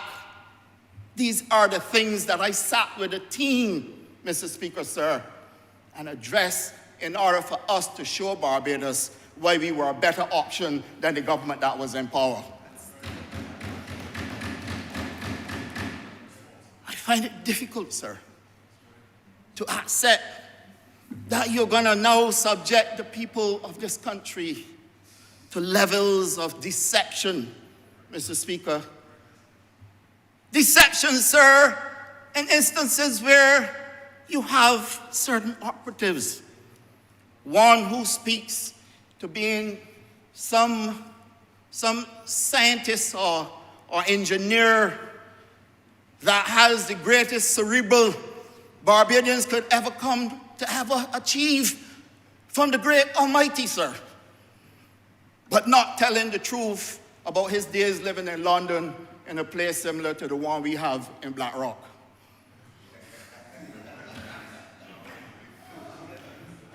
Mr. Speaker, it upsets me. Mr. Speaker, we have operatives in this country, sir, who feel as though they have a voice, sir. But the voice that they bring to the people of this country is only to exploit the crudelty that permeates our society only because of people who have now been drawn to social media, believing every little thing that they see and don't have those people around them to help them to understand. This, sir, is where I feel that I am the right place at the right time. Because my participation, sir, in this government as Minister of Agriculture and Food Security is to first of all make sure that this country will never, ever be in a position where there is rampant starvation because people can't get access to food. Mr. Speaker, I'm in the right place because I want to be able to deliver to the people of St. Philip South, sir, the things that they repose their trust and confidence in me to do. Now, Mr. Speaker, I am grateful for the Sam Lawrence Castle project, and I want to thank the Honourable Member for Christchurch West and the entire team for giving us Sam Lawrence Castle.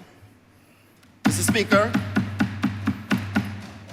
I am grateful for Sam Lawrence Castle also because of the road that it gave me, that I've been fighting for since 2018, from the Crane roundabout to Sam Lawrence Castle.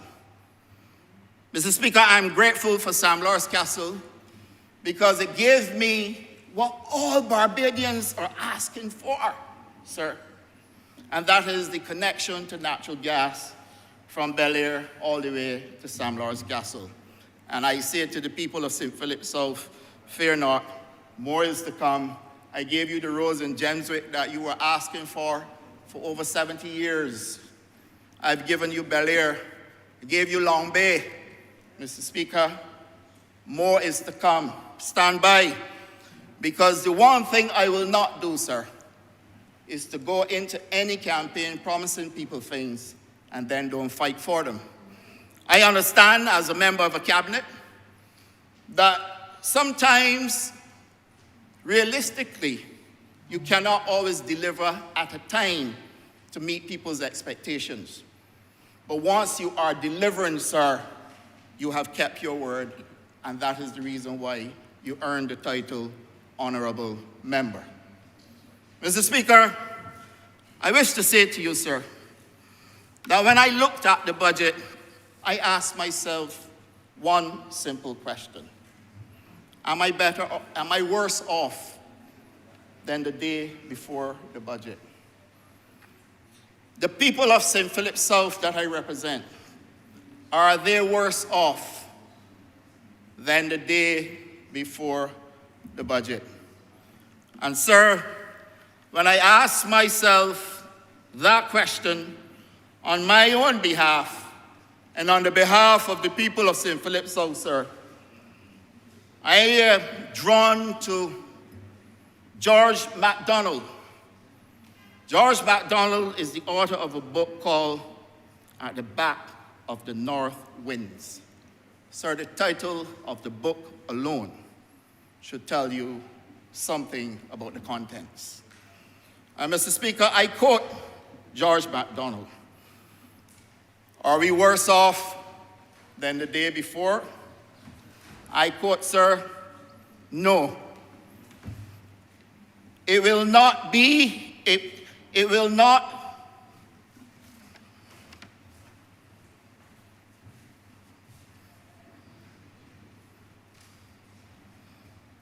sir, it will not be that case. The worst of it, I promise, will not come to you. You will be much better for it, sir. Just behave and do what I say and do as I tell you, unquote. Mr. Speaker, I believe that those who are trying to give Barbadians the impression that they would have been worse off should be in complete shame right now in this country. I, sir, am one of those who believe strongly in the tenets of democracy and capitalism. Mr. Speaker, there ain't no getting away from it, and I've said this repeatedly. Hansard also would have me recorded as saying this. I have to tell you, sir, that one of the things that I took away on Tuesday were the words echoed equally by the Prime Minister and the Minister of Finance when she said, we can guarantee you nothing. And that hardcore reality we must face, because as much as we may try, sir, under a capitalist construct, it comes down to whether or not you will survive in your quest to be able to achieve results, sir, that you set about to achieve. I am a prime example of that when I started a business at 32 years old, sir. Within a system with fierce competition, never once called on a government for a cent. Never once called on a government to do anything for me to survive the competition. Sir, I carved out my own niche. And that is what survival in a capitalist system means, sir. When I listen to the comments, sir, from all those who address these budgetary proposals, sir, I am convinced, sir, that the one person who really got it is the gentleman who was once in charge of SOSI at University of the West Indies, sir. And I'm permitted to call his name Dr. George Bell, sir. Oblige me, sir, to be able to call his name. And the reason why I'm calling his name, sir, because he hit the nail on the head. This is a capitalist construct, sir. A government would try its best to facilitate. A government would try its best to bring along people. But this notion that we must pop down and pull down and criticize the efforts of a government in an environment, sir, that is worse off than 2008, sir. This is rougher than 2008. But we have played such a good hand, sir, you will not even realize that this is worse than 2008. Sir, when compared to 2008, we had a government that fumbled and fumbled and fumbled to the extent that by the time 2010 came, Barbados was in total chaos. People got laid off, lost their jobs, couldn't support families, draw down on the savings, sir. And whilst all the rest of the world was pulling themselves out of it, sir, we were going forever downhill, on the brink, sir, to a currency devaluation. And Mr. Speaker, would you imagine that for the first time in the existence of all of us in this honorable chamber, an entire world was shut down?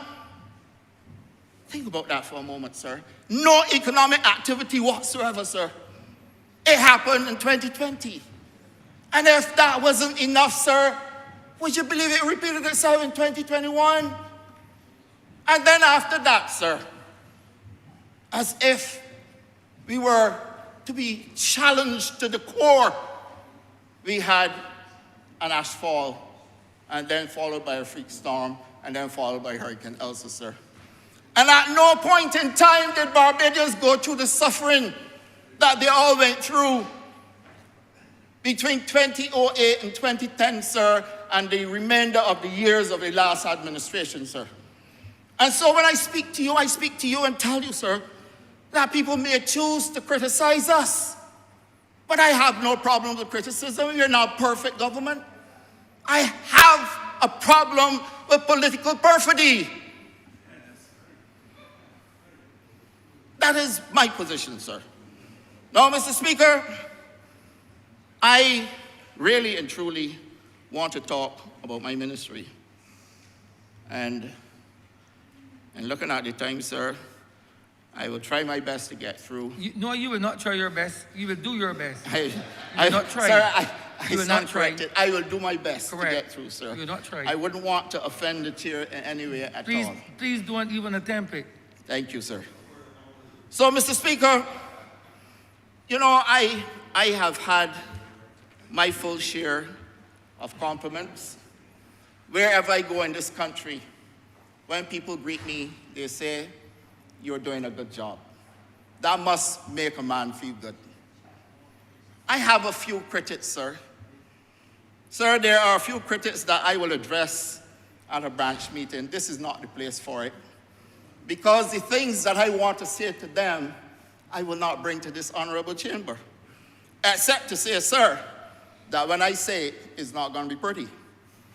Because I stand here, sir, being a man who is standing by his word.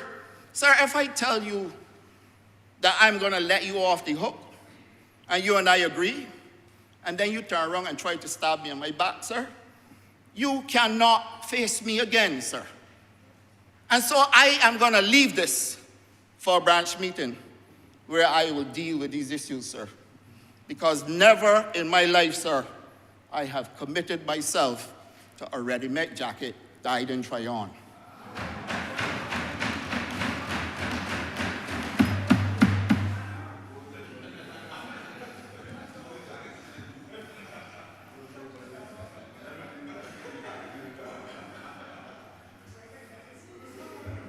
Mr. Speaker, this budget proposes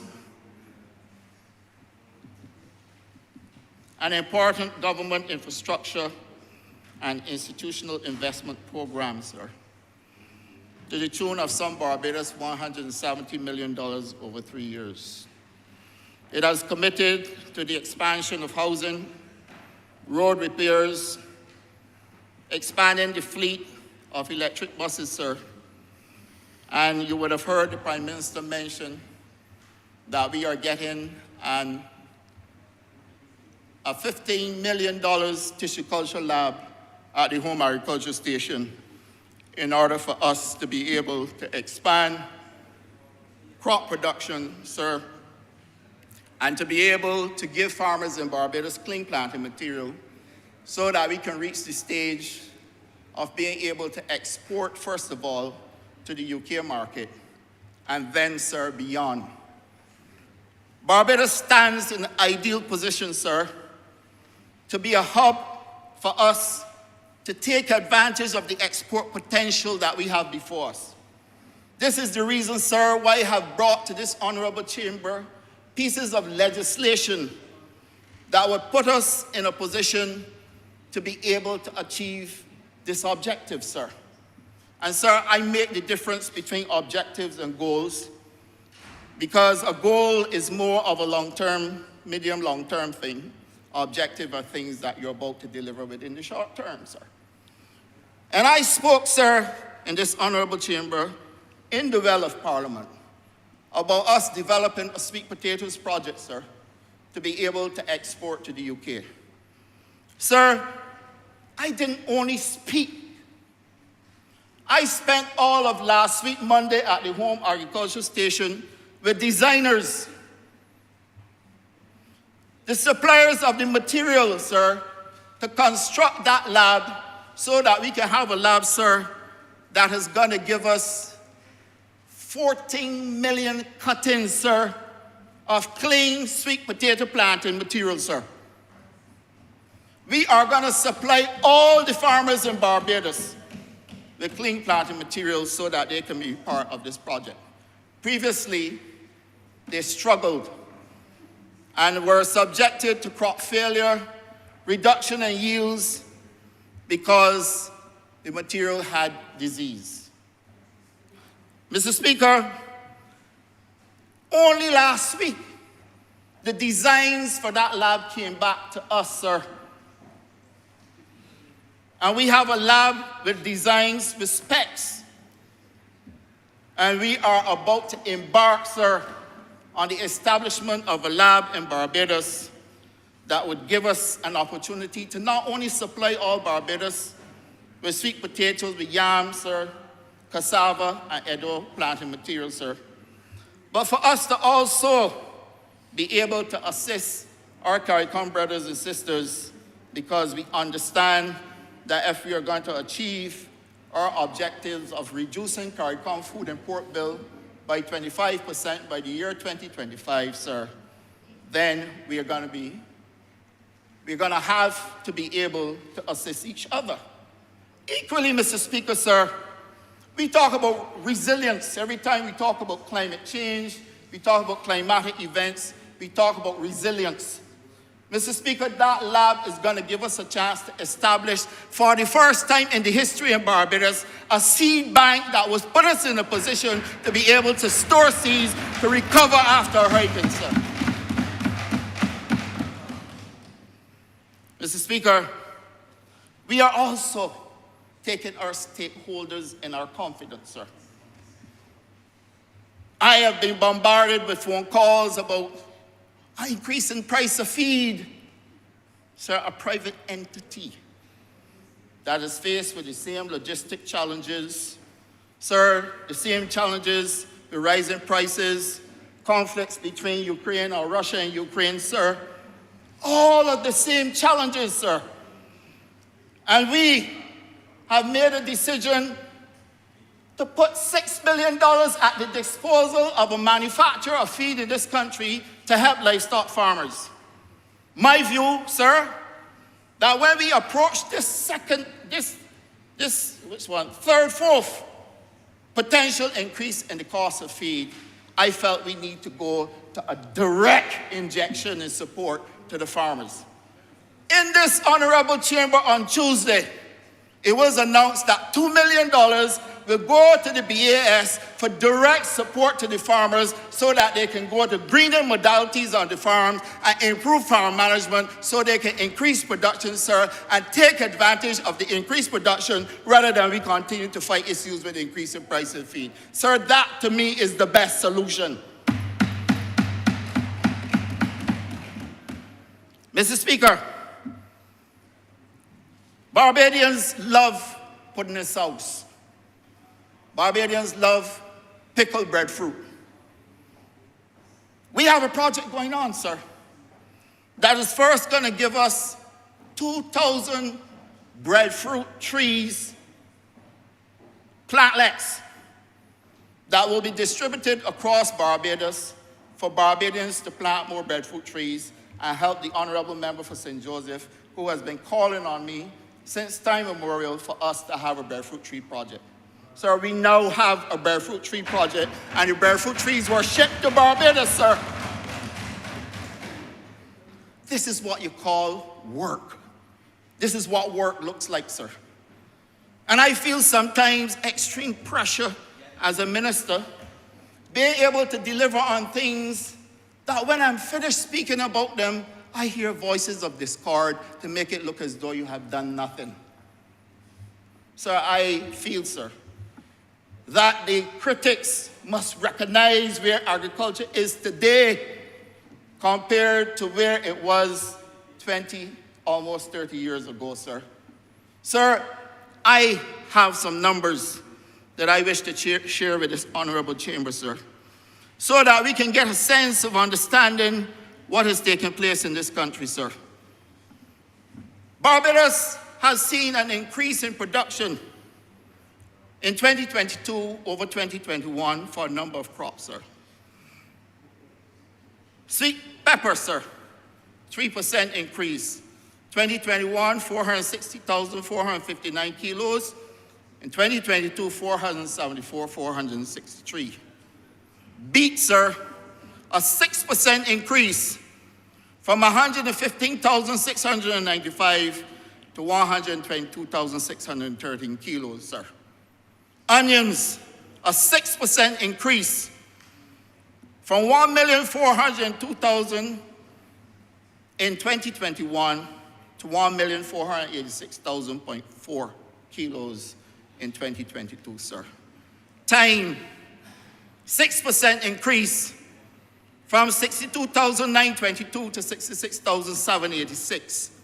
Cabbage, sir, 7% increase from 290,560 to 311,851, sir. Cucumber, sir, 8% increase from 101 million or 1.1 million to 1.2 million, sir. Eggplant, a 17% increase, sir, from 178, 329 to 209,091, sir. Pawpaw, 21% increase from 60,419 to 72,847. Sir, pumpkin, 29% increase from 392,781 to 501,667. Cantaloupe, 31% increase from 357,139 to 467,440. Carrots, sir, that we thought we couldn't grow in Barbados, a 32% jump, sir, from 257,891 to 340,427. Sir, Edos have been missing in Barbados for a very long time. We just recorded a 43% increase from 201, sir, to 287,629. Sir, peas, a 51% increase from 29,000, sir, to 43,940. Watermelon, sir, a 67% increase from 871 to 60 to 1,457,393, sir. Yams, sir, we had a problem in Barbados with a disease called anthracnose. Yams we could not get, we were importing yams, sir. We have a 70% increase in yam production in Barbados, sir, from 586,39 to 988,969, sir. Chinese cabbage, 80% increase from 124,577 to 224,256, sir. And muskmelon, we have been struggling, sir. So that the 412% increase will speak more about the struggle we were having, but it's a 412% increase in the production of muskmelon, sir. So that, Mr. Speaker, this is what work looks like. Sir, this is what leading a ministry looks like. This is what government looks like, sir. Being able to make a difference in the lives of people, being able to empower and enfranchise your stakeholders, sir. Mr. Speaker, in the well of Parliament as well, we spoke about the poultry industry, sir. I'm happy to report to you and to report to this honorable chamber, sir, that we have now seen a turnaround in the production in poultry in Barbados, bringing us back in line with where we were 3 years prior to now. So I keep asking people to understand what it is that 2 years of shutdown can do to economic activity, sir. And the fact now, sir, that we can bring poultry production, sir, back to the levels that we were at, sir, in 2019, sir, tells me that we have done something right in order to be able to be placed in such a position. Sir, I don't know what it is about the critics, sir, but it would appear to me that it's easier to criticize than it is to pay attention. So I listen to the program, the call-in program some days, just to tune in and see what is going on. And would you believe that you have a call-in program where people are targeting the government and moderators can't help them? You know, I heard a caller on the call-in program talking about the medicinal cannabis industry. And everything that the caller said was absolutely wrong. But do you know that caller was encouraged by a moderator who should have at least intervened and asked questions about the source of the information? Sir, the sugar industry. I went on brass tacks on 2 full programs to talk about the sugar industry. I went to the estimates for this coming financial year, and the Prime Minister established a committee which I chair with the private stakeholders, sir, the Director General for the productive sectors, sir, with the team at BAMC and the chairman at BAMC, sir. And for the first time in tackling the privatization of the sugar industry, we have 2 investors on board sitting and waiting for me to go to cabinet with a proposal to determine which one will take the sugar industry and empower all the stakeholders, sir. This is not something that I bring to the public before taking it to the cabinet. So when I hear questions about not presenting on the sugar industry, I know that Ossie Moore is in town.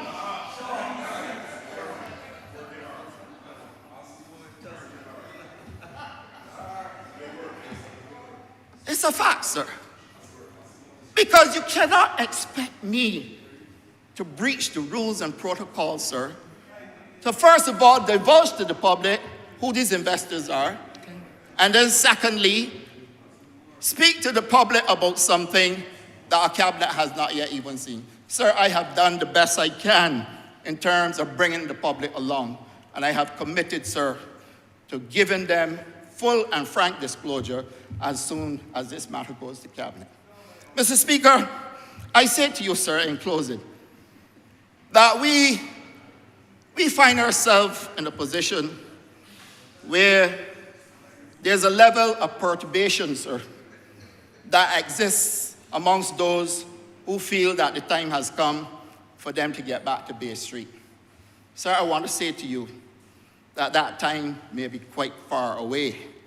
Because, sir, for the first time in the history of this country, we are about to get agriculture insurance, something that I was told you cannot get done when I went to the ministry, sir. Insurance for agriculture, sir. And so, Mr. Speaker, let me thank you for the opportunity, sir. Let me thank my constituents, and let me thank all these honorable members and my team, which I will never ever forget, at the ministry for working with me and bringing us to this point. Sir, I wish to commit my support to this appropriation bill and budgetary proposals 2023. I'm obliged to you.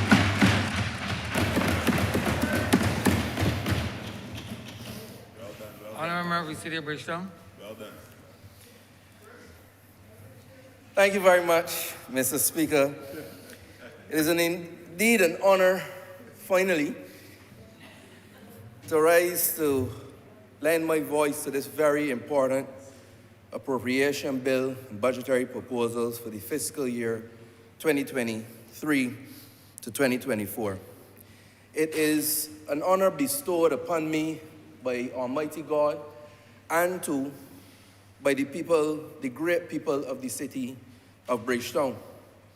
It is therefore from the onset that I would like to say thanks to God and thanks to those same very people from the city of Bridgetown.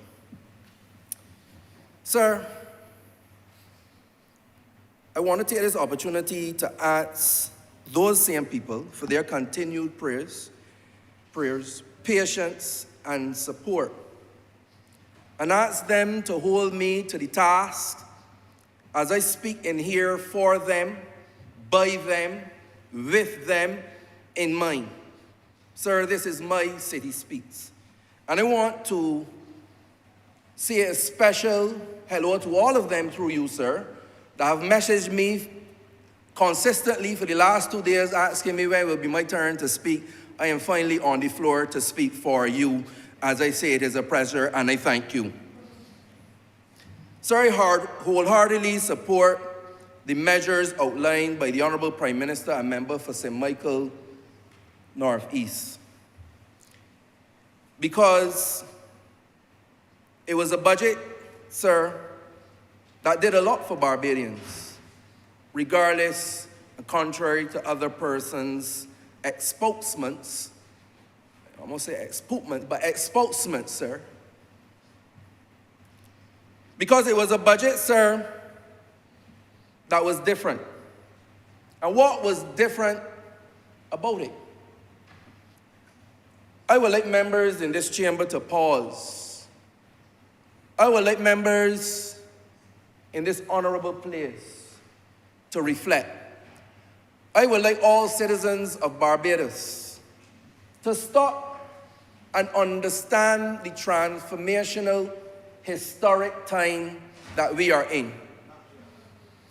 We are in a time, sir, moving from a time from a black box of nervousness to a tablet of hope. A time when budget was coming and people were at the edge of their seats, wondering what wax collapse coming this year. And only around election time can wonder what kind of election budget coming. But we have transitioned and transformed ourselves into a time when people gotta be trying to wear the popcorn. Because the illusion and the mystique of pain and suffering and austerity has all faded away. Just like the Honourable Member for St. Philip North had to throw away her popcorn, I am sure that the Honourable people in another place, George Street, had to throw away their beer and their rum after hearing the budget, sir. Because they got what they did not bargain for, a proper budget. Now, I also want to pause, sir, in all sincerity,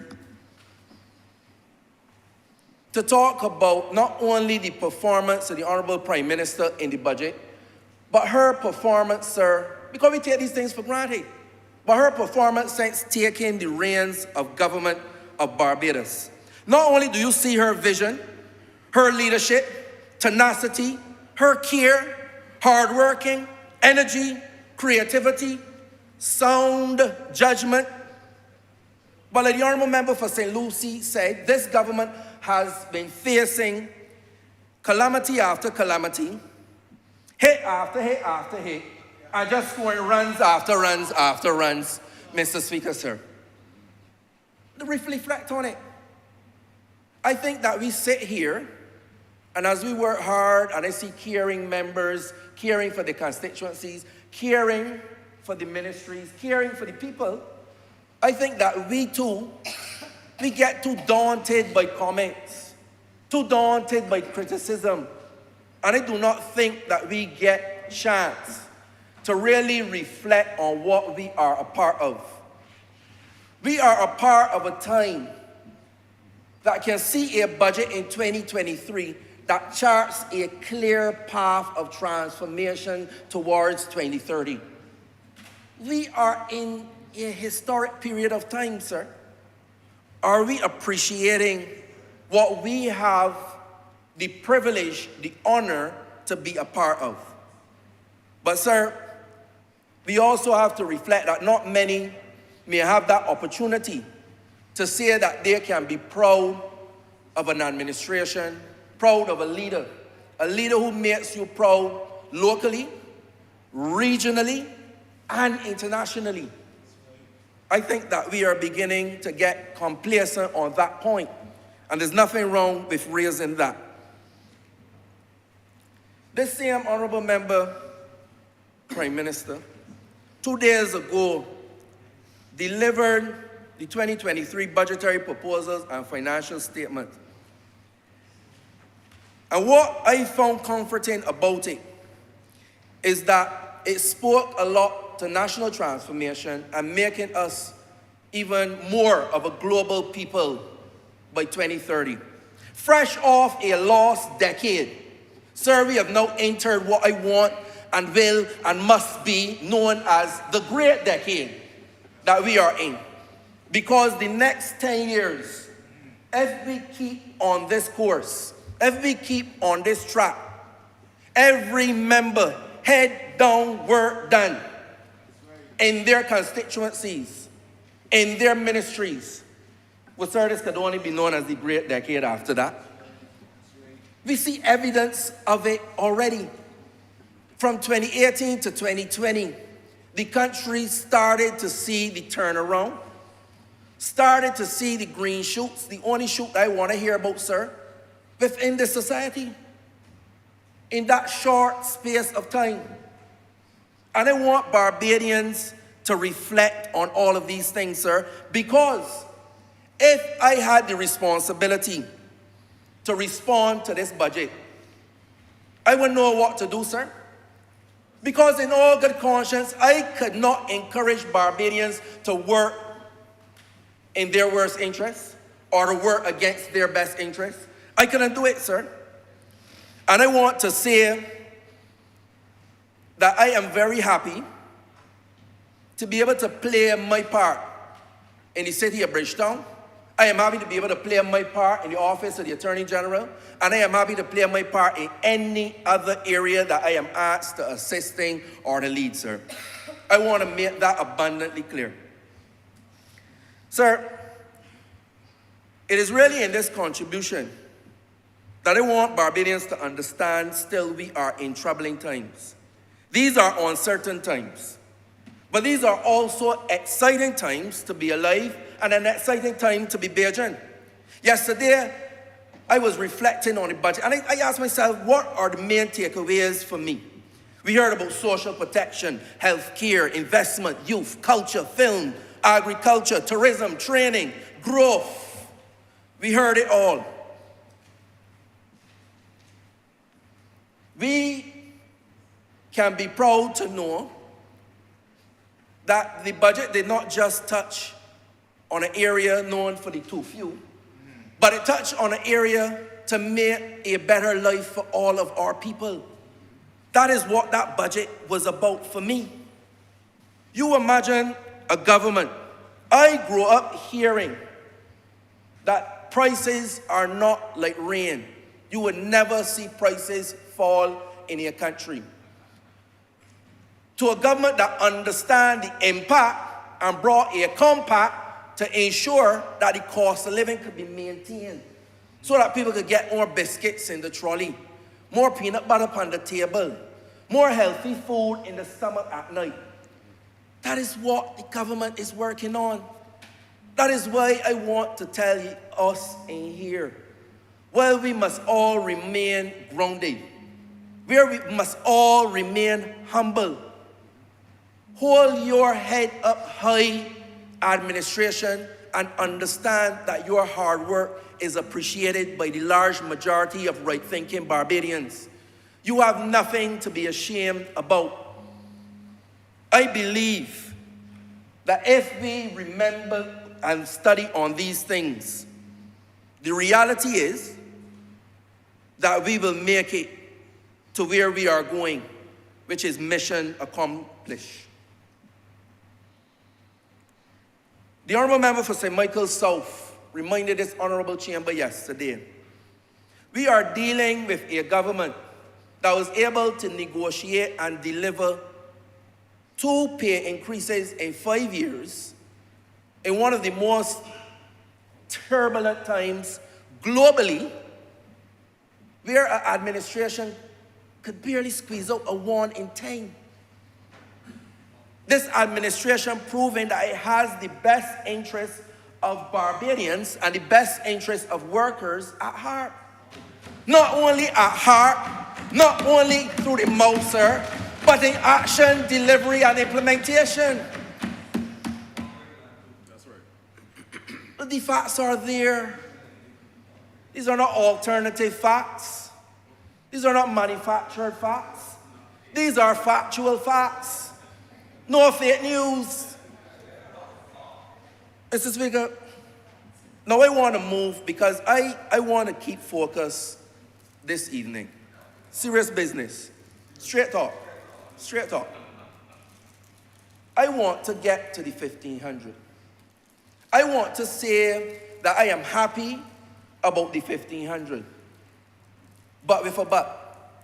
I am happy with the 1500, but I have a but. And my but is that I want to ask Barbadians, let me come closer to the mic, I don't want to miss this part. I want to ask Barbadians to spend it wisely. Save it. Invest it wisely. Because I know sometimes you get a little thing and you feel you're going to be off on debts or you get into luxury. I would like to see some of y'all come together, form a little cooperative, man. You know, invest in some sort of business. Seek to get a top program bus. Get a cannabis license. Do something that can make that an investment that brings $1,500 over and over and over again. Not a one-off. Don't wait 10 years for it again. I am serious about these things. Because when I talk about empowerment, I talk about a day when we don't have to wait on government for everything. We don't have to wait on a handout. We don't have to wait for the different programs that we set up to keep us afloat. When I think of empowerment, I think of how do we get people to the stage of not just surviving, but of thriving. How do we get to that stage? And it is at this time, sir, I want to address this concept of debt. Now, I'm not a minister of finance or economic affairs or like, I don't intend to be either. But I understand certain basic principle financial ideas. I live in a country and a society that says, do not add any more taxes, do not borrow, cut taxes, but still deliver every social and other program there is. And I know that that is an equation for disaster. That will create a failed state. So what are the solutions? Because we can't just talk about the problems. I ain't come to be a proponent of problems. No, I will not follow in the footsteps of the conservative. I will not. The solution has to be earning our way. And how is this government prepared to drive the country to earn its way? But before we get to earning our way, we have to set up the foundation, we have to set up the platform, and that is done through what is called good debt. If you go and you look at a poor man or woman, let me call the poor man Arthur. And if you look at a rich man, and we call him Chris. If you look at the debt portfolio, I can almost bet you that Chris will borrow higher sums of money in good debt, turn it over, and make a wealthy state of affairs for himself. People must not see debt all debt being equal. If you borrow money to build out capacity for a country to be able to deliver more for its citizens, sir, that is called good debt. And I want Barbadians to understand that. When we borrow money at the best rates possible to be able to build out the Scotland district, to be able to increase agriculture, to be able to increase exports to $1 billion, to be able to put investment, not spending, investment in our young people and their education, to ensure that we have airlift, grammar, might not be parliamentary, sir, but thank you. Airlift grammar, to ensure that we get spend and investment in this country. Barbadians, through you, sir, that is good debt. But that's so difficult to understand, sir. I want to say, these are the ways that this government prepared to be able to move the needle on us just living paycheck to paycheck, but where every citizen could feel confident in the future by being able to own a stake in their country. And I think that that's part of what the Honourable Member for Christchurch South was talking about by the micro, by ensuring that we live in a society where everyone matters and everyone can get by. And it is so important. But sir, I want to move along quickly because I know that time is against us tremendously. I want to go back to the budget and say to this honorable chamber and say to this country that it was so inspiring for me. That when I left here, sir, I said that, you know that we have budgets for our ministries. And you know the budgets for our ministries will all impact positively on our constituencies. But why can't we have a budget and proposals for our constituencies? Well, yes, the Honourable Member for St. Michael South Central agree with me. So I have the Bridgetown budget, man, sir. And I made this a document to the House. It is called Bridgetown Towards a New Vision. And in this new vision, sir, I am trying to link the budgetary proposals to projects for the people of the city of Bridgetown. And by extension, through the capital city, being able to say to Barbados, I can borrow the term heartbeat from the Honourable Member for St. Thomas, if she allows me, because I will lend you lungs, because lungs in the middle, but I can borrow the heart for you. The heart of Barbados is the city, the capital city. And through this financial heartbeat, I believe, I know, I am convinced that we can do good by all of our citizens. What this budget speaks about, sir, is how do we build out housing with the Ministry of Housing, with an ambitious housing program. It allows me to work closer and more with the Honourable Member for St. George South. Pleasure to do, my friend. How do we work with government to ensure that we get those roads? How can we get people around the world investing in cities and renewed cities at this time to make sure, because how we can talk about investment, how we can talk about business, and how we can talk about jobs, where the capital city you can't, the roads are unusable. It don't make sense. And if we are going to earn our way, we have to put the mechanisms in place to be able to do so. It cannot be wished into being. That's right. So that is what we have to understand, and that is what we have to do.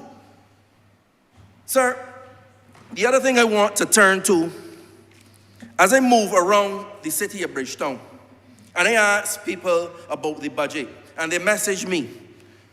It is funny, there's something bubbling up in the city of Bridgetown, and I want it to bubble up in Barbados. I don't know if you ever heard of a man called Dayton Elliott Motley. Now, there are senior and other members of the city asking me, why is there nothing significant named in the man of this honor, in his honor, who sent me to school and who fed me? And I said, okay, you have a point. And they went on and explained to me in simple terms, they believe that this is a historic misstep. And I am asking not only the members of this chamber, sir, not only the people of the city, but the people of Barbados. Because the Prime Minister, she may veto us, but one thing I know, she will not veto them. And I'm asking them to join me on the call as we correct that mistake, sir. But moving over now to crime in the city and in Barbados.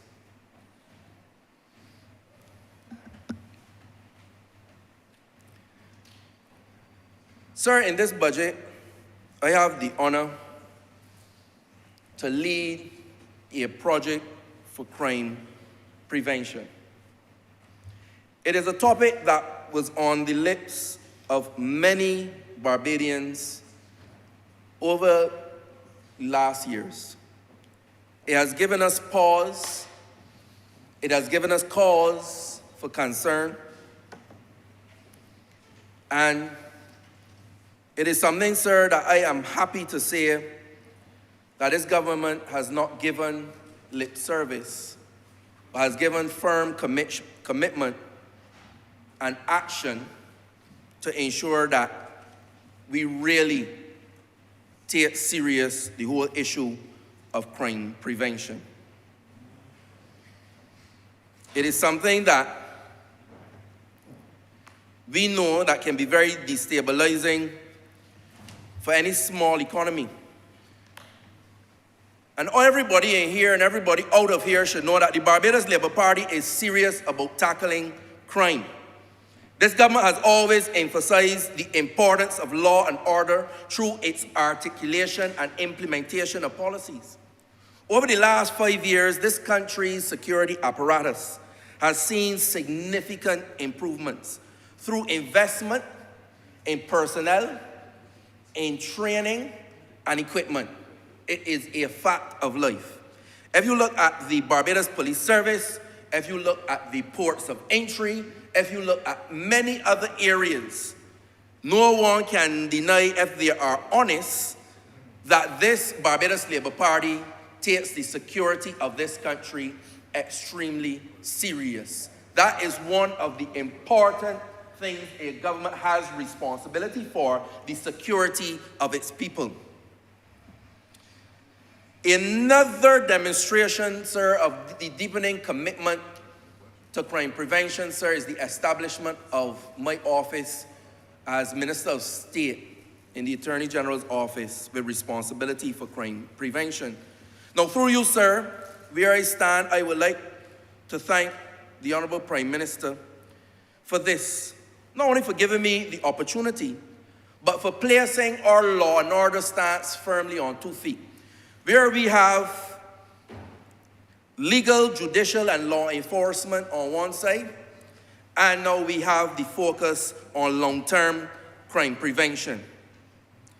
Mr. Speaker, sir, I turn to the 2022 crime statistics for context. We had 5,803 reported crimes for 2022. 43 homicides, with about 35 of them firearm enabled.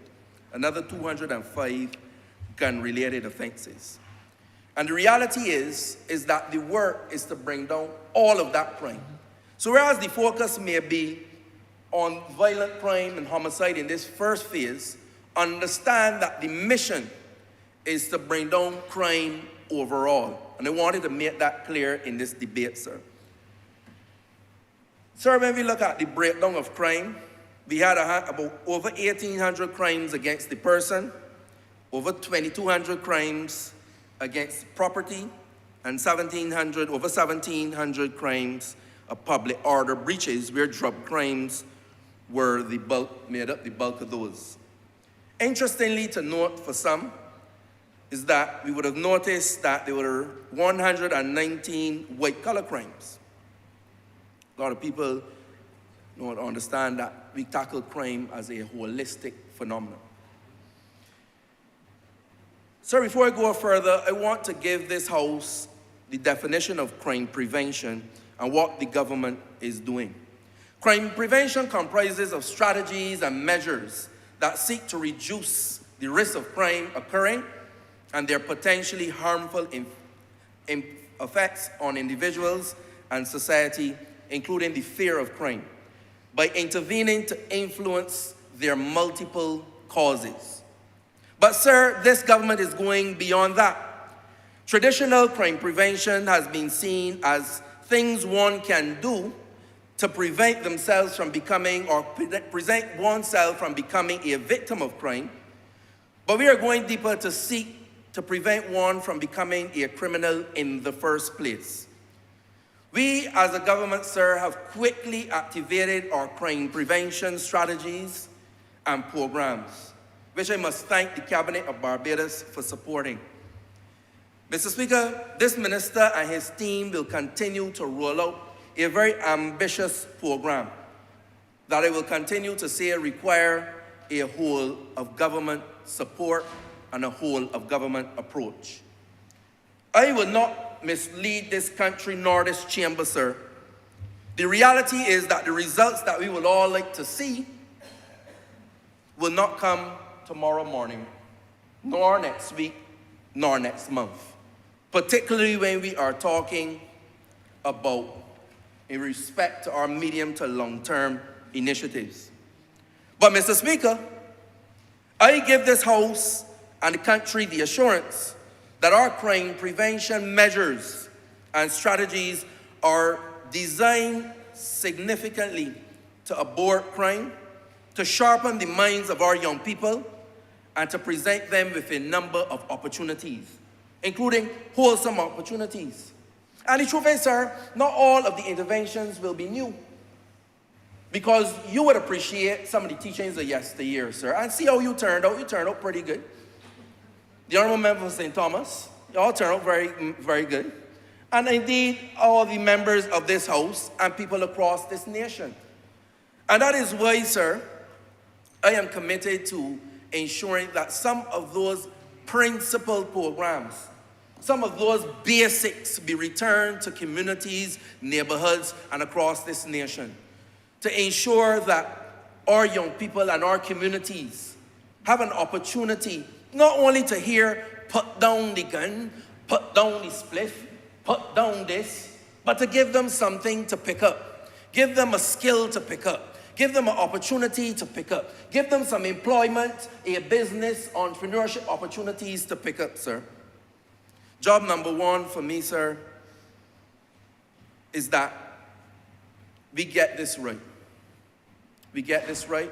I get it right for the city. I get it right for crime prevention. I get it right for Barbados. And that is why, in reflecting on this very debate, sir, I asked myself a few questions. How can we build out a nation?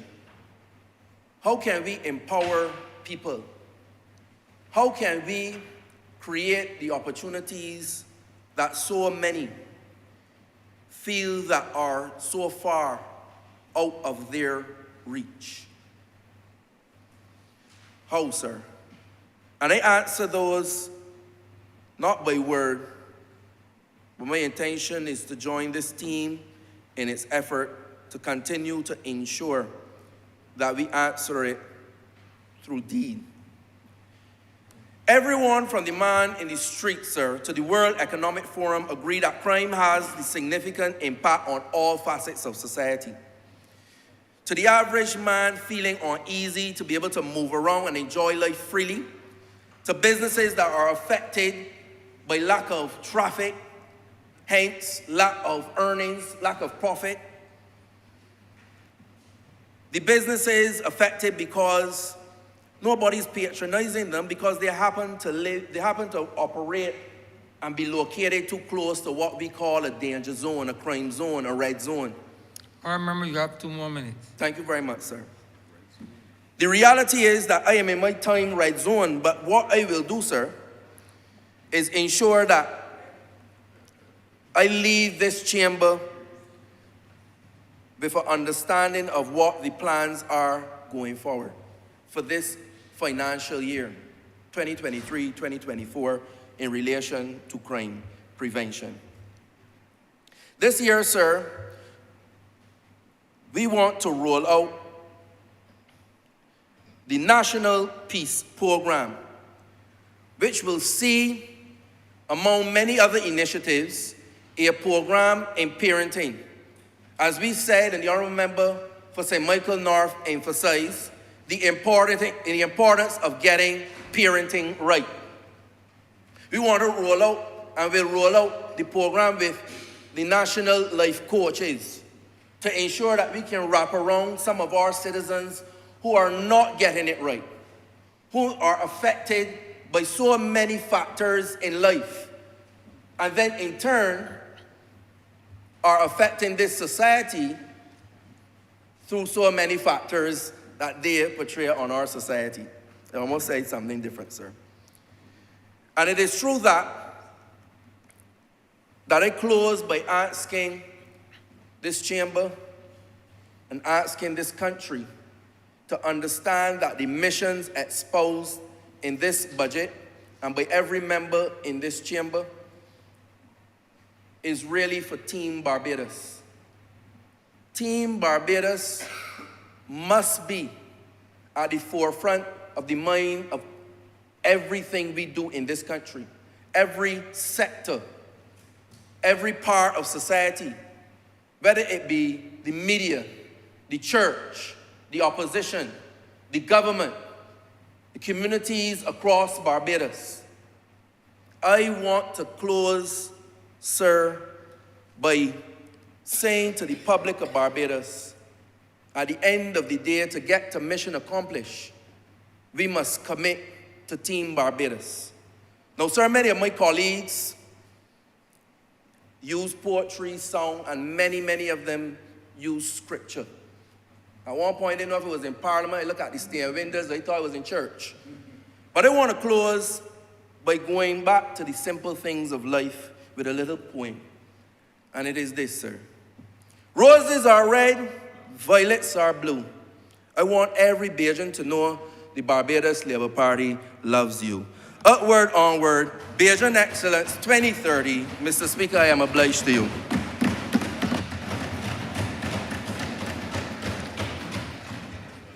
Honourable Member for St. Michael South Central.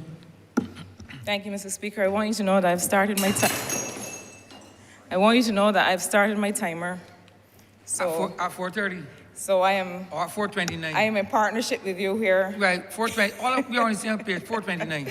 Sir, the budgetary proposals and financial statement that we heard on Tuesday considered that we have, since 2018, when this Barbados Labour Party came to service as government,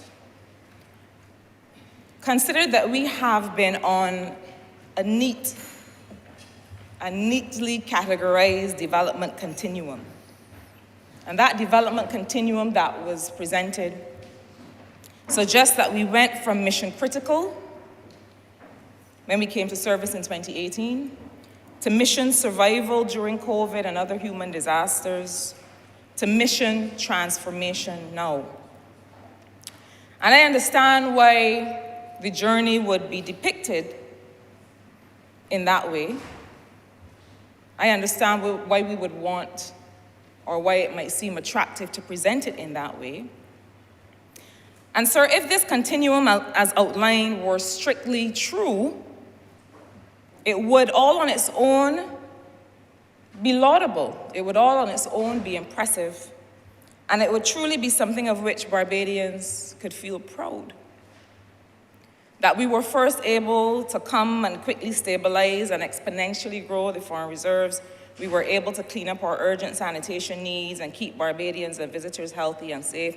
We were able to get buses back on the streets and garbage off them. Sir, if that were that continuum of mission critical to survival, to transformation, if that were strictly true and real, that would be impressive. But sir, I don't really believe it has been such a neat development continuum. I believe that Barbados, as a small island economy, finds that it has to do all of these things at once.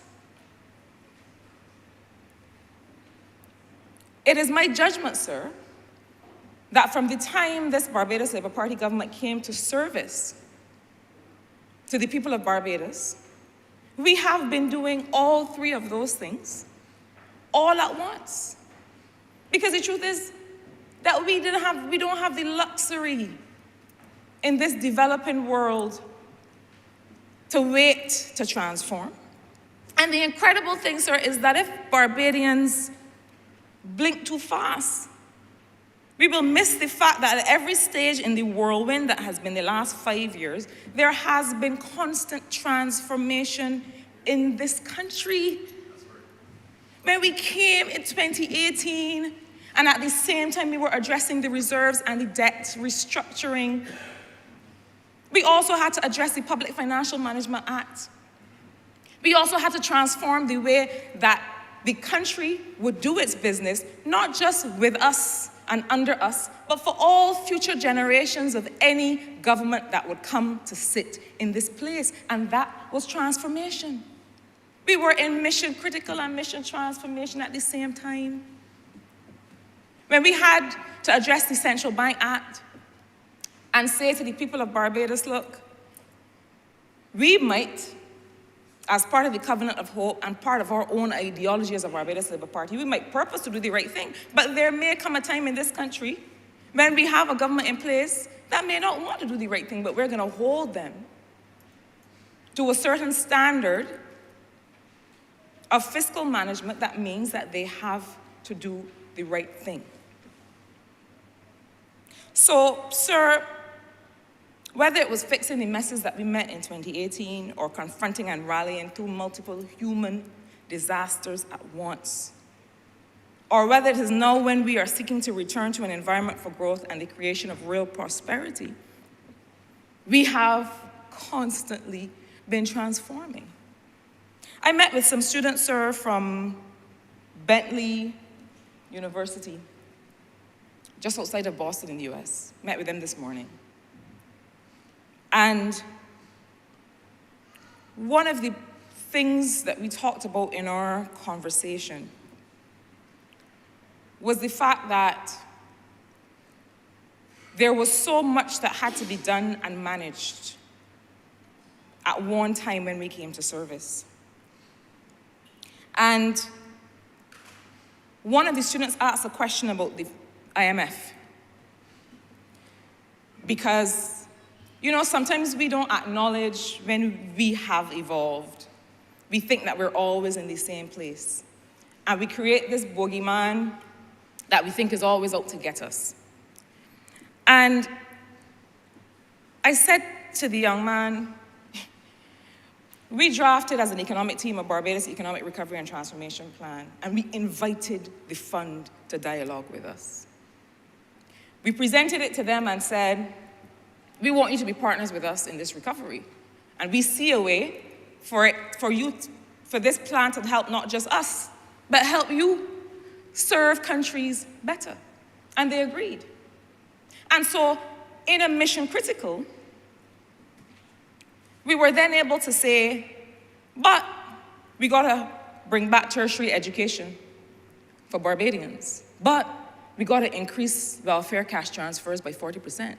But we gotta increase pension.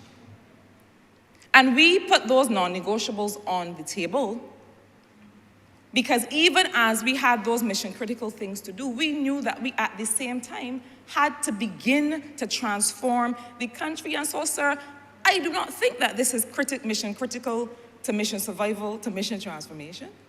I think that this Barbados Labour Party has since 2018 been on a clear trajectory of transformation in this country. Because here is the thing about transformation. It doesn't always follow a straight line up in the air. And that's one of the things we have to be able to appreciate. That sometimes the things that we are experiencing may not look on the face of it as if we are having a wonderful time in the experience of change. But change is happening. So I don't know, sir, why the country seems shocked that this budget sought to listen to people and meet them where they are today while continuing the solid day-by-day, often unsexy work of transformation. I don't know why people are surprised because that is the Barbados Labour Party way. We have to be able to walk and chew gum. We've always had to stabilize and transform. Sir, in April 2017, I had the honor to deliver the Grantley Adams Memorial Lecture. And I gave it the title, Survive or Transform: Why It's Now or Never for a New Development Model in Barbados. And I chose that topic because at that time, in 2017, we had for some years been in the throes of a survivalist governance, where that was all it was about. It was just about trying not to perish. There were no critical missions identified to set us on a path to recovery. There were no transformational programs outlined that would enable us to start the future now.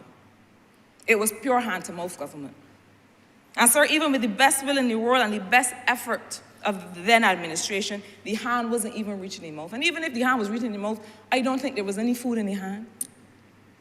There was nothing in there to provide sustenance and nourishment to the people of this country. And the then Minister of Finance, I will never forget it, he came to this honorable place, arms flailing, forlorn, face flushed with frustration and fatigue, in this place, and begged of a mere opposition Labour Party at the time, and begged of the people that he promised to conscientiously govern. But what would you have me do? But what would you have me do? Because he only had a couple options in his little mind. It was either tax or lay off. But he didn't have long to wait to find out what we would do, because shortly thereafter, on the overwhelming will of the people of Barbados, we showed him what we would do and showed him what needed to be done. The Democratic Labour Party could not conceive of a budget of this nature because they have never been the most flush with options or ideas or innovation. And so I don't mind the pronouncements that came before the budget came and the terror that was forecast. I expected that. Because I think sometimes that we have to prepare ourselves to receive the thing that we asked for. And I'll tell you what I mean.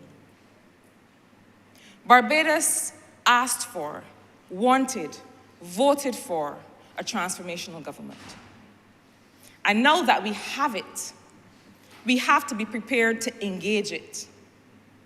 Now that we have it, we have to understand what to do with it.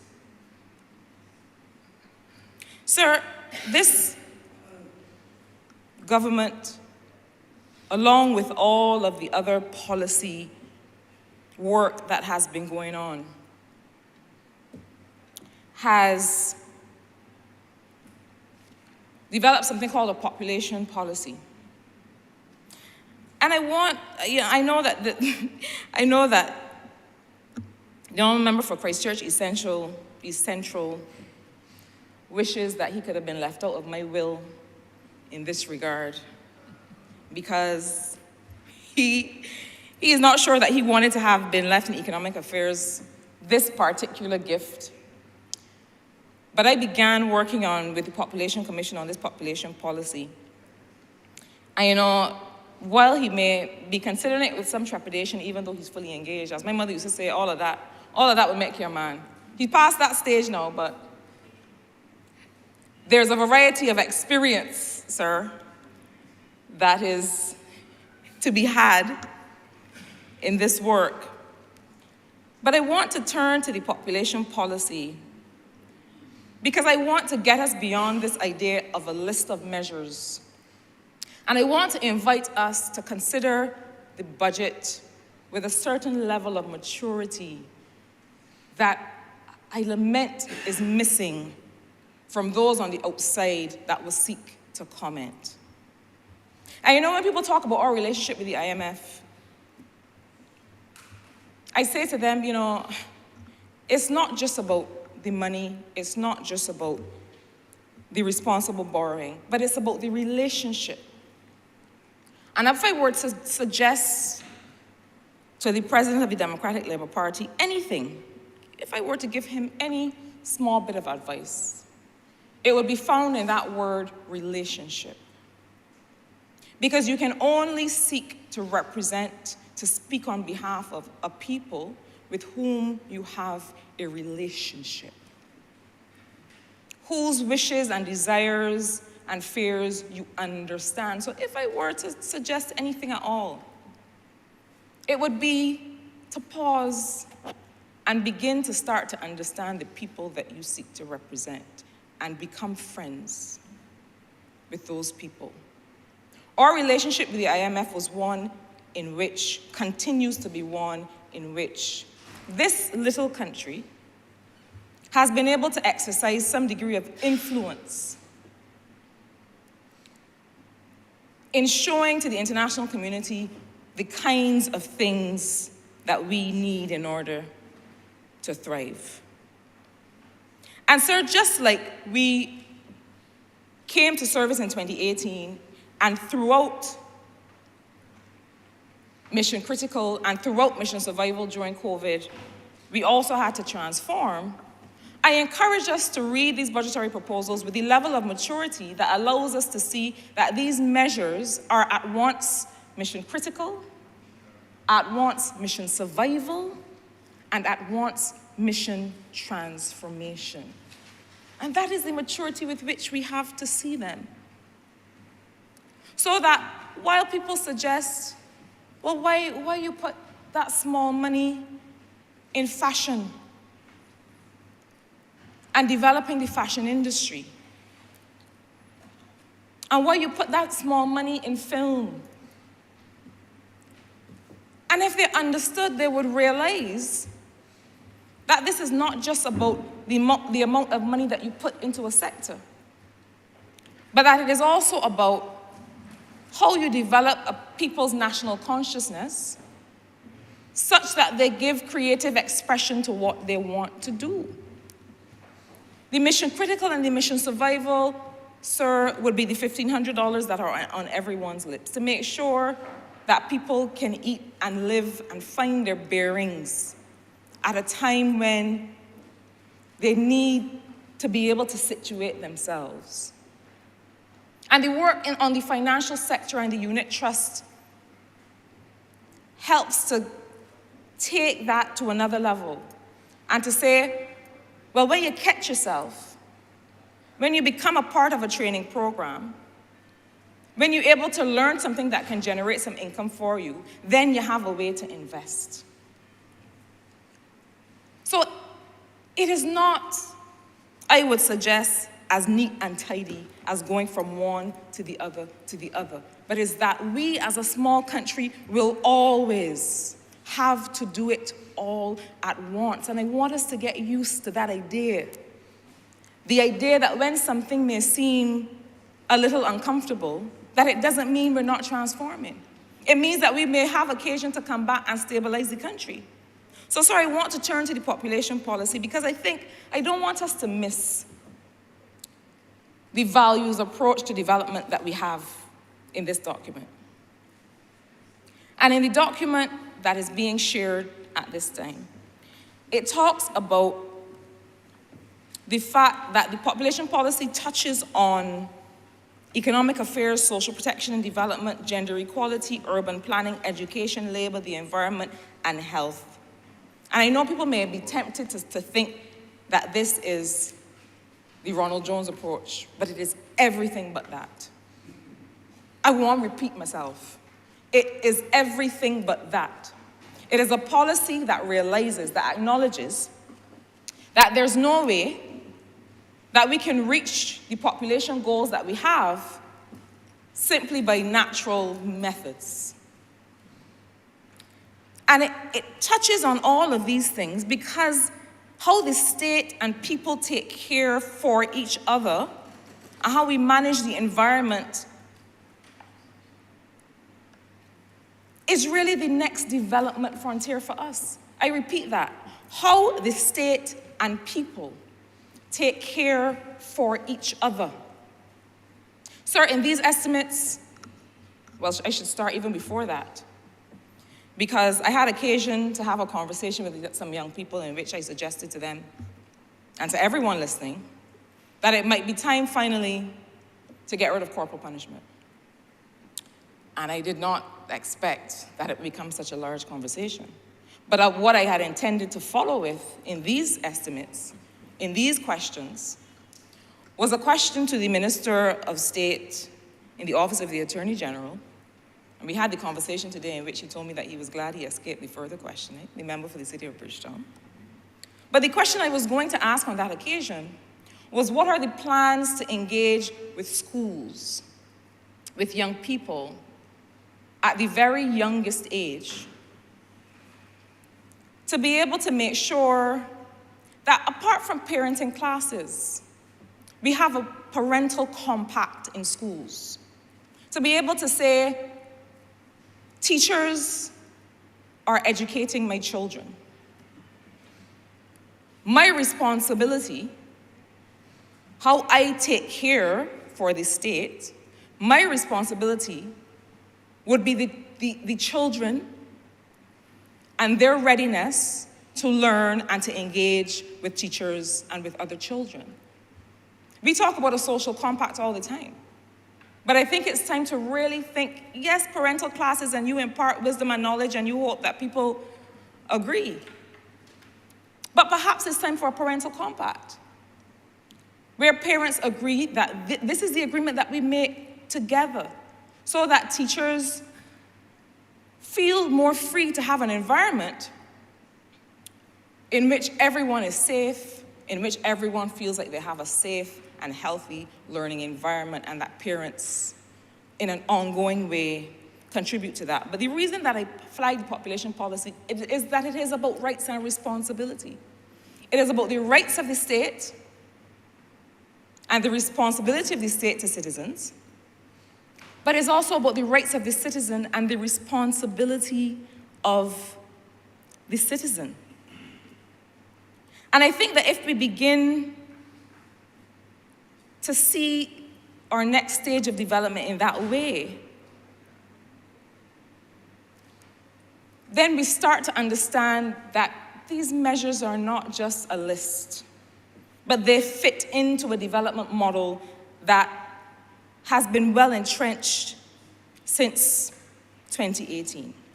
But I do think, sir, that while I support these budgetary proposals, that there's a lot that will be left to the execution. I wonder how fearless, sir, we are ready to be. And I don't just mean the government, I mean all of us. I wonder how fearless, how much courage we are really ready to have. I think we have to make a commitment, sir, to leave no one behind. And I think that in everything that we do, consideration must be given to the balance of actions that we take. The balance of actions that we take to secure people's incomes. And I'll give you a quick example of what I mean. The government just settled its wage negotiations. And I think that we all realize that this has been a game changer. But in the course of that, alongside that, where we see that we have an increased income for those already earning an income, we also have cohorts of temporary workers that are seeing their contracts end and seeing their income brought to zero. And I think in this notion of industrial engagement, and I've heard the member for St. Peter, the Minister of Labor, suggest this, that there has to be a balance of equity. Because while we are taking measures in these estimates that increase the wage bill by 80 million, we are at the same time seeing a category of worker have to shift from a regular income that they have come to rely on to an absence of that income. I applaud and acknowledge the work of the member for St. Michael Southeast and the member for St. George South in their efforts to aid this transition. But in the same way that we have to be mission critical and mission survival and mission transformation at once, we also have to learn the lessons of mission survival. Mission survival during COVID showed us that the community elder care program is a critical investment in care. The population policy, and I encourage everyone to read it. The preamble of the population policy gives us a new development model in which care is an economic input. Care is important. And this government has been investing in care. But I want us to learn the lesson and realize that we can't just dispense with care. So for example, we have agreed to continue the work of the community elder care program because that care in the household is important. But the care that is also important is the care that some of the COVID workers have been able to deliver. The care that is also important is the care that the school monitors have also been able to give. And so are we learning the lesson that perhaps that investment that we've made in those new categories of work should not be so easily done away with? I know that one of the methods of the Democratic Labour Party was just to inflate the wage bill, because there were so few options that they saw. Was that the fastest thing they could do is just put people in jobs as a way to get political forward. And we tried to do it in a different way. We tried to bring on temporary workers to give people an opportunity to earn. But I think we also have to make sure that in this question of wages and salaries and who gets what, that we are leaving no one behind. I would love it if everyone learned to do something in this training program with the National Transformation Initiative. But I believe that there will be a gap. And I believe that we have to catch some of those people who, if we don't take their hand and say, well, what are you doing now? We will lose. And the income that they've lost and the service that they've given, we will also lose the value of. Sir, I can tell you now, if it were up to me, the school monitors will continue. Why? Because they've distinguished themselves as not just spraying sanitizer. I look at the schools in my constituency, and I see that school monitors have become a critical part of the delivery of education to children.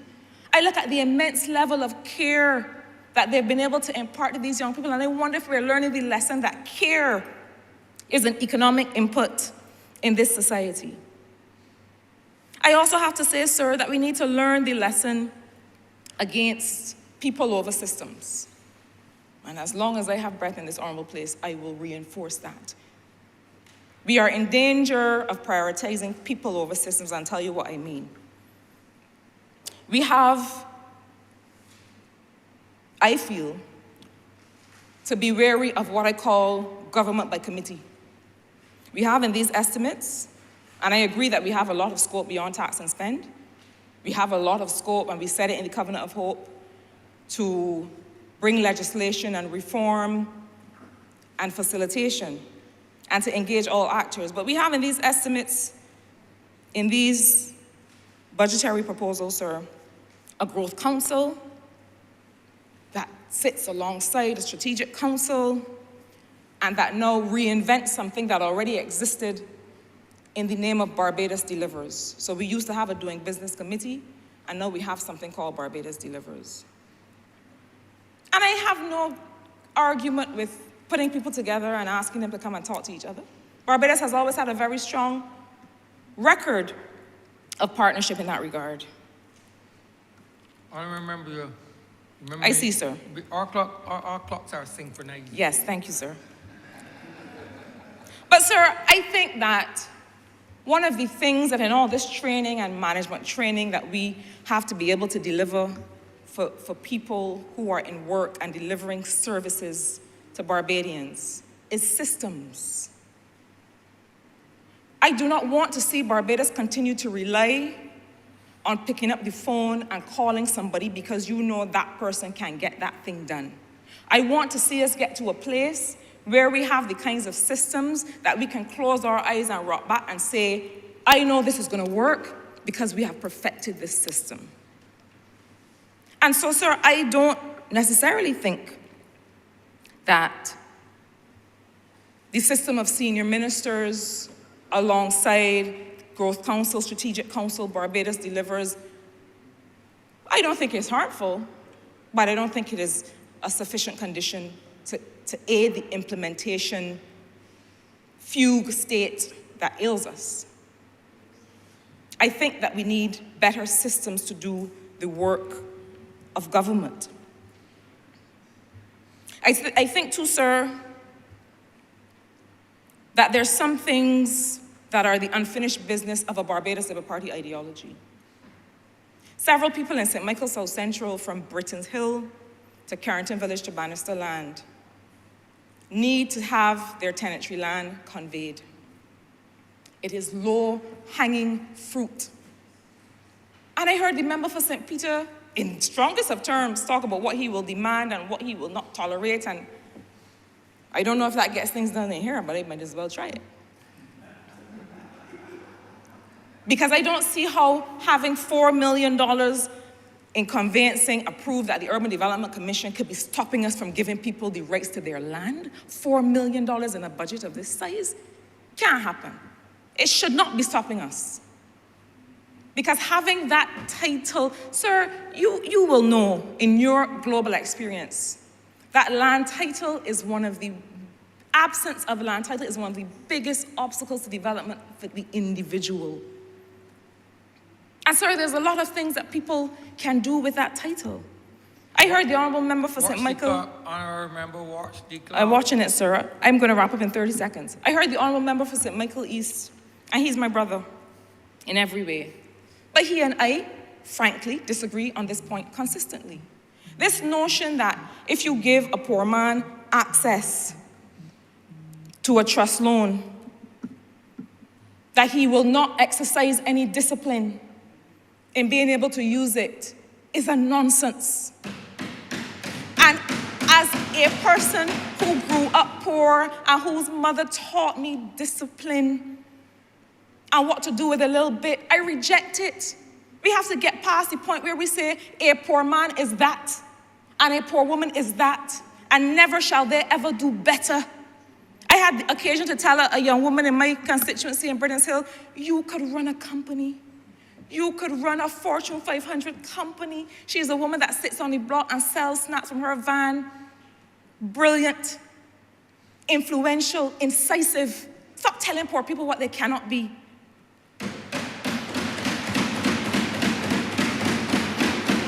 And sir, as I wrap up, I want to suggest that alongside this list of measures, that there are other low-hanging fruit. The question of whether the Barbados Revenue Authority and the National Insurance Scheme can converge their systems so that we have one single system of being able, I owe you money, sir, and you owe me money. I am not paying tax, sir, and I am not paying NIS. And it's the same person? Is the same individual under the law? Why can we not merge these systems to make sure that we have better compliance in both? And I say that, sir, seemingly out of the blue to you, because it is something that I feel that we have an unnatural resistance to, because the people who have been there for so long never did it before. Why can we not look at the issue of the Registered Retirement Savings Plan and the fact that it's doubly taxed and that it is an equity issue? You can't tax people twice on one set of income. The family court that the Honourable Member for St. Joseph has assured me will happen. Sir, I fear that, I used to watch Star Trek all the time, and Captain Picard had a thing he would say. He would say, make it so. I am a Trekkie. Captain Picard used to say, make it so. And sometimes we have to have the courage to simply make it so. I remember. So, sir, you're gonna be creased. In closing, The soon give you out. What I will say is that I support these budgetary measures. I suppose, in my capacity, primarily, and firstly, as a Member of Parliament for St. Michael South Central, I feel that we have to reach the point where we do the fine work to make it so. To reach the speed that will make a difference in people's lives and the scale that will make a difference in people's lives. And not simply layer committees over committees and think that because people are talking to each other, that people are doing. I always pledge my support to this Barbados Labour Party government that has been nimble enough and visionary enough to be at once on a mission-critical agenda, to be at once ensuring that people can survive, and at once making sure that this country is poised for the transformation that Barbadians deserve. Mr. Speaker, I'm obliged to you.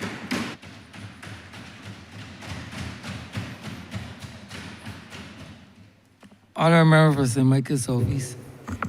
Thank you, Mr. Speaker.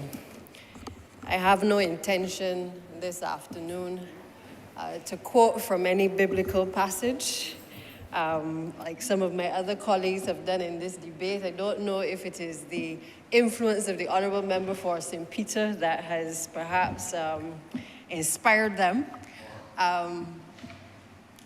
or the Honourable Member for Christchurch East.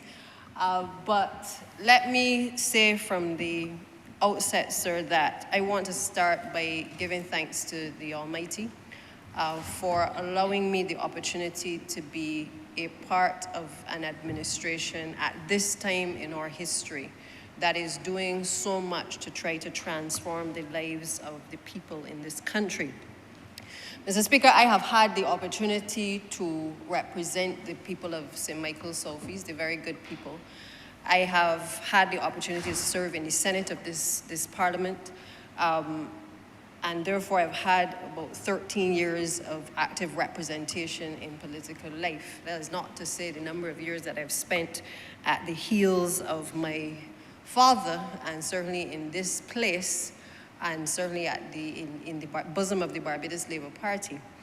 But I start there, sir, because I have considered the opportunity to be able to serve the people of St. Michael South East a good fortune. They have been there for me in deepest, darkest hours, as I have been there for them as well through all of my entire life. They are my brothers, they are my sisters, they are my god brothers, they are, and I won't say anything else because I might implicate my father, but I will leave that alone. But they are like family, so I don't say good evening to my constituents, but these are really what I consider to be my extended family.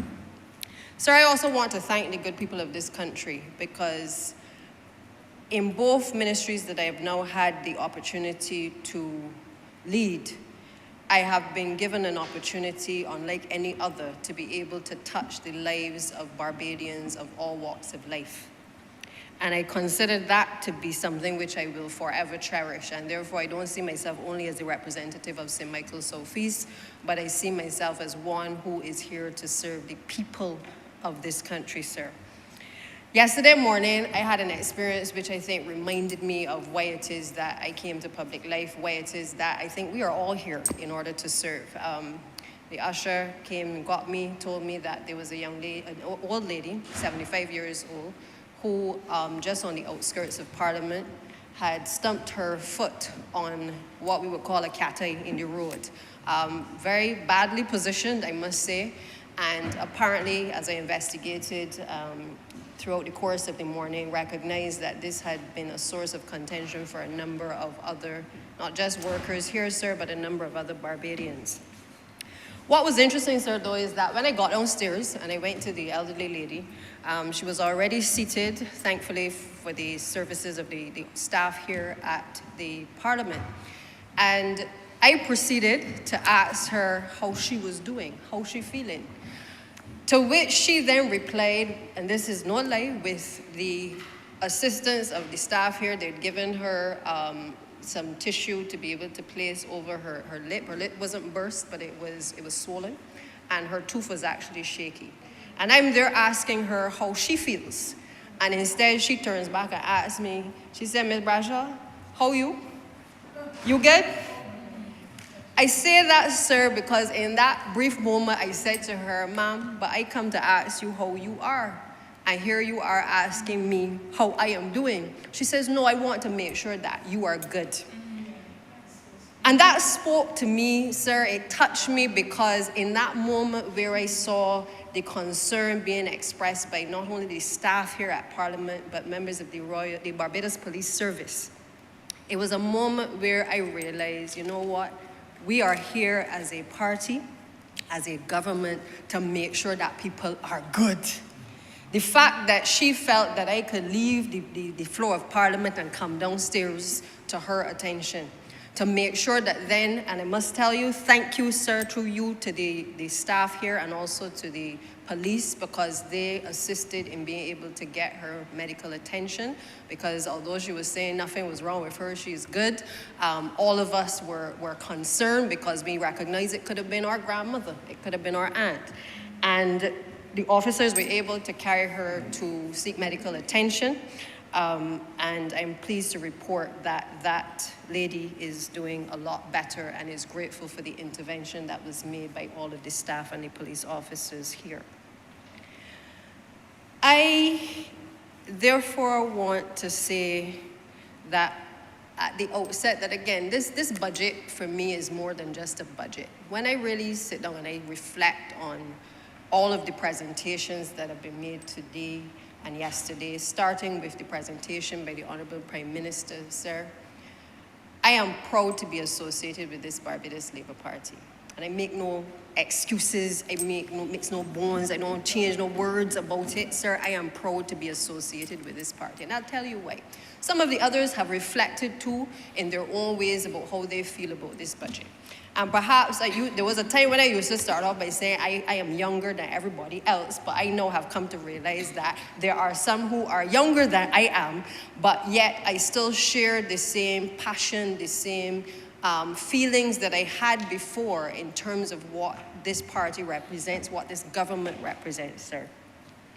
And this particular budget for me is not to be treated in isolation. This is a budget that for me solidifies a lot of the work that we have been doing over the course of the past few years. And I say that, sir, because when we came to office on a campaign of transformation. We wanted to be more accountable. We wanted to make lives better for our people. We wanted to break down systems, as the Prime Minister said, deconstruct systems and reconstruct systems.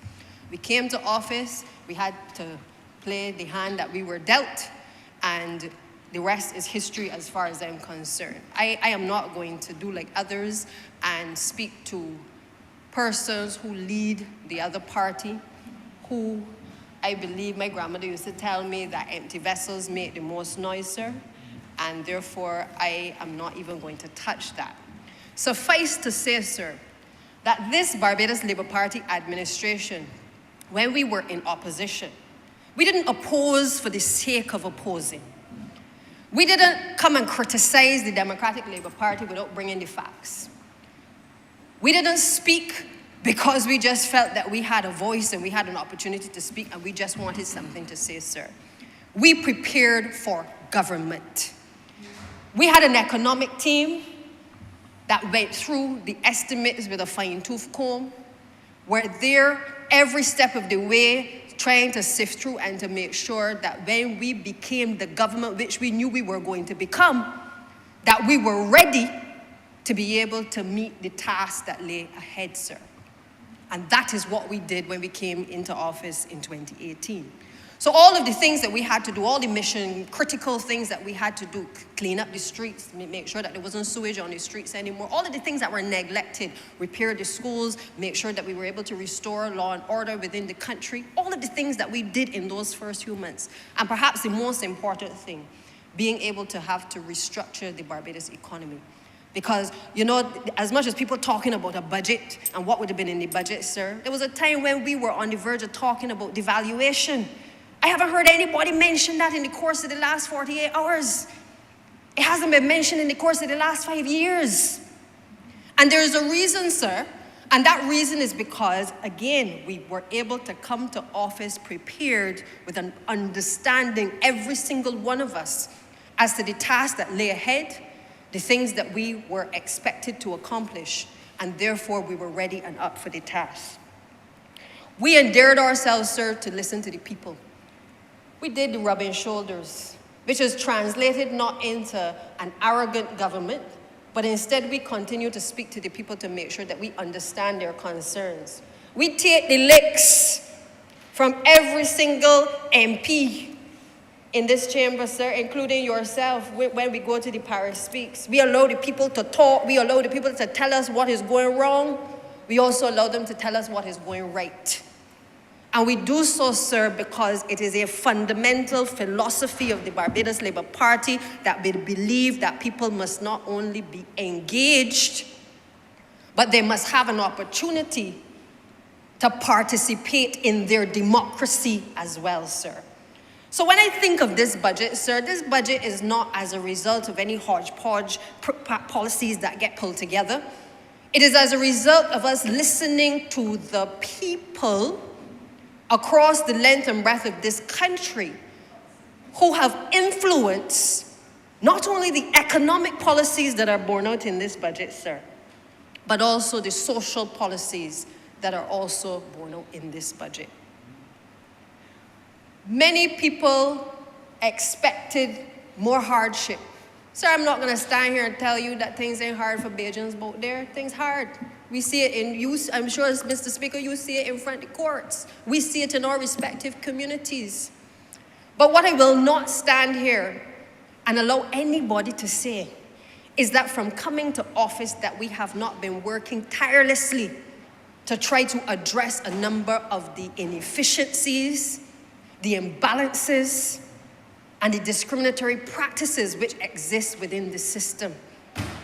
So we have taken step by step the time to be able to understand, as the late Prime Minister would have said, that Barbados is more than an economy, it is also a society. It is why we put so much emphasis not on all of the restructuring, but also why we focus on the social sectors as well. And that is borne out within this particular budget as well, sir. I stand proud when I think of the fact that there was a time under the last administration where Barbados was no longer considered as punching above its weight. When the description of Barbados as being an idea, sir, by Prime Minister Gonzalez back in 2014, that went to nothing. We were once the envy of the Caribbean. Global leaders looked up to Barbados to see the mark that we were making. And in just a 10-year period, it was almost as though we could not recognize ourselves, sir. So when I look at this budget, when I analyze this budget, it reminded me of the idea of Barbados as enunciated by Prime Minister Gonzalez. It reminded me of an underlying philosophy of the Barbados Labour Party as well, that speaks to the fact, sir, that we have to make life better for all Barbadians.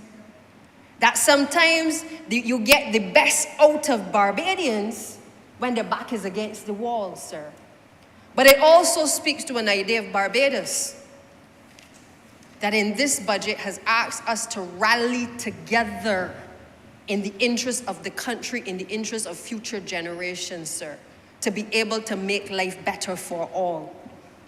And I want to thank the Prime Minister for not increasing any taxes, for, in the first few sentences, I think also highlighting the fact that the ministries that certainly I have responsibility for, in particular the Ministry of Transport Works and Water Resources, that the Barbados Water Authority would be given an opportunity to further relieve Barbadians across this country from the hardship that they would have experienced during the COVID-19 pandemic, sir.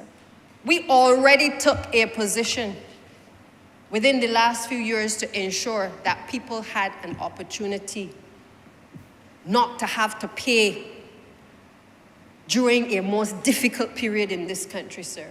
And we come back again, sir, and we give them an opportunity to be able to pay down monies within a particular time frame, sir. That is an administration that cares. It is an administration that understands the hardships that people are experiencing. I have responsibility for the country's infrastructure. And as you can appreciate, sir, when we talk about these state-owned enterprises and the reforms that are necessary, we need the money in the Barbados Water Authority. Don't let anybody fool you. During COVID, we went up to 100 million in arrears.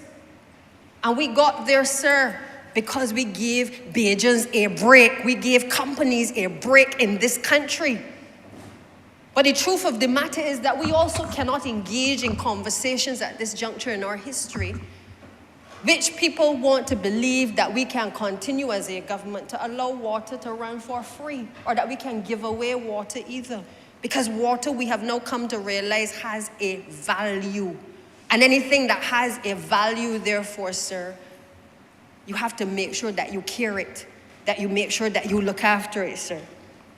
And therefore, we have spent significant amount of time investing in our mains replacement program to make sure that the honourable members in the north of the island don't have to keep coming in here and saying to us that the people in their constituencies don't have proper running water, or that their water is brown, or that when they wash the clothes, especially their white clothes, that they have concerns regarding the color that it is coming out, sir.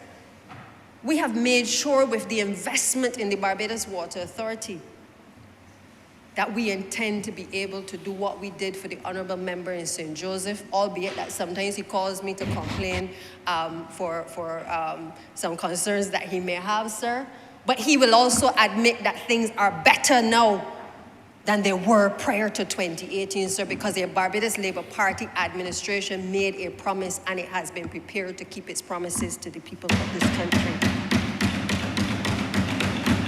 We have gotten to this position in relation to having to reform these state-owned enterprises, sir, because the previous administration didn't care about doing reforms. They were concerned more about which contracts they could give out on the eve of an election, sir. They were concerned about making sure that they put money into the hands of a privileged few. They were not concerned about getting water to the constituents of this country. And we had to come to office, sir, before we could do any kind of restructuring, any kind of mains replacement. And we had to start the process of looking at contractual arrangements, keeping the Attorney General up late at night and others to be able to see how we can get out of deals, bad deals that were made in the name of the people, sir. So when people are talking, I'm not going to focus on the individual leadership of the Democratic Labour Party, sir. I am going to speak to the facts. If you want to talk about the facts, sir, let us talk about the facts. But we cannot allow history to record that there was no history before 2018, that there were not things that we came and found, and that there were also not things that we came and we fixed as well. History must record without us pointing fingers and blaming anybody. History in this chamber and the record of Parliament must record what it is that transpired before us, sir, and what it is that we have come and we have had to clean up.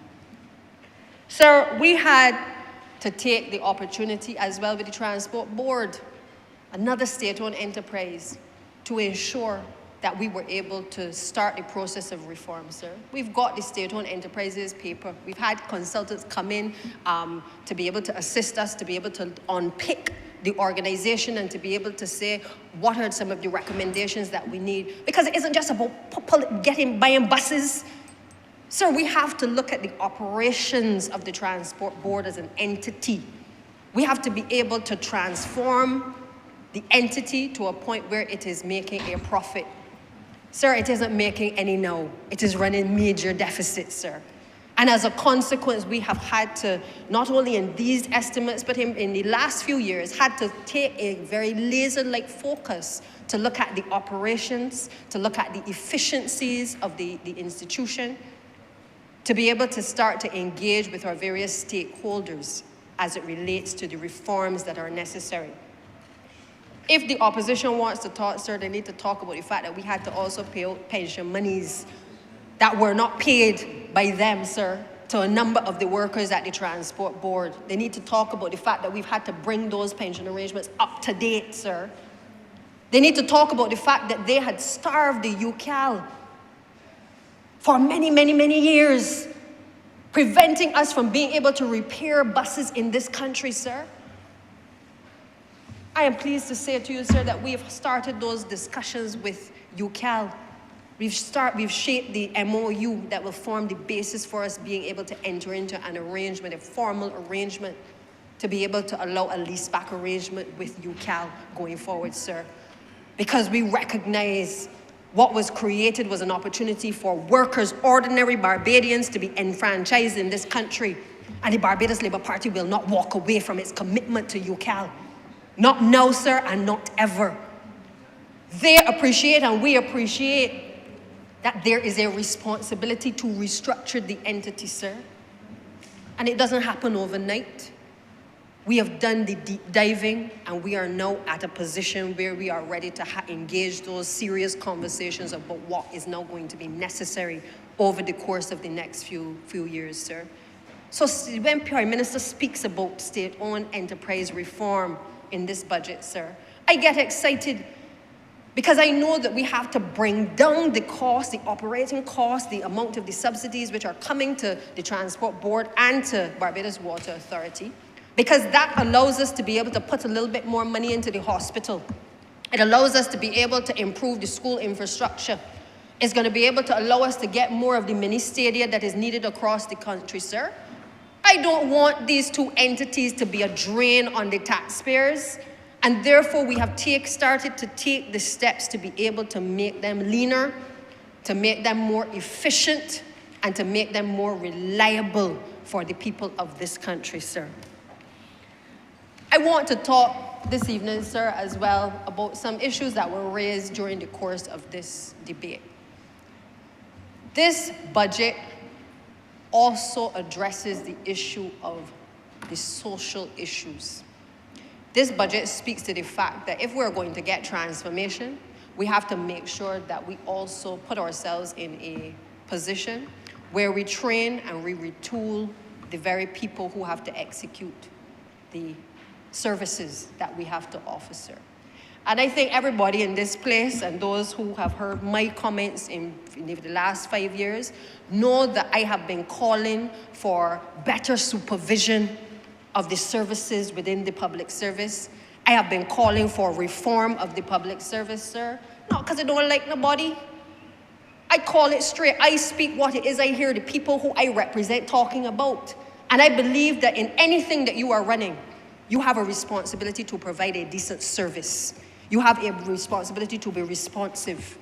You have to deconstruct the systems that no longer work for the people of this country, and you have a responsibility to reconstruct it, sir. That is why I have been critical, because I recognize that many of our systems have not been working for us. And when we came to office, we inherited a situation where many of the higher level public officers went home. Their time was up, or they chose to retire, but they left the service, sir. And we had a number of other people under them, equally able and qualified in some cases. But we also had then that lack of transfer of knowledge that was not able to take place. And many people obviously had their own challenges in dealing with the first few years in office, which no doubt, because of the pressures that we placed on them, put them under even more and greater strain, sir. So I am happy to see in these estimates that thought has been given, and to this budget, that thought has now been given, sir, to continuing the reforms that we've started, because it didn't start in this budget. All through COVID, we've been meeting, we've been talking, we've been trying to deliver on what they call the commitment for results, sir. Because we understand that if people don't have things that they must deliver, they don't have tasks set for them, if they don't have a way to assess how they do what they do, and if they aren't able to have proper reviews, sir, then they're just going to work every day, drawing a salary with a frustrated Barbadian electorate, sir. And therefore, we have started that process. I am the first to say I am willing to give it a chance, because this is my Barbados. I ain't got the passport for nowhere else, sir. So as critical as I have been, I also believe that by giving the training where it is necessary at the highest level in the public service to the lowest level in the public service, sir, that together from the ministerial level, that we can hand in hand be able to see the transformation in this country in terms of the delivery of service that is necessary to make us excellent in the delivery of services in this country, sir. But it goes further, because training is not just for the public servants. They have to deliver on their end, sir. But we've also said that we want to train persons who would have been in what we consider the crash programs. Crash programs, sir, is not something new to this administration. Crash programs have been around forever. But the difference, and the one thing that distinguishes the crash programs that we have introduced within the last few years to keep people with food on the table, is that we have also introduced an element of training to ensure that the people that were on these crash programs were able to transition into gainful employment, sir. Now, I get that whether within or without, there can always be those people who believe that we don't care enough to make sure that we move people from point A to point B. There are always going to be those people who want to see people remain where we found them, sir. I get that. And I get that there'll always be those who will spread the fear that we are going to abandon 1,900 persons between the member for St. George South and my ministry on the 31st of March of this year, sir, that we can abandon them, sir, that we don't have any use for them after, sir. And I want to set the record straight, because it is not only the member for St. Michael Northeast who cares, sir. This member cares, and all other 28 members of this administration care as well. And it is because we all care, sir, that we took a conscious decision, because we understand that these very people are the people who we know were on blocks, they had prison records, and the truth is some of them even had certificates but couldn't find work, sir. These are some of the same people who have fallen through the cracks in the system under a Democratic Labour Party administration in our lost decades, sir.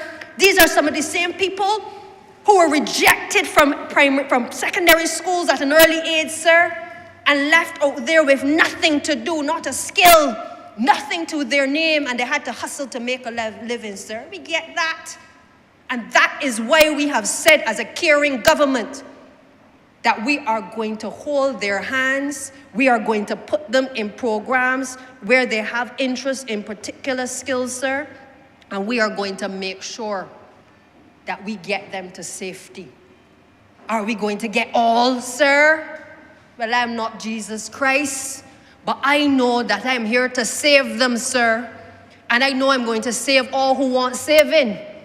And I'm going to make sure that if there is an interest on the part of people to be able to get a second chance, to be able to learn and to acquire a skill in this country, as long as I have breath in my body, sir, I'm going to make sure that these people are able to be employable in this country and to also be employed, sir.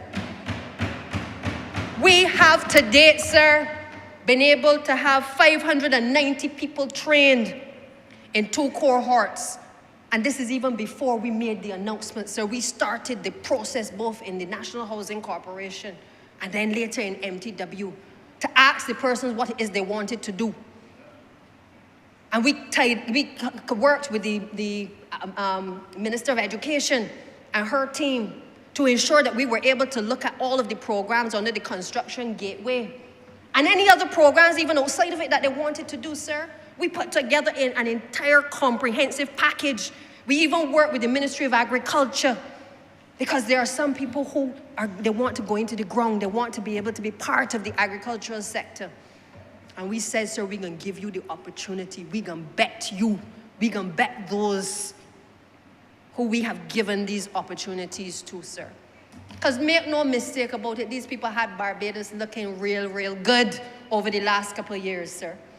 And therefore, those 590 have been trained to date. We have 806 people who are currently in cohort 3, sir, and these are across all of the tertiary institutions. We have cohort 4, which we are waiting to get the start date announced, but these are out of 1,915 individuals on this program. We have not abandoned these people, sir. We are making sure that we hold their hands and we take them to safety. What I encourage those who want to spread doom and gloom to do is to pull aside the workers. Because, you know, everybody is not at the same level. We get that. Pull them aside and try to let us find out what it is that they may want to do, sir. Let us find something. That is why when you hear the Honourable member who is now responsible for planning, the Minister for Planning, when you hear him speak about all the projects, sir, that is coming on stream, well, it's not just for us to put people in construction on the government projects alone, but those projects are intended as well to be able to upskill individuals so that we are able to transfer them into a number of those projects, sir. But we went further. We have been embarking on developing the Adopt a Kilometer and expanding the Adopt a Kilometer program so that we are able, with the skills that these persons have learned on the program in landscaping and debushing, sir, to be able to transition them into cleaning other kilometers of Barbados in a private capacity. The problem with the former administration, sir, is that they always want people to be dependent on the state, sir, for an income. The Barbados Labour Party believes that the people must be dependent for themselves and independent, sir. That is the difference between the two parties. This party is not a party of handouts. We helped up these individuals at a very difficult time in our history.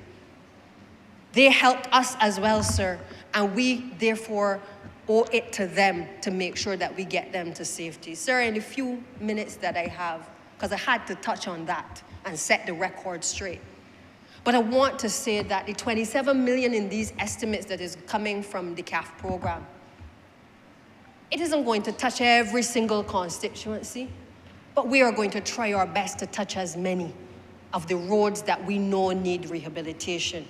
We're going to use the technology to make sure that we're able to identify where the worst roads are and to be able to assist in being able to alleviate the problem, sir. That 27 million isn't the only money that is being spent, sir. I just want to take the opportunity to let members know. Under the Barbados Labour Party administration, from 2018 when we came to office, we spent 6.3 million on roads. We then increased it in 2019, 2020 to $28 million. As a result of COVID, and obviously we know all of the challenges that we had, that came down to 7.6 million. In 2021-22, we were able to spend $39.8 million on road rehabilitation in this country, sir. And the 27 million that is in the CAF program for this year is just the icing on the cake, sir, because we also know, and we had an extensive estimates debate, speaking to the issue of the $230 million for the Scotland district, of which the Honourable Member for St. Andrew has been able to speak earlier to the issues of White Hill starting, a promise made and a promise kept. We've been able to start to look at Thompson Bridge, sir. We've been able to start Vaughan's Road, and we have already completed Shorey Village. And I don't intend to detain the House on how long it takes for us to get these works done. Suffice to say that the 27 million in this estimates is but a small part of what this administration is prepared to invest, sir, in road rehabilitation and infrastructure. It has nothing to do with the 3 million in equipment that the Prime Minister has also put in to be able to assist us with the short road program, sir. We have put in money for bridges. We have put in money to address the Brighton, Windsor roundabout. We have put in money to be able to make sure that we can do the Highway 7.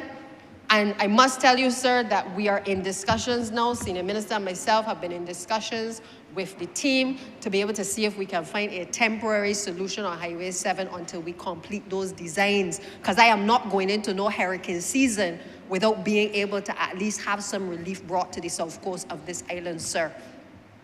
I say all this, sir, to remind this country that and to remind this administration that we can fall for the folly that we are doing nothing. We can fall for the folly that we're trying to transform too fast, that we're leaving people behind. But we need to remind people of the road that we have traveled, sir, because the road that we have traveled has not been an easy one. When I hear people talk about how bad the roads are, sir, I remind myself of the Ministry of Education and the fact that in just 3 years, we were spending over $25 million on this, just the rehabilitation program on the schools, sir. The Democratic Labour Party took near 10 years to spend $15 million. That is what we came and found. So when people are asking the question, why is it that the infrastructure of this country has deteriorated to this point? Sir, it is not the Barbados Labour Party administration. We have been trying to put money into a lot of these programs to make sure that we can play catch up. And the figures do not lie, sir, in terms of what was spent then, what they saw as a priority, and what this administration sees as its priority, sir. I am therefore supportive of this year's budget. I'm happy about the social programs, the fact that we're going to have all of the mini stadia necessary for communities, and especially communities like the Pine and Wildy area, also necessary for the Haggett Hall area and the Map Hill area, sir. I am happy to know that we are not just focused on the economy, but we are also focused on the social programs, the parenting, sir, making sure that we're also investing in our creatives. And this is an area that you know I'm very passionate about, because I feel that our creative people should not have to wait until they leave school in order for us to be able to recognize that they are creative or that we want to utilize them for anything, sir. And this investment in the film industry is not only going to stimulate the creatives in this country, sir, but it is going to give them an opportunity working with people from outside, from foreign investment coming to the country, to be able to improve the standard and the quality of what it is that this country is able to produce, sir. And I'm sure that with all of the projects that have been announced and pronounced upon, and with all the people that are going to be coming to Barbados' shores, sir, I look forward to being able to ensure that we provide the necessary infrastructure within this country, within this next financial year, supporting obviously all of the projects that are on the horizon, and looking forward to us being able to transform this economy, sir. With those few words, Mr. Speaker, I'm obliged. Honourable Member for St. Joseph. Mr. Speaker, the difficulty with coming near to the end of any debate is that you are fairly likely to cover ground that has already been well plowed and, I wouldn't say trampled. Members on this side, members in this government don't trample things. We practice good husbandry. But the fact is that you're likely to be plowing some ground that already been plowed once or twice. I am not, sir, going to engage in any debating how wear acts. I'm going to stay away from the Bible if you don't mind. But if you don't mind. But, Mr. Speaker, I'd like to begin by suggesting to the people of Barbados and suggesting to the naysayers that this budget is a budget that demonstrates that Barbados's confidence has returned. We've once more come into the arena as a confident state. Mr. Speaker, it is sometimes a good thing that we have short memories, but sometimes it's a bad thing that we have short memories. I remember when last we were in government between 1994 and 2008, our mantra towards the end was that we were going for the gold. And so we were actually going for the gold. Some people poo-poo Kofi Annan's statement. Member St. Thomas made mention of it in her speech in this chamber, when he said that Barbados was a small state punching above its weight. We were going for the gold, sir. And we were going for the gold. Typical of that approach, Mr. Speaker, would have been when Barbados led the global fight against the OECD with their harmful tax initiative against small states. Sir, towards the end of our term, or at the very end of our term, we were going for the goal, sir. We hosted Cricket World Cup and the Cricket World Cup finals. And I'm not going to take you down what a challenge that was, because it required us to dig deep and come up with complex security mechanisms that still serve us well today, but that we had never touched on before. In that era, Mr. Speaker, the Barbados that I lived in and worked in was a Barbados that was confident. Barbadians were confident. We were proud. We were self-sufficient, Mr. Speaker, in those areas that counted. And we walked with our head high as global citizens. We were going swiftly towards becoming the #1 developing state in the world. Everybody, wherever you went, they talked about the Barbados model of economic development. That's the Barbados Labour Party way, sir. But, as happens, we lost the election. And between 2008, Mr. Speaker, and 2018, that pride that we had vanished. It had dissipated, it evaporated, sir. Barbados was a country whose shoulders were bowed. We were broken, not just financially, but we were also broken in terms of our spirit. Those were the days, sir, when ministers talked a lot but did absolutely nothing. Some didn't talk at all. They came in here with all kinds of pie-in-the-sky promises, none of which ever came to reality. You know the list. Hospital in chaos, no roads, no water, oh Lord, no water. And that represented, sir, the Barbados that was at the very bottom. We were so much at the bottom that at the end, the then Prime Minister held on for dear life to power. Instead of calling the election when it was constitutionally due, he relied on a never-before-used mechanism to add on an extra 3 or 4 or 5 months. We didn't have any confidence then, sir. Barbados' reputation was of being corrupt. Our reputation in that last decade was a reputation for being mismanaged. Mr. Speaker, our reputation was such that people did not want to lend money to Barbados except they were going to get usurious interest rates. I remember on the 25th of May, sir, 2008, we won the election on the 24th. And we were celebrating into the wee hours of the morning of the 25th. I believe I probably got an hour's sleep. And the Prime Minister said to me that she and I were going to Government House, as it was then called, to be sworn in. And we arrived, 10 or so, and we were sworn in.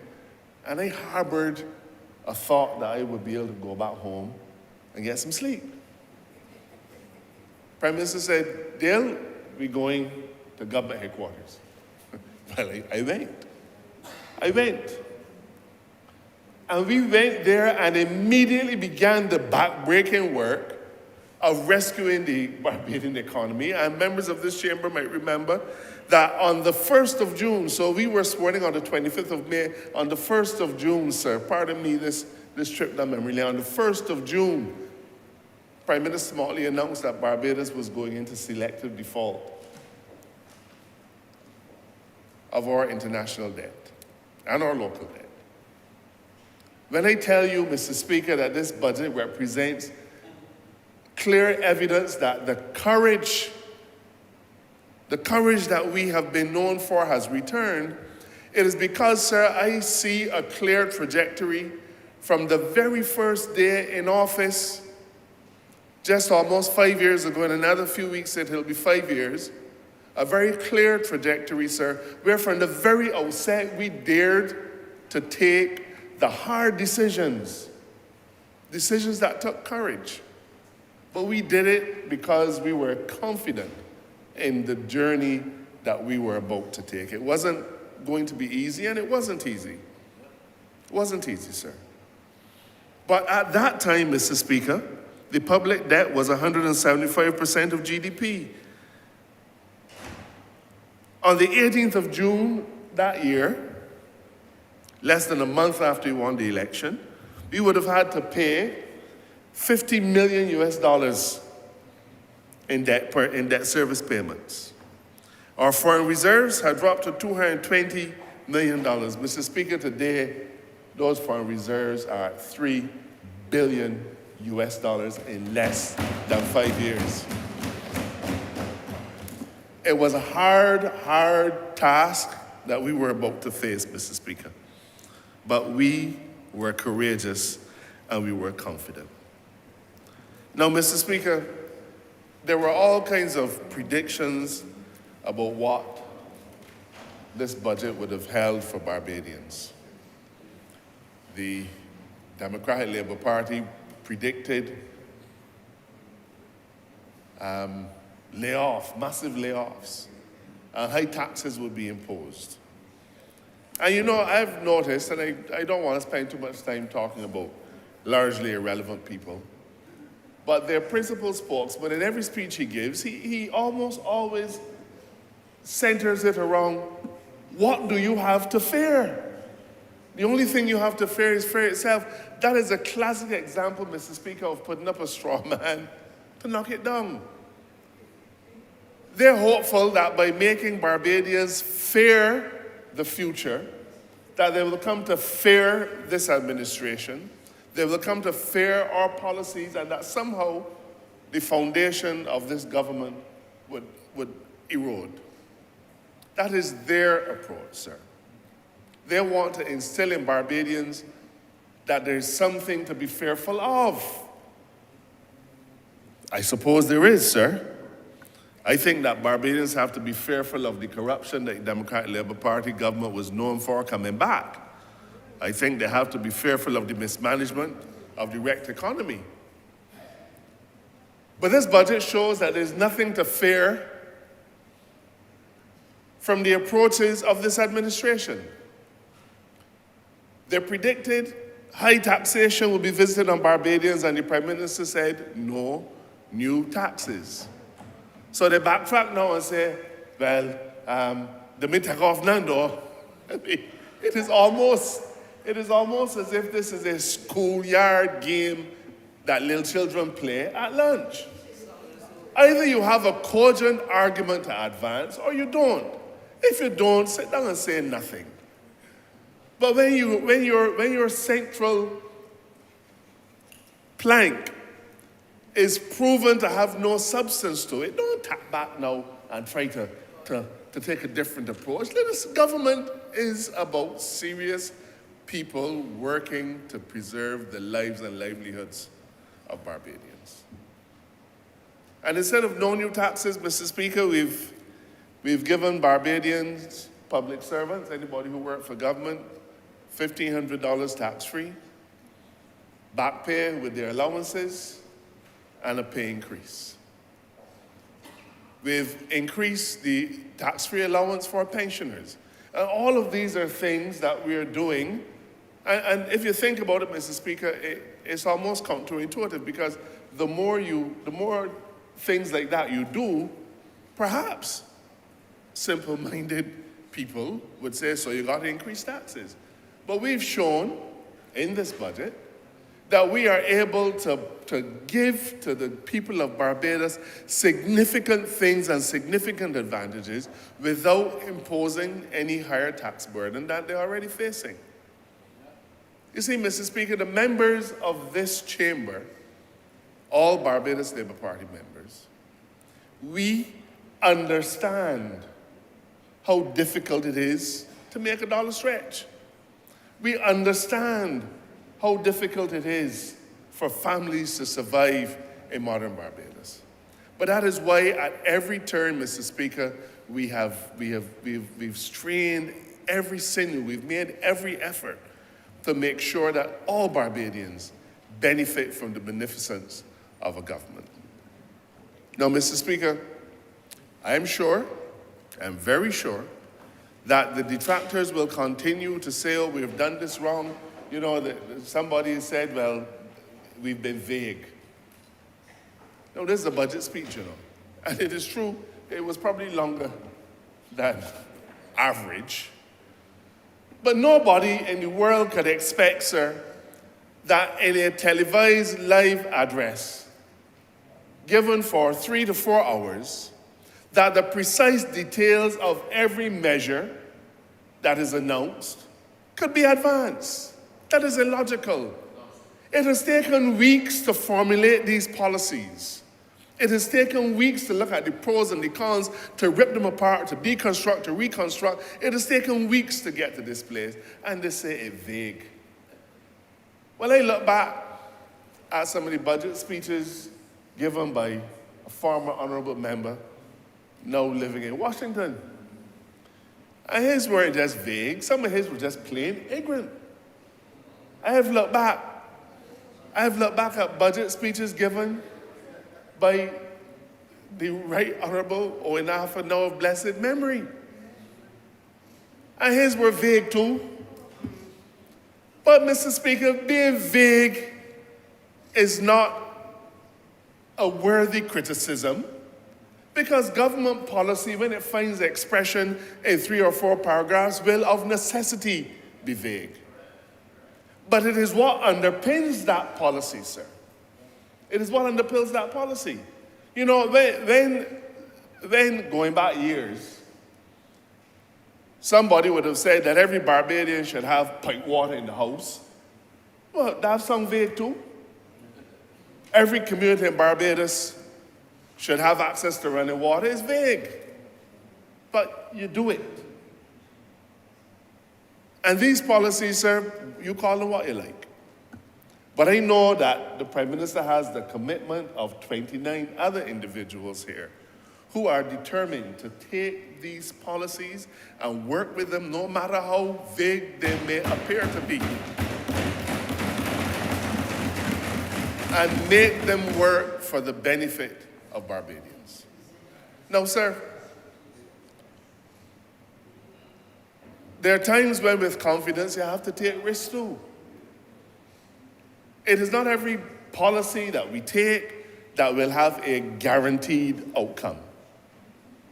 I have a brave young man working with me, and he has an extensive program.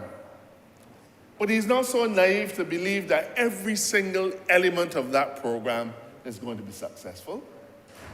You have to take risk. You have to take risk. Mr. Speaker, the budget includes provision for life coaches. It's life coaches, career coaches, and parenting coaches, sir. Life coaches, career coaches, and parenting coaches. Never before done in the history of this country, not as a government initiative. But the whole point about it is, as vague as it might sound, is that we have individuals in our communities, in every constituency in Barbados, who, like it or not, need to have some direction. You know, an honourable member and myself were reminiscing of our younger days, and I guess anybody who hears me speak, it wasn't that long ago. Know that I refer often to my own parents. But you know how many times, looking back on my childhood, looking back on it, I didn't know then, but looking back on it, I recognize that my parents, poor parents living in St. George with 3 little children, were carrying some serious burdens. They had to figure out how we would eat. They had to try and finish build a house. We all were catching bus because my father had the car. I used to leave home at 5:30 in the morning to get in Charlesworth Bridge to catch the 6 o'clock bus to get in town. There are some mornings when I got school at Cormier before the watchman left. I was there that early. But I recognize, sir, that, and that was then, and we were a well-ordered family. But, sir, as we look deep into our constituencies, think about the single parents who are unemployed. Some of them have 2, 3, 4 children. Many of them haven't even reached the age of 25 yet. Okay? The father of the children, or fathers of the children, gone. Mother unemployed. They're going to the magistrate's court to try to collect $50 every week. And half the time when they go, it isn't there. Tell me that that body does not need a hand reached out to them and say to them, I can help you through this. It isn't always, Mr. Speaker, that giving them money will solve the problem. Because if you give somebody money and they have no understanding of how to manage it, it gone, it lick up. Minutes on a mobile phone. So life coaches, when we say we're going to give people life coaches, it's because we understand that if we don't help to put that family on a firm footing, if we don't, sir, then there's a good chance that when those little children get 16 and 17 and 18, they're so disillusioned with being in that household that they're going to spend the time on the block. And when that happens, the person they look up to will not be the kind of person, sir, that will tell them to do good. It won't be the kind of person that will tell them hard work is important, education is important. Their idol will be somebody, sir, that none of us in here would approve of. But it's a risk, Mr. Speaker. We've never done it before. And we can't guarantee that every single encounter with a life coach is going to give a positive result. But, Mr. Speaker, if we save one, it makes a difference to that one. Parenting coaching, I remember Paradox. I'm not even sure if Paradox is still functioning. I'm happy to hear that. But you know what? Paradox has always been a group of volunteers. I think they got a little subvention by government, but it's largely a volunteer approach. What is wrong with the government? What is wrong with the government taking a chance to say, I am going to spend some money to rescue some of our families. I'm going to spend some money to help a young man or a young woman orient themselves for a positive career. It's a risk. And if it sounds vague, so be it. But I know what we have in mind to do for these families in Barbados. Mr. Speaker, the next year will see a lot of challenges for us. There's no doubt about it. And the next 2 years, and the next 3 years.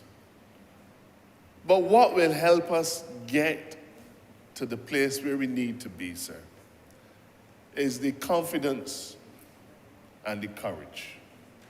So when I say this budget is a symbol of the courage of Barbados, the courage of Barbadians, and the confidence that has returned to our economy, it is because I see in it a series of initiatives, a matrix of policies that, if correctly carried out, will take Barbados where it needs to be. I remember sitting in budget, listening in budget speeches, and I hearing the price of this gone up, the price of that gone up, cigarettes going up, rum going up, everything going up. I remember those budgets. This wasn't a budget like that, sir. This was a budget to say to Barbadians, let us sit down now, join hands, and work on a set of things that are multi-sectoral, and help to take our country where we need to be. You can't poo-poo mini stadia. In many of our constituencies, regrettably, the pavilions are broken down. And it's not we that cause it. It's years and years of neglect. The pavilions are broken down. But you know what you have to ask yourself, sir? What are our communities focusing on today? What is community life? We all grew up, well, half of us perhaps grew up at a time when there were youth clubs, when there were different things to take you out of the house. In fact, you were glad to have a club meeting to go to because at least your mother would let you go to that. Otherwise, you ain't left at home. Or you can't get back in after dark. It was a different Barbados. A very different Barbados. But you know what has happened, sir? We have almost systematically focused on a number of national places. So you have the stadium, you have the gymnasium, you have various large installations like that. Then perhaps what we ought to be doing is bringing some of these things back into our community. It's a risk, Mr. Speaker. It's a risk. But this is an administration that is prepared to take policy initiatives and say it is an investment that we are prepared to take a chance on. Now, I look forward to when my mini stadium comes to St. Joseph. And I will do everything that I can to make sure that it is a hive of activity and that the stands are always full. But none of us can put a gun to anybody's head and tell them, come and go to this. We don't have the capacity to do that. But if, as an administration, Mr. Speaker, we put the facilities in and create an environment where people want to participate in that kind of activity, then I believe they will come. Speaking especially for my constituency of St. Joseph, I am confident that we will make more than adequate use of any public facilities that we get. Now, Mr. Speaker, St. Joseph perhaps has been one of the most neglected constituencies in the country. And I know that others will fight and members of St. Thomas will say that ain't true and all kinds. Sure, you already said that. Just said that. But you know, I remember what it was like Christmas of 2016 when my constituents had no water. They had no water, sir. The clinic, soap clinic that we had, a dump. The community center in Bathsheba, falling apart and empty. Roads, some of them you probably should not call roads, sir. When we came back to government in 2018, we began, and I know people say, man, let's just talk. But we began to chip away at some of these wrongs in my constituency, as we did in others. And so the rural water problem, because it wasn't just my water problem in St. Joseph, is well on the way to being settled. St. Joseph happens to have come out of it first, perhaps because I quarrel and cry, carry on and cry the most. But we're out of it. We've replaced the derelict clinic with a very nice facility. We have replaced the derelict community center with now the pride and joy of Barbados Hillcrest Community Center. Vaughan's Road, the Honourable Member has just said, has started. I'm told that the actual paving will start on Monday. We've had the confidence, sir, to get $200+ million on loan from the Chinese government and say, we are going to fix the Scotland District roads. Now, there's an interesting history to that. Because, Mr. Speaker, I remember sitting in the cabinet of the then Prime Minister, now of blessed memory, Owen Arthur.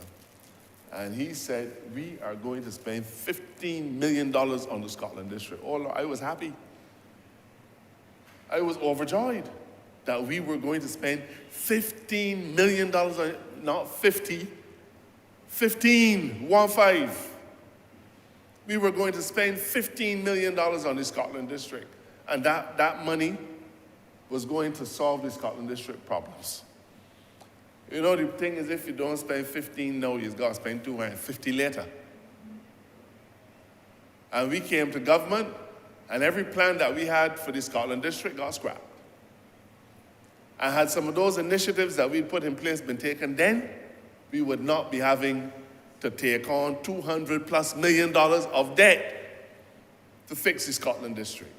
There are districts in St. Joseph that I know when I first came to St. Joseph, I could drive through. I used to be able to drive through the Spa, Honourable Member for St. Andrew. It wasn't a good road, but I could drive through it. Now you could barely walk through it. Okay? If a stitch in time saves nine, had we taken those initiatives then, we would not be having to take on this kind of burden now. But, sir, we have the confidence, and more importantly, sir, we have the credibility to take it on, because once more people are interested in what Barbados has to say and what Barbados has to do.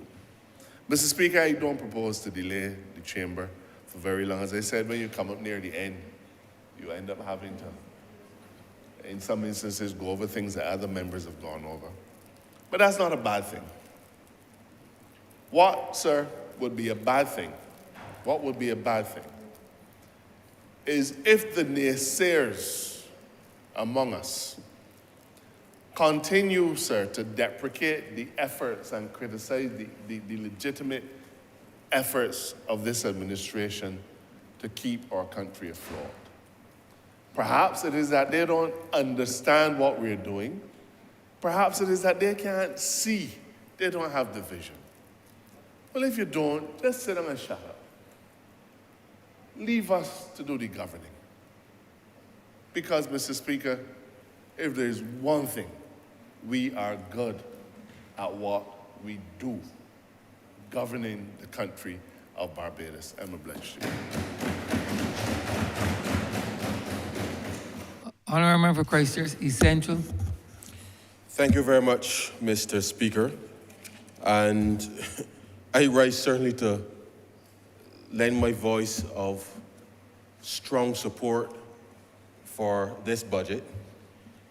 I cannot help but reflect on the fact that I attended a series of meetings over the course of the last few weeks, and I must say that having heard the initial feedback, sir, from members of the public, I think we must recognize that this is a budget which I believe has it has a lot of people in shock, sir. A lot of people in shock. Because of all the things that we've gone through in the past 3 years, the expectations of hardship, trepidation, if you like, sir, as the government sought to right-size the fiscal stance, people believe that there was going to be some level of stress and despair. And I'm happy to report, sir, from my constituents in Christchurch Central, that they understand, sir, they understand that this government has been steadfast, not just in managing the macroeconomy as been said, but in responding to people every step of the way for the past 5 years. And I want to thank my constituents for staying the course with me, because this has been a challenging time, sir. And I know that they understand that when you are up against it, you have to show your mettle, sir. You have to show your mettle. And these few years that Barbados have seen in the context of COVID-19, all of us, Mr. Speaker, all of us have had to make adjustments with respect to our own lives. All of us, sir, have had to help people that we never thought would ever need help in their lifetime, sir. And we've done so proudly, without having, sir, to make anybody feel in this country as if they're less than anybody else. And this party, sir, we have risen to the challenge. We have risen to the challenge. And it is something that I want to urge Barbadians, sir, to urge Barbadians. And I've come to accept, sir, that whilst we have a very clear plan, a very clear mission, sir, to help transform this country, we have got to accept, sir, that the world is becoming increasingly hostile. And that because the world is becoming increasingly hostile as Barbadians, we got to make sure that wherever the condition of the sea, sir, that you have a captain and a crew, sir, who are prepared, sir, to go down in the belly of the ship, sir, and make sure that that engine is working so that the people in the deck, sir, can feel, yes, it can be a little rough, but you know that you have a confident crew, a confident government, sir, to be able to chart the right course, sir, for Barbados. And I know what I heard on Tuesday, and I know some may say I am biased, sir, for many reasons. But what I heard on Tuesday was music, sir, to my ears, because the shock and the awe that I believe people are experiencing today on several levels is because it demonstrates, sir, that this government and the way that we have been managing the public finances, sir, in spite of everything that's been thrown at us, sir, we've been able to emerge in a post-COVID environment and to deliver a budget, sir, where, as the Prime Minister said from the outset, there are no new taxes to be introduced. And I want Barbadians to understand, sir, that in spite of an increasingly hostile global environment, that the fact that there are no new taxes, sir, given that year after year after year after year after year, sir, when this country was subjected to tax this, tax that, tax next, tax the third, sir, everything, every time, sir, in this country, such that those breakfast meetings that usually took place, hosted by the Chamber of Commerce, sir, was alive and buzzing, sir, because people was trying to figure out what it is the government trying to do. What they're going to tax next. If you breathe, they felt they was going to tax you, sir. And these people now have the gall, sir, to come and say that this budget did nothing for Barbadians. Now, I want the public to hear me very clearly, sir, and I'm being very serious. This government, we have said, when adjustments are to be made, sir, we will come to this Parliament and we will make those adjustments. And therefore, the fact that the Prime Minister, sir, did not have to make any quote-unquote adjustment, sir, on Tuesday is because, sir, every step of the way, every time something happens in this country, sir, we've come to this place and we've made the adjustment, sir, to make life just a little easier, sir, for Barbadians. And the Democratic Labour Party, none of them, sir, none of them can say that they have made the lives of anybody in Barbados, sir, any easier in the 10 years, sir, that they were in this place. And the Barbadian public, sir, must never, ever forget that the quality of public services were completely diminished under the Democratic Labour Party, sir. People's lives were made miserable, sir, in this country. And I heard the Honourable Member for St. Joseph remark there was a time when Barbados was going for the gold. That was the goal, to go for the gold. But what we didn't realize is that when we gave people a chance, sir, to govern this country, that they had different intentions, sir. They wanted the gold. They weren't going or taking us, sir, for the gold. They wanted the gold. And they took the gold, sir. And we've had to come to office, sir, and we dealt with it.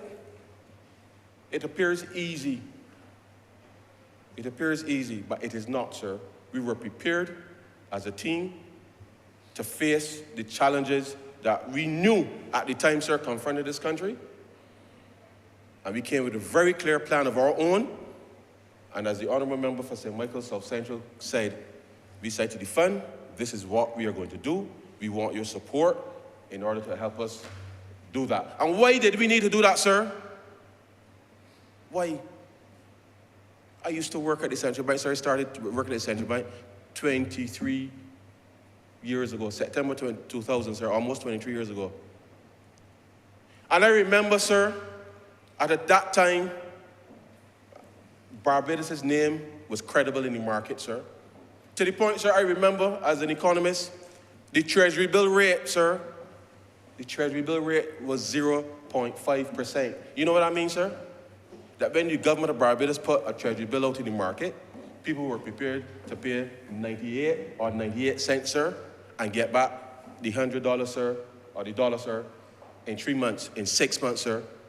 Such was the quality of the services that we were delivering in this country, the confidence, sir, that people had in this country 20 years ago, sir.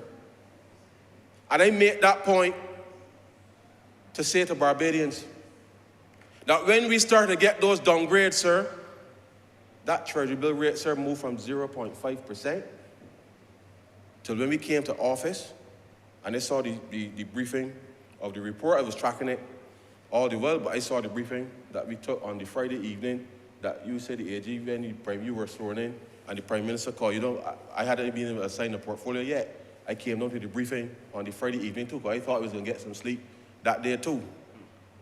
And the work never stopped. But the Treasury bill rate, sir, because of all of the downgrades, was 7.25%. 7.25%, sir. 7.25%. Which means that people were only prepared, sir, to give you between 80 cents and 82 cents in order to get that same dollar, sir, in 90 days. That was the state at which the Democratic Party brought this country to. So when they turn around and say that we have done nothing for our Barbadians, sir, I want us to understand that their perception of nothing, as they will have people believe, is to ignore that this government, sir, in 5 years, sir, we have improved every single public service in this country. And in the last year, sir, facing what we thought was going to be a year where we were going to recover quickly, and the prices started to escalate, sir, we came back and we adjusted every step of the way to give it ease for Barbadians, sir. No, sir, you know that I grew up with my grandmother. You know I grew up with my grandmother, sir. My grandmother is the best economist I know. I know. But my first, I didn't know that it was inflation at the time, but I later understood it to be inflation. I remember, sir, as a boy, I was a soda bits man. I remember, sir, when soda bits used to get 4, you know, 2 square? You remember that, sir? 2 square? I will never forget, sir, a pack of soda bits used to sell for 78 cents, sir, for that 2 square. This is 1992 or around that time, sir, deep in that structural adjustment period. And I remember, sir, when the company there, sir, in White Park announced that we would no longer get a pack of soda bits in a 2 square for 78 cents, that we was going to get a 1 by 2, sir, for the same 78 cents, sir. And the Democratic Party never came to the rescue or say to ordinary people that we can find a way to see how we could support that, sir. I didn't understand it was inflation at the time, sir, but I remember I used to go to the shop. My grandma used to send me to the shop to get the biscuits. And when they get, I can't call it the shopkeeper name, but when they get the money and you see this 1 by 2, and these people now gonna come and tell us that we have done nothing for the people of this country, sir. They're disingenuous. They're disingenuous.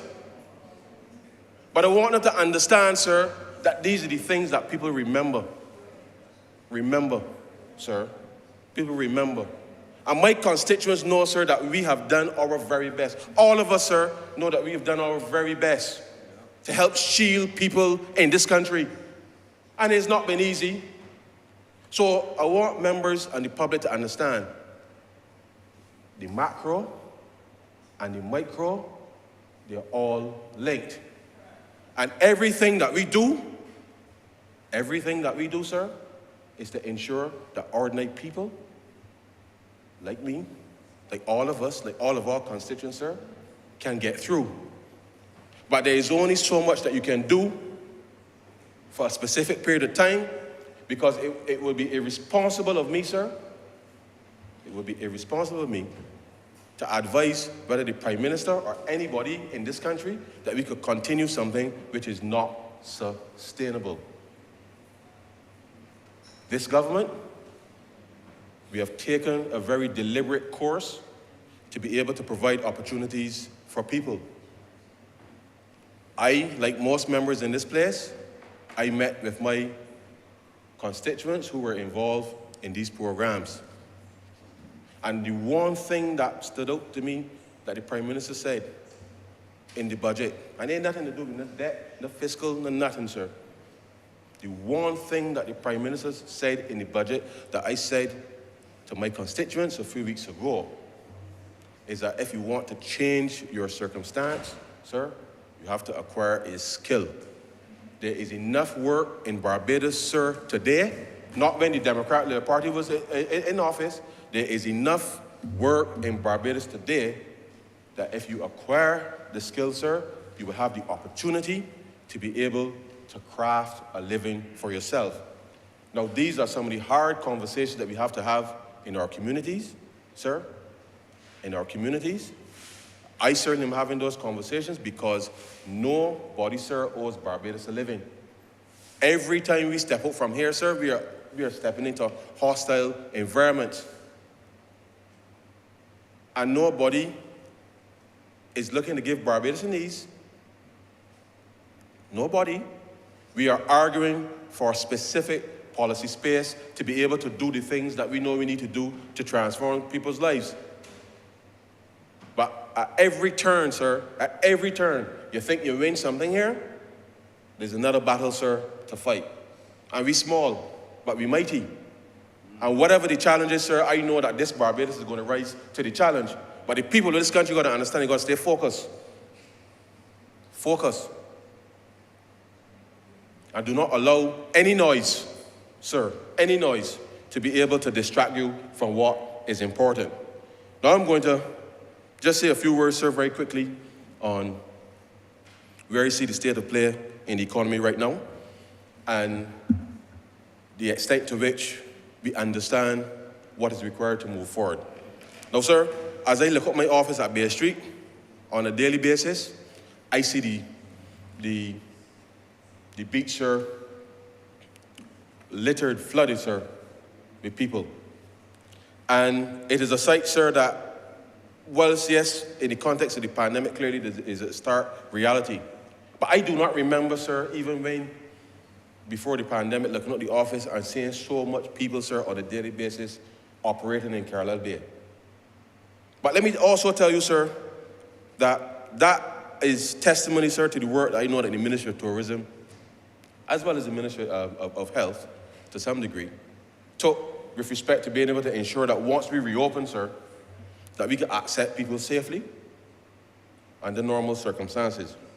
And it is something, sir, that we must understand that the link between tourism and every other activity in this country, from logistics to the water sports people, sir, the taxi people, the vendors, sir, everybody making a living, sir, on that beach. And it's something, sir, that it really is a sight to behold. I take my son to swimming on Saturday morning, sir. And if you see the beach with the umbrella, sir, filled. People on the beach, people in the water, sir, you're struggling to get through as you try to go, sir, to the boats and enjoy the waters out there. That is the kind of activity, sir, the leisure activity that I'm happy to see. And I know that based on what the Honourable Member for St. Michael West Central indicated in his presentation, that the summer, sir, is looking good. The summer is looking good. And if the summer is looking good, sir, it means then that not just with respect to tourism activity, but it means that all the other ancillary services, sir, will be able to see some benefit, sir, through the summer, over and above, sir, what they would have experienced last year. And it's something, sir, that we must understand, that not just as it relates to tourism, but I know the Honourable Member for St. Philip South, in relation to the work that he's doing in agriculture, is going to ensure that we have that additional activity with respect to the work to be done in terms of boosting production in the economy. And it's something that I want to encourage all Barbadians, if you got a chance, to get some of that clean planting material for their sweet potatoes, be part of the plan to be able to help export those 50 containers a week, sir, of sweet potatoes. Because if you got a little quarter acre, half acre, sir, get some planting material and let us get on board with respect to being able to change the trajectory with respect to agriculture in this country. But I want to turn very quickly, sir, to housing, because it's something that struck me, because the Honourable Member for St. George and Christchurch West certainly have done tremendous work within this area. And anecdotally, sir, it may seem small to some people because when you're not accustomed, sir, to providing services for people, you will try to poo-poo most things, sir. We started a housing program, you heard the Prime Minister refer to it as a silent revolution, sir. And people want to know where we can get these houses due and where we can get the money from and all of these types of things, right? But you see that whole program, sir? I got a message this morning from a public servant. Hi, Minister. How are you doing? I know you're busy with the budget. I responded, said, hi, so-and-so. How are you doing? He said, hey, good. I'm moving in the house up in Atlantic Breeze. He get the keys, and he and his girlfriend and young child moving in the house at Atlantic Breeze. I don't remember when we broke ground at that project.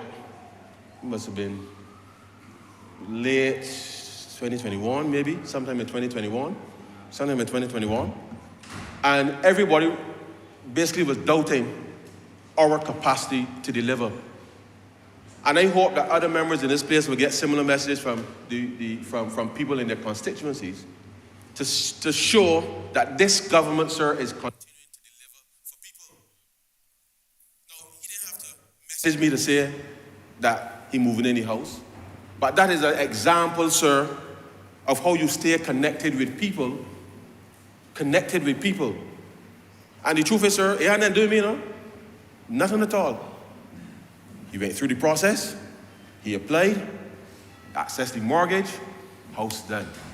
I felt so good this morning knowing that at least, and I know there are others, at least one person starting their family will get an opportunity to own a home in this country, an opportunity that was not available to them before because of a clear intervention on the part of this government to make sure that we can provide different levels of housing, sir, for people in this country, something that I know, sir, will transform the lives of thousands of Barbadians. And I want the Honourable Member for St. George South and those persons that they hope to continue to do the good work that they're doing, the Ministry of Housing and NHC, to get the lands available, because I know that once we're able to do that, sir, in this country, that the kind of level of investment, private investment meaning, sir, that young gentleman and his girlfriend and daughter, that is a private investment we're talking about. We're not talking about big shot investors coming in to put millions of dollars in too, you know, sir. We're talking about ordinary Barbadians getting an opportunity, sir, to invest in their own country. Access housing, sir. And that is something that this Barbados Labour Party, sir, is quite ready to accelerate. And it's something that we want to make sure that all public servants will have an opportunity, sir, to be able to participate in that type of program. But you got to stay focused, sir. Don't listen to the noise, because you remember, sir, the manifesto of 2008, when they promised public servants all kind of duty-free cars and the sky, sir. They promised everything that they could promise them. And none of them, not one, sir, not one, was ever, I don't think, past the writing and the printing, sir, I don't think there was a thought after that. It was a mere ploy, sir, to trick people. And therefore, they're also trying to pelt whatever they could pelt so it would stick and see what they could conjure to try to trick people again. But this government ain't in no trickery. We say we can build houses, and houses we building. You understand? And ordinary Barbadians will have an opportunity to go to the credit union or the bank, sir. And that's what I tell the member for St. George South, get the lands conveyed, get the things cut up, so I know that then people out there will be able to go and, sir, and live comfortably in this country without having to worry about security or tenure. And that's what this government is doing, sir, is executing. So when people ask me, well, where the growth can come from, I say, no, I mean, where the growth can come from. But look at there, we're trying to ramp it up to get it done, but if it ain't, the ship stuck in the Suez Canal is the war and the oil and this and that. But no matter what it is, sir, no matter what it is, we are going to sort it out. And I know, I see the Honourable Member for St. Michael Northeast is there, and I know the captain well. I know the captain well. The captain is going to look and see, change course as required, but she's still looking at you, Mr. Speaker. She's still looking at you, Mr. Speaker, because that's the course. And sometimes, sir, you've got to step left twice, back, but you're still charting your course, sir. Mr. Speaker, I want to talk a little bit about credibility. Credibility. Because last year when we came to this chamber and the Honourable Prime Minister introduced the pandemic levy, people all over murder. All over murder. Some. Because it was targeted. It was targeted. It was targeted. And there was an expectation, everybody saying, man, you know, this thing will continue. But we said it was for 1 year. We said it was for 1 year. And whilst I can say to you in this chamber and to the public that tax policy is not as simple as it may appear, because you must understand, sir, not so much about what necessarily the market can bear, but if you say something is for a specific period of time, it's for a specific period of time. Unless some extraordinary circumstance happens, sir. Unless some extraordinary circumstance happens, in which case, if it does, you will come back and explain, well, the circumstance. But I believe, sir, that our ability to be able to weather last year and to come out the back end into this year without people seeing the continuation of the pandemic levy, sir, is testimony, sir, to the fact that this government, that we have continued, sir, to manage the public finances in a way that brings credibility back to the market. So when people ask whether or not the banks will come back into the domestic market, and the people are trying to cast doubt, the truth is, sir, the banks live here too, you know. The bankers live here too. They all saw what COVID did to this country, and they saw what the government was able to execute on behalf of this country, sir. And therefore, when I reflect on the fact that we've gone through 3 very, very, very rough years, sir, very rough years, and our public finances, sir, are in better shape after the worst years ever experienced in this country, sir, than when the Democratic Labour Party was in power, sir. In much better shape. But more importantly, sir, and I think it's important that the public understand, just very clearly, sir, because sometimes, you know, people ask for specifics. People ask for specifics. And just for the avoidance of any doubt, sir, for the avoidance of any doubt, the public debt when we came to office was 18 billion, sir. 18 billion, 18 billion. The public debt today, sir, is 14. 14. Now, sir, I have 2 primary schools located in my constituency. I have one across the road, the border, and another one that is around in St. David, sir. Any primary school child, sir, any primary school child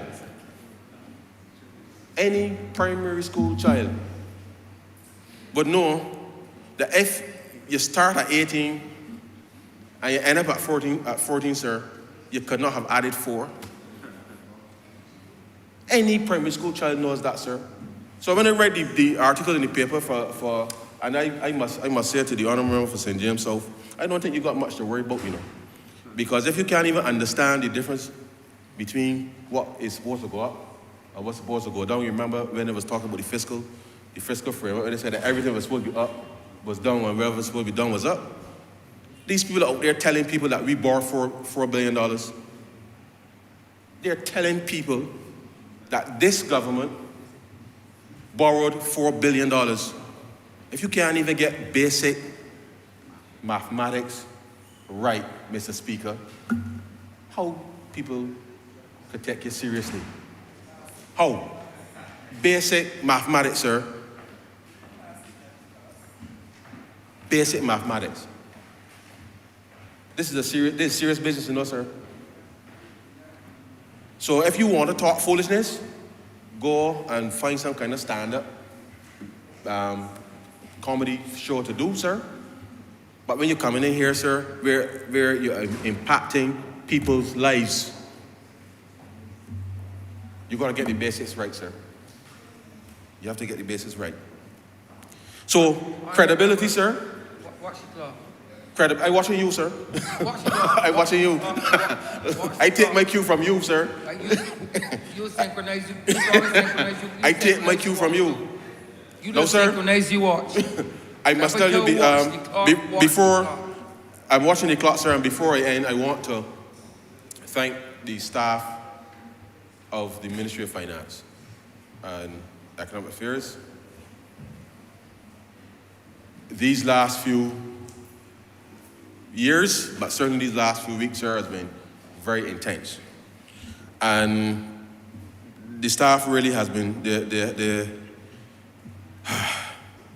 have been pushed and pushed and pushed and pushed, and I really do appreciate the work that they have done. And I know that my colleagues would at times be weary of comments and things to be done, but we have been flat out. And I really want to thank them, sir, for the work that they have done on behalf of this country. It really is a thankless job because in spite of the fact that members were here debating, I was still in communication, sir, with my PS and staff all through this exercise because there's still things to be done in the back end, sir. And I really want to thank them for remaining committed to the process because without them, we really would not be in a position to be here. Now, sir, I will conclude, naturally, sir, by saying that I will support anything, sir, that has any variation of up or on, sir. And I know that the theme for this budget, sir, statement, upward, onward, Beijing Excellence 2030, sir, is really rooted, sir. You know. You probably got an extra minute for that. Probably got an extra minute for that. I appreciate it, sir. Because, quite frankly, sir, as our latest national hero certainly has set the example for young people, that the sky really, not so much as the limit, so that's a cliche, the sky really, sir, should be the floor.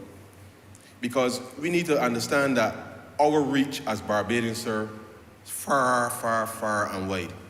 Far and wide. And the respect that I have seen wherever I've gone, and I don't remember which honourable member had indicated it, people want to talk to Barbados because of the Honourable Prime Minister. And we understand that. And as a team, we go out there and we represent Barbados, sir, to the best of our ability. And Barbadians must recognize that if we are going to protect brand Barbados, sir, protect brand Barbados, then we must make sure that we get up every day, sir, and go and put in 150%, sir.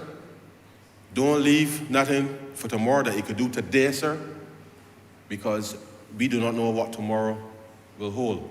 And therefore, I want to encourage Barbadians, sir, to get on board with respect to the mission of the continuation of the transformation of Barbados, and therefore allow our young people not to feel lost in the world, but to be confident, sir, to go and represent not just Barbados, but our community, sir, and be proud that, as the Prime Minister will say, we have global citizens, sir, with Bajan roots. I'm obliged to you.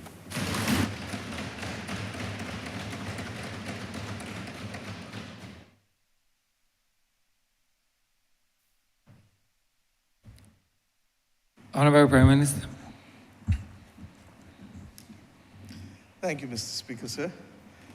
I thank you for allowing us to be able to wrap up this debate. And I want first and foremost to thank genuinely all honourable members who spoke, and to say that in spite of the fact that the electorate of Barbados has chosen to give us the hand that they've given us, I believe that the people of Barbados will see that this is a parliamentary party that is a robust institution and that allows perspectives that reflect perhaps perspectives as wide as the country has. I say to each of us that this journey cannot be seen in isolation. And perhaps, if I may, and I don't normally do this, but if I am asked to express a personal thank you for one speech in here that truly set context, reflected philosophically, but equally was pointed in their comments and did not show anything but fairness and did not reflect fear, either in or out, it would be the speech of the Honourable Member for St. Peter. And I want to salute him for his speech, because I think that genuinely, and especially knowing the conscience with which he speaks all the time, when you hear him take the kind of guard that he took last night, then you understand, Mr. Speaker, that there is a genuine concern that in this country we are in danger of having some developments take place that can pull this country back into the dark, deep days from which we have come. And I thank him. He didn't spend a lot of time on the measures other than as they related to St. Peter. But I thank him because I felt that that perspective was absolutely critical. Every day, we are dealing with fake news. Every day, we are dealing with somebody trying to excite fear at a time when the world itself is already riveted with anxiety and fear. And even as we speak today, in this week, the unfolding events of the banks globally have to be watched with a very careful eye. And we give thanks that the United States government and the Swiss government have acted with the dispatch that they have. Recognizing, and we knew this from 2.5 years ago. Anybody remember what I said? That we can easily move from a pandemic to a debt crisis to a financial crisis. And a financial crisis can come literally within days. It looks too much like 100 years ago, because that was partially what unfolded. And anybody knows the origin of the term bank holiday? When the then President of the United States of America, and it is perhaps ironic that others chose to echo his words, but to focus on the emotion of fear. Mr. Speaker, I give this honorable House and this country the assurance that we are at the wheels and we are alert and we shall continue to be so. The honorable member for St. Michael South Central tried to make the point about you can't divorce transformation from mission critical to mission survival. And she's correct at a certain level, because we will continue to see events that can do that. But what we were trying to get at is not for the people in here. We know that we've been managing survival and transformation and mission critical all at once. But as I said, it's no longer what we do alone. It is how do we mobilize a country into the mindset of transformation. Recognizing, as she said, that you will have, a hurricane hits us again, we will have mission critical and mission survival. But it doesn't take your eye off of transformation. And that is why at the end of my speech, if you recall, I said I wanted to speak to the children from all over, and the member for St. Michaelis reminded me, don't forget the Ivy, and I said yes, including the boys in the Ivy, who I'm going to come and see this weekend. Because they must know that in life, not just government, not just work, that there are times when you literally stumble. There are times when you fall down. There are times when something happens to distract you. But the true test of character is in your ability to stay focused on the mission at hand. Now, sir, there are a few things that I just want to address in this wrap-up. And there are one or two additions that I'd like to add. The House has had a long few weeks. And I want to thank honorable members, because these people in here, you have shown that good governance is possible by explaining things to the public and to the people of this nation, as you have done across the last, 4 or 5 weeks, sector by sector by sector by sector, give an account of the people's taxes that are being collected and showing clearly where the opportunities for cooperation and synergy are. There are those who have said that they're not sure where the growth strategy is. It's unfortunate, but let me take you through again, because you know sometimes repetition is necessary. This government laid in here last year a BERT 2.0, Barbados Economic Recovery Transformation Program 2.0. And we said then that growth is at the center of it, and that all that we do will be to propel growth. And in so doing, this budget speaks to it. Some have said that we haven't given sufficient detail. Well, I think that if I went to give any more detail, we might be in here for 40 hours and not 4 hours. And if you want to challenge me, I think the longest I've spoken in here is 7.5, 8 hours. Let's be real. A budget is for the announcement of measures, and then we speak after and tell you how we're going to execute them. When the measures are specific and relating to revenue, they become subject to the Provisional Collection of Taxes Act, which makes them law immediately. But I said at the outset, in centering this speech as a second reading speech, that this is fundamentally a second reading speech on the appropriations bill with budgetary proposals.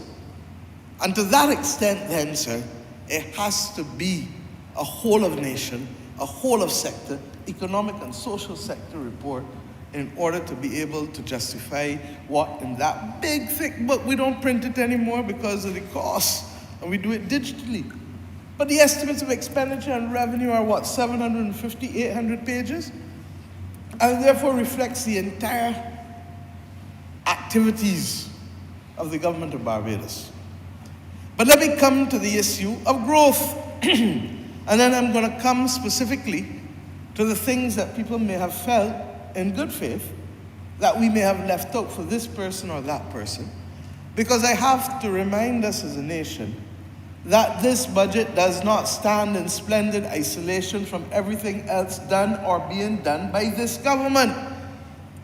And that it is on top of all of the other measures, unless they're like the pandemic levy that were specifically time-bound for 12 months. And hence, I didn't need to say so, because we made it clear last year that it was for 12 months, full stop. And while others believe a one-off pandemic levy, and while others believe that it is cute to say one thing and do another, I've said that my evening word and my morning word is the same. My 2022 word and my 2023 word is the same. So that, let us be very clear. In the BERT plan, we have identified 7 pillars of growth. And those 7 pillars were captured in one way or another in this budget, Mr. Speaker. When we talk about incentivizing the green transition, this budget extended the tax holiday for VAT and green vehicles, on green vehicles, to March 31st, 2006. We spoke and committed to the purchase of additional electric buses.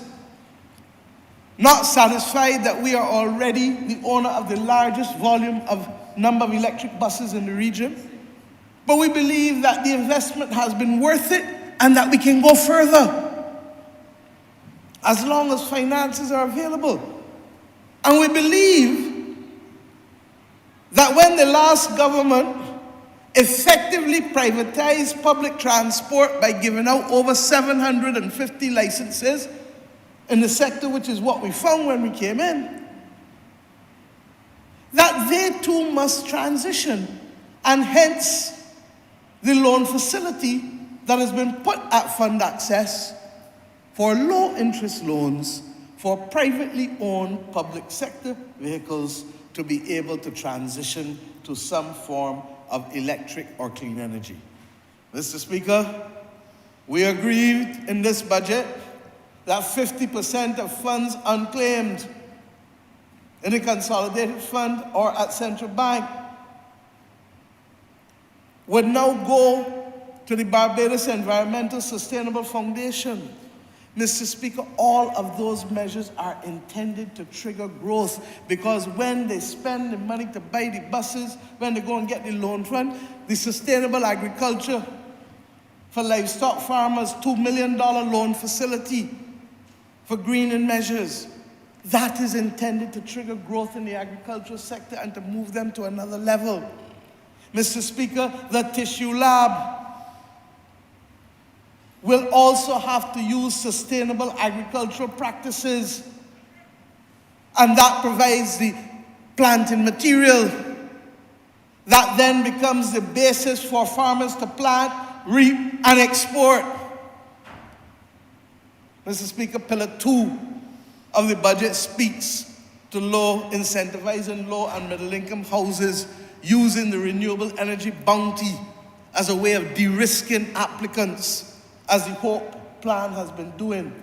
And there was no need for us to introduce any new measures here because this process is already underway. And we said that we've had to ramp up. It takes a while to ramp up because you're going from 0 to 2,000. Doesn't happen overnight. But anybody going by Lancaster, or anybody going in Chancery Lane, or anybody going down White Park, on both sides of the road, will see the houses.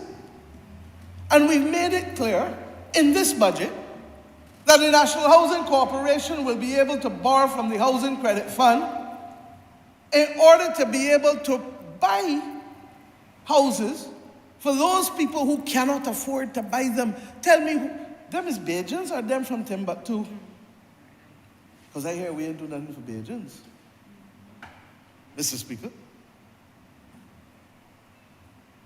people in this country who can't afford to get a mortgage will be taken care of with a 30-year rent-to-own program from the National Housing Corporation. And I have every confidence that many who start off as participants in that rent-to-own program will eventually get a mortgage very soon because they, like me, will find out that rent is dead money. When the time it leaves your pocket, it's dead, gone into the atmosphere.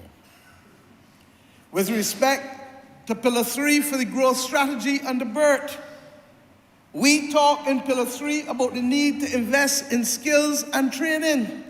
Mr. Speaker, this budget started off with me talking about training initiatives at all levels, public and private sector, investing in the National Transformation Initiative, working with the Jean and Norma Holder Institute of Hospitality Institute, and the soon to be established in the next year, 15 months, I hope, when they finish their arrangements with Florida International University, working with the University College of London, working with the Commonwealth Institute, requiring the National Transformation Initiative along with BIMAP, the Barbados Institute for Management and Productivity, Mr. Speaker, to provide the supervisory training and management that we need so badly in the private and public sector if we are going to tighten our operations and move to the next level. Mr. Speaker, the Construction Gateway Program. I defy anybody in here, anybody, to show me where else in the Caribbean people who are being laid off, people who were taken on for 3 weeks, spend 2 years, and even as they're being laid off, we hold their hands to carry them into other activity, making sure they have the skills, recognizing that in addition, they have 6 months of unemployment benefits still within which to help find them, support themselves while they find a job. And on top of that, we could easily have said that people working the 1st of April will get the $1,500. And we carried along almost 3,000 more people. Mr. Speaker, were they from Zambia? Were they from Turkey? Were they from Australia? Or are they Bajans? Mr. Speaker, and that is why the member for St. Peter spoke so brilliantly. Because to construct narratives to propel yourself is the worst form of leadership. Mr. Speaker, Pillar 4, growth strategy, you know. Mobilizing domestic savings for investment. This government commits in this budget to the creation of a unit trust corporation because we know that we must not have a repetition of what happened in Jamaica as well, where financial institutions and credit unions have a mismatch between short-term liabilities and long-term assets, illiquid assets. And just as it's happening internationally, people come and they want things and you can't give them, you then have a liquidity crisis on your hand. And we felt that having a unit trust corporation allows us to have a vehicle that will allow credit unions, pension funds, and others to be able to find ways of participating in that unit trust in order to be able to invest in different activities in the country, because finance is the oxygen for growth. Mr. Speaker, the small loans. And we didn't leave out the trust loans. We said, look, beyond what we have as trust loans to date, there is a case now to move between the trust loans and the fund access by creating a $25,000 limit instead of the $5,000 and $10,000. That will allow us to give the people 3 years interest-free so that they can get their businesses truly up off the ground. And between the early stages of trust fund, that medium stage, they will be effectively ready to go to fund access and to be able to continue to carry on business. And that Barbados should be the startup capital of everything. Mr. Speaker, we talked about resuscitating the domestic capital markets. We talked about repos. We talked about all of these things to make our financial markets more sophisticated. And we are doing all of this, sir, while as the lead head in CARICOM single market and economy, working with other heads of government in the next 12 to 18 months to see how we can get the regional capital markets off the ground and working for the benefit of the people. Mr. Speaker, we talked about the Blue-Green Investment Bank. We talked about being able to leverage all of that. You cannot grow without finance. You can't grow without oxygen. This budget lays out the institutional framework for all of these things so that growth can be propelled. Mr. Speaker, we talk in Pillar 5 about making government an enabler. Sir, we don't take delight in the fact that we've had to go a difficult road in trying to get a lot of the institutions that serve the public functioning at optimal levels. All of these things have to change. And the bottom line is that when we do it, who are we doing it for? We're doing it for people, not for the people who can afford to go by FMH or to go to Sandy Crest. We're doing it for the people who have to go to the Queen Elizabeth Hospital. And when I say that this House will vote $5.5 million to get the remaining works at the Queen Elizabeth Hospital and accident and emergency started, it is to be able to get rid of that bugbear that the people of Barbados face when they go to A&E. Mr. Speaker, we talk about making sure that we can have the roads and the water supply, dealing with the bridges that haven't been dealt with, because all of that is facilitating people to get to town, to get to work, to get to wherever they're going in good order. Mr. Speaker, we spoke about the institutional reform with the Growth Council and the subcommittee underneath it that will be called Barbados Delivers, that will, with a laser-like focus, help us to remove those obstacles. And we want to get to a point, I don't have a difficulty with people coming forward telling us that things aren't working. Our duty is to fix it. So that we want to know when things are not working at optimum levels. We want to know when people are not delivering at optimum levels. Because we're going to work with people to make it better. I don't believe that we inherited perfection or that we have perfection, as I've said before. But we're going to make it work as best we can, and we're going to explain to people what we're doing. We talked in Pillar 6 about making Barbados a logistics hub.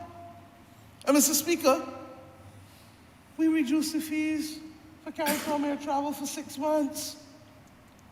We also put money in the hands of BTMI to get regional air travel going again. And as I was speaking that evening, the inaugural flight of Inter-Caribbean from St. Kitts to Barbados was landing and opening up the possibility of new routes for CARICOM travel again, instead of this nonsense that you've got to go to Miami to get to another Caribbean country. Mr. Speaker, Barbados must be a logistics hub as well, to be able to take product from other countries And when we get the HACCP certification that we need, the International Food Science Center, all that was about growth, you know. The Sustainable Industries Development Bill that is being drafted by the Chief Parliamentary Council that passed Cabinet already, recommended in the paper of work left by the last member for St. Peter, the Right Honourable Wayne Arthur of blessed memory. All of these things are details of growth. And Pillar 7 talks about new areas of diversification. And in the budget, we have specific incentives for the film industry. In the budget, we have specific incentives to get the tissue culture lab moving, as I said, the funding for it. In the budget, we put money to get a fashion industry off the ground. Will the limit be $2 million?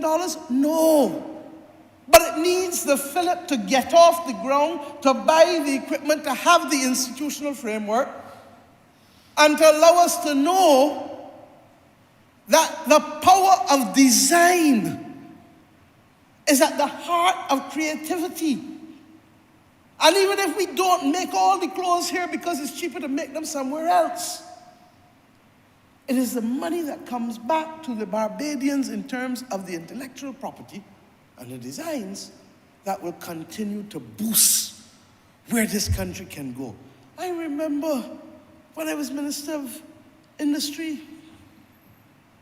and we took and made special initiatives to go to Jamaica and get the fashion industry boosted, and then again we did nothing after it. And this government is here to say, I wish I could have done it 2-3 years ago, but COVID had me licked down. That's the truth. So I feel that we are already 3 years too late. But they say better late than never. Mr. Speaker, I spoke about the heritage economy, diversification again.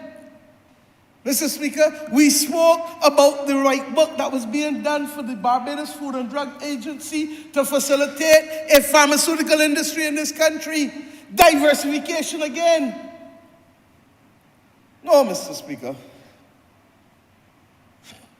with all due respect to those who say that the growth measures were not pointed out, the consistency between BERT 2.0 approved by this honorable chamber and the budget delivered in this chamber on Tuesday is there for all who have eyes to see and are not blinded by agendas that would cause their eyes to become clouded. Clear, clear, clear.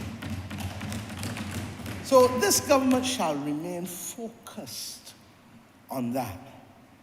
And you know, sir, they say, how are you going to create the jobs? You want me to list off all the projects again? Is somebody going to twiggle the nose on a higher-get bill in Bay Street? Is somebody going to twiggle the nose on a Royalton get bill in Holetown? Is somebody going to twiggle the nose on the new Civic Center be built? Those are jobs. The monument at Newton, those are jobs. The tissue lab, $15 million. The Youth Advanced Corps dormitories at Paragon, $8 million. And you can go through this budget line by line by line by line and find where the jobs are. And for those who don't want to see or who feel that their manhood or womanhood requires that they don't see,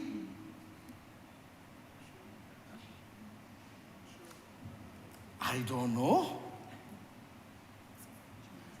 That's what happens, I suppose, when you promise to deliver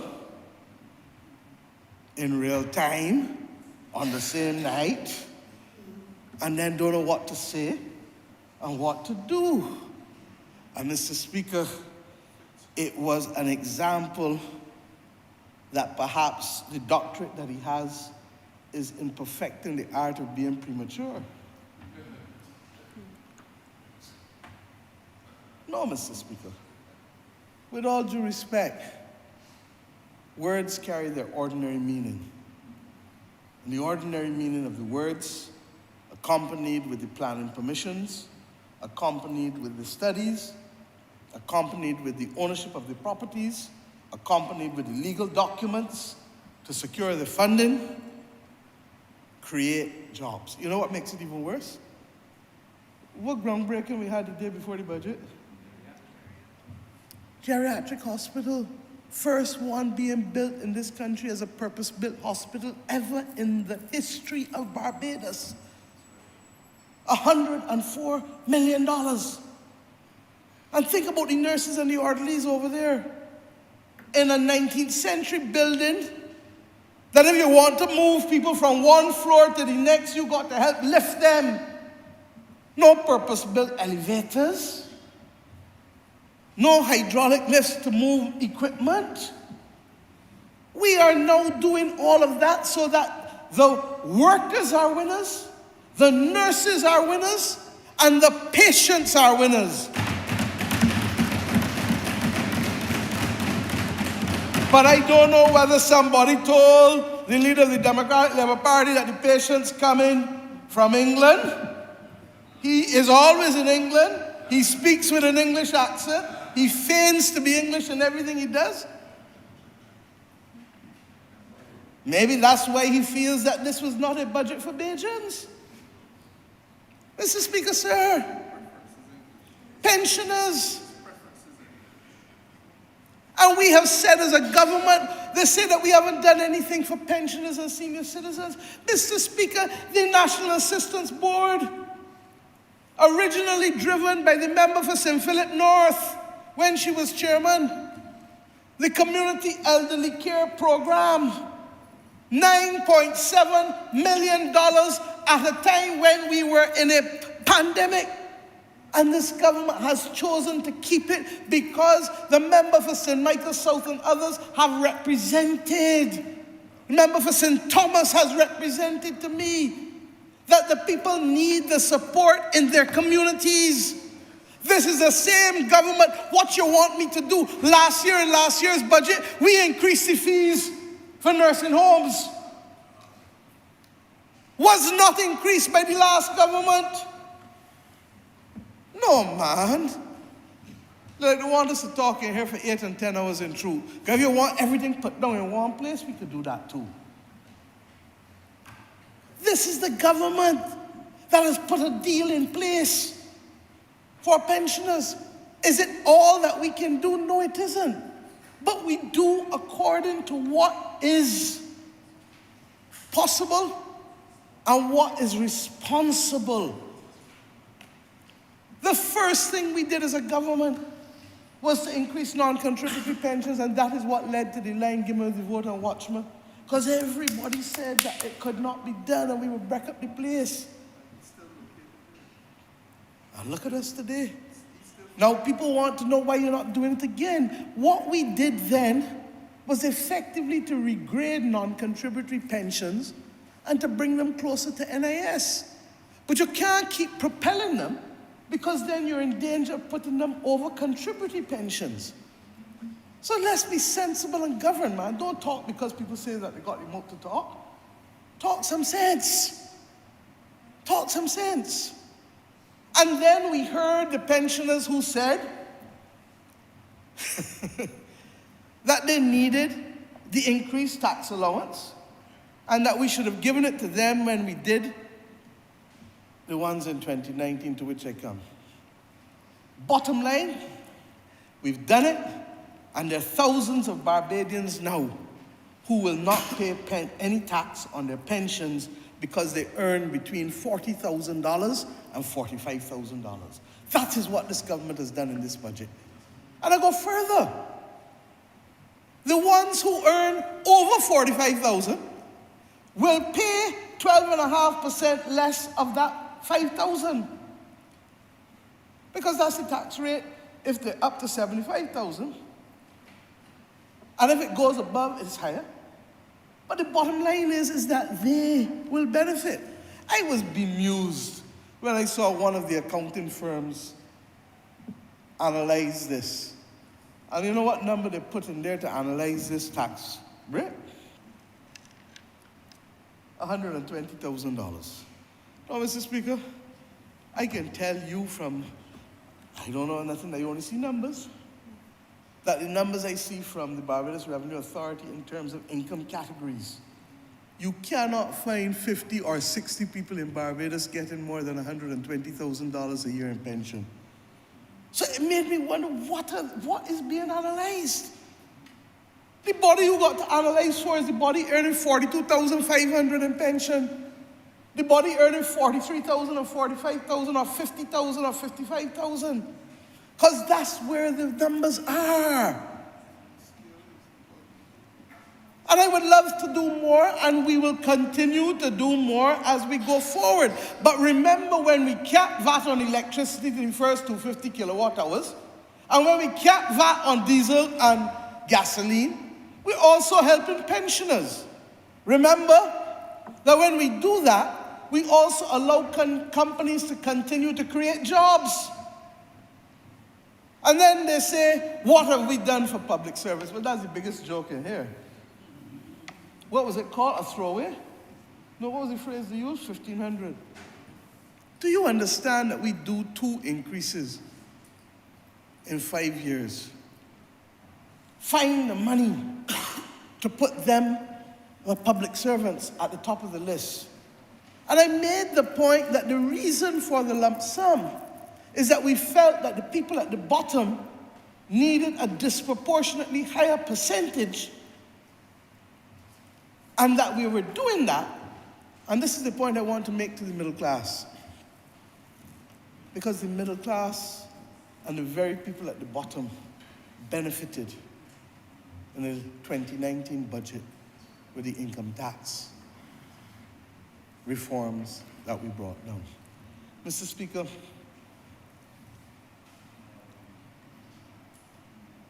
a household with $150,000 in income has benefited in the last 4 years from $50,000 in additional revenue, purely because of the 2019 personal income tax reforms. You hear what I just told you, sir? Now, do you know that when this government faced the worst crisis in a century, not since independence, in a century, you know we did not go back and take back a cent of that income tax reform from any middle class person? Do you know that, sir? And that is why I say that I'm not going to allow this government to be drawn into false constructs and false debates, because this is a government with a continuum. That $13,900 that person or family is still benefiting from every year, we've not come to claw it back. The middle class, the compensatory income credit.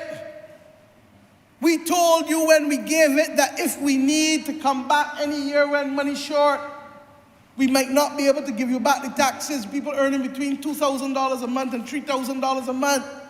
When has this government gone back and taken a cent and said, we can't give you back your taxes? We have given back those people earning between $2,000 and $3,000 every cent in tax that they want through the compensatory income credit. We have not stopped the reverse tax credit or restrained who can benefit to. So, Mr. Speaker, when I say so, it is sometimes necessary to remind people what you have done and what you were doing for them last year and the year before and the year before. Mr. Speaker, young people, do you know how much the Barbados Youth Advanced Corps is going to cost to run every year? To get 1,000 people in it? Do you know that we've just put $12.5 million in a crime prevention program, and in this budget I just added another $2.5 million with parent coaches, life coaches, and psychological counseling at the community level? If those are not for poor black people and lower and middle income black people, with respect to the Youth Advanced Corps, because we know what happens. People who got money in this country can send the child overseas and try and run away from that. This government is working to fix the situation and the deal for them. The Child Protection Bill, the Child Justice Bill. Because it's not just about tax and spend, as many of you in here, the member for St. Michael South Central, the member for St. Peter reminded us of that. That you're dealing with the last government that only knows tax and spend and are blinkered. Don't remember the powers that we settled on page 26 of the Covenant of Hope. To empower, to regulate, to legislate, to facilitate. Government got real influence and other powers. Mr. Speaker, the farmers. I just told you all of the initiatives for the farmers in here. Mr. Speaker, the investors and the confidence. Sir, a new flight lands on Tuesday evening from Intercaribbean. I laid out what happening with the rest of the summer, and the member for St. Michael West Central last night reinforced everything I said in terms of the airlift and the travel and the additional seats coming in, and what not only is coming in summer, but what is coming in winter. Mr. Speaker, this afternoon, this country became the location for the launching of the Arvia, the second LNG vessel that P&O had, and that will hold, what, 5,600 people? And off herewards in the constituency of St. Peter, the satellite images went to the rest of the world. For 1 hour, Prime Minister Mitchell from Grenada came and joined me. And Mr. Speaker, if that is not a statement of confidence in this country and its relationship with cruise tourism and its ability to accommodate cruise, I don't know what is, sir. Mr. Speaker, in almost every instance, people are running us down. That's why I gave the member for Christchurch West the planning portfolio, because I do not believe that that portfolio should be constrained any further by my holding it and doing everything else that I'm doing. So that, Mr. Speaker, I really feel that this budget has to be contextualized in the way in which I have, and that everybody in here gets a chance. There are some who say that we are not helping enough people on the ground in small areas. Mr. Speaker, you can only help by growing the pie. And this government, I defy anybody, to show me a government post-independence that has seen people more, that has felt people more, and that has heard people more. All the decades, your constituents, Mr. Speaker, ignored. Nobody didn't care that the God go outside and can't get no water. Who fixing it? Deputy Prime Minister. Young people, we taking up $9 million on top of a new stadium that the Chinese will build. On top of the commitment that I gave 2 Sundays ago to the netballers to cover the netball stadium and to put a wooden sprung floor for netball and basketball and volleyball so that our people don't mess up the knees and the ankles. And who do you think benefits from having those bleachers and those fenced grounds? It's ordinary people. People in Silver Sands, if you end up with one up there, remember for Christchurch, your tournaments, people will know cause. People say, look, I'm having a tournament today, you're paying a $5. In Parkinson Field, you're paying a $5. Huh? In Valerie, wherever. The bottom line is that it creates the infrastructure to empower individuals in communities and groups in communities to do for themselves. This government is choosing to spend its money to create that kind of platform for people. And I say to you, sir, you see the Strings Project? We can come to understand the genius of that project, you know. Because every single one of the 68 primary schools, and it is starting with the people in class 2, 3, and 4, it's starting at the bottom. Because in starting at the bottom and in buying the instruments and providing the coaching in every school, you are teaching those young children what? The discipline of what? Practice, patience, having to work with others, having to play in harmony, can't be discordant, dexterity manually. But above all else, you are creating the opportunity for maestros. Notice I use the plural. Life skills and global opportunities for a living. And I know many people who start on a violin and end up on a saxophone or a bass guitar or a drum or as a singer. Mr. Speaker, sir, this is investing in ordinary Bajans whose parents cannot invest in them. And therefore, when we talk about being world class, and this is not isolated, the member for Christchurch West Central is carrying on what the member for St. Michael's South started and was only interrupted temporarily because of COVID. We say we are a big ocean state. And therefore, Mr. Speaker, we believe that we must train our children to swim. How many other governments have come to this country and put a program in summer to take 1,000 and 1,500 young people to swim? And I learned, I didn't even know. Member for St. John told me in his speech that they also do it with the elderly population. Mr. Speaker, this is a government that is serious about its people. So that those elderly population can go in the salt water that they say good for you anyhow and get the limbs moving and keep the body agile. No, sir. There is one other matter that I'm going to do to respond before coming to some things that I want to correct for the record or to add to for the record. And forgive me for my nasal condition still. So they said I didn't give enough details on the state-owned enterprises. We really got people who are Bajans in truth. Because every good Bajan knows to play dominoes. Every good Bajan knows that you don't draw a hand and skin it up. We are at a delicate stage of discussions with state-owned enterprises in this country. There's no doubt about the fact that there has to be reform. And we have not hidden what must happen with respect to it. Mr. Speaker, we went to the country and the country chose what was essential, what was highly desirable, and what was optional. And Mr. Speaker, we have been in discussions, some more advanced than others, some just starting, with the unions.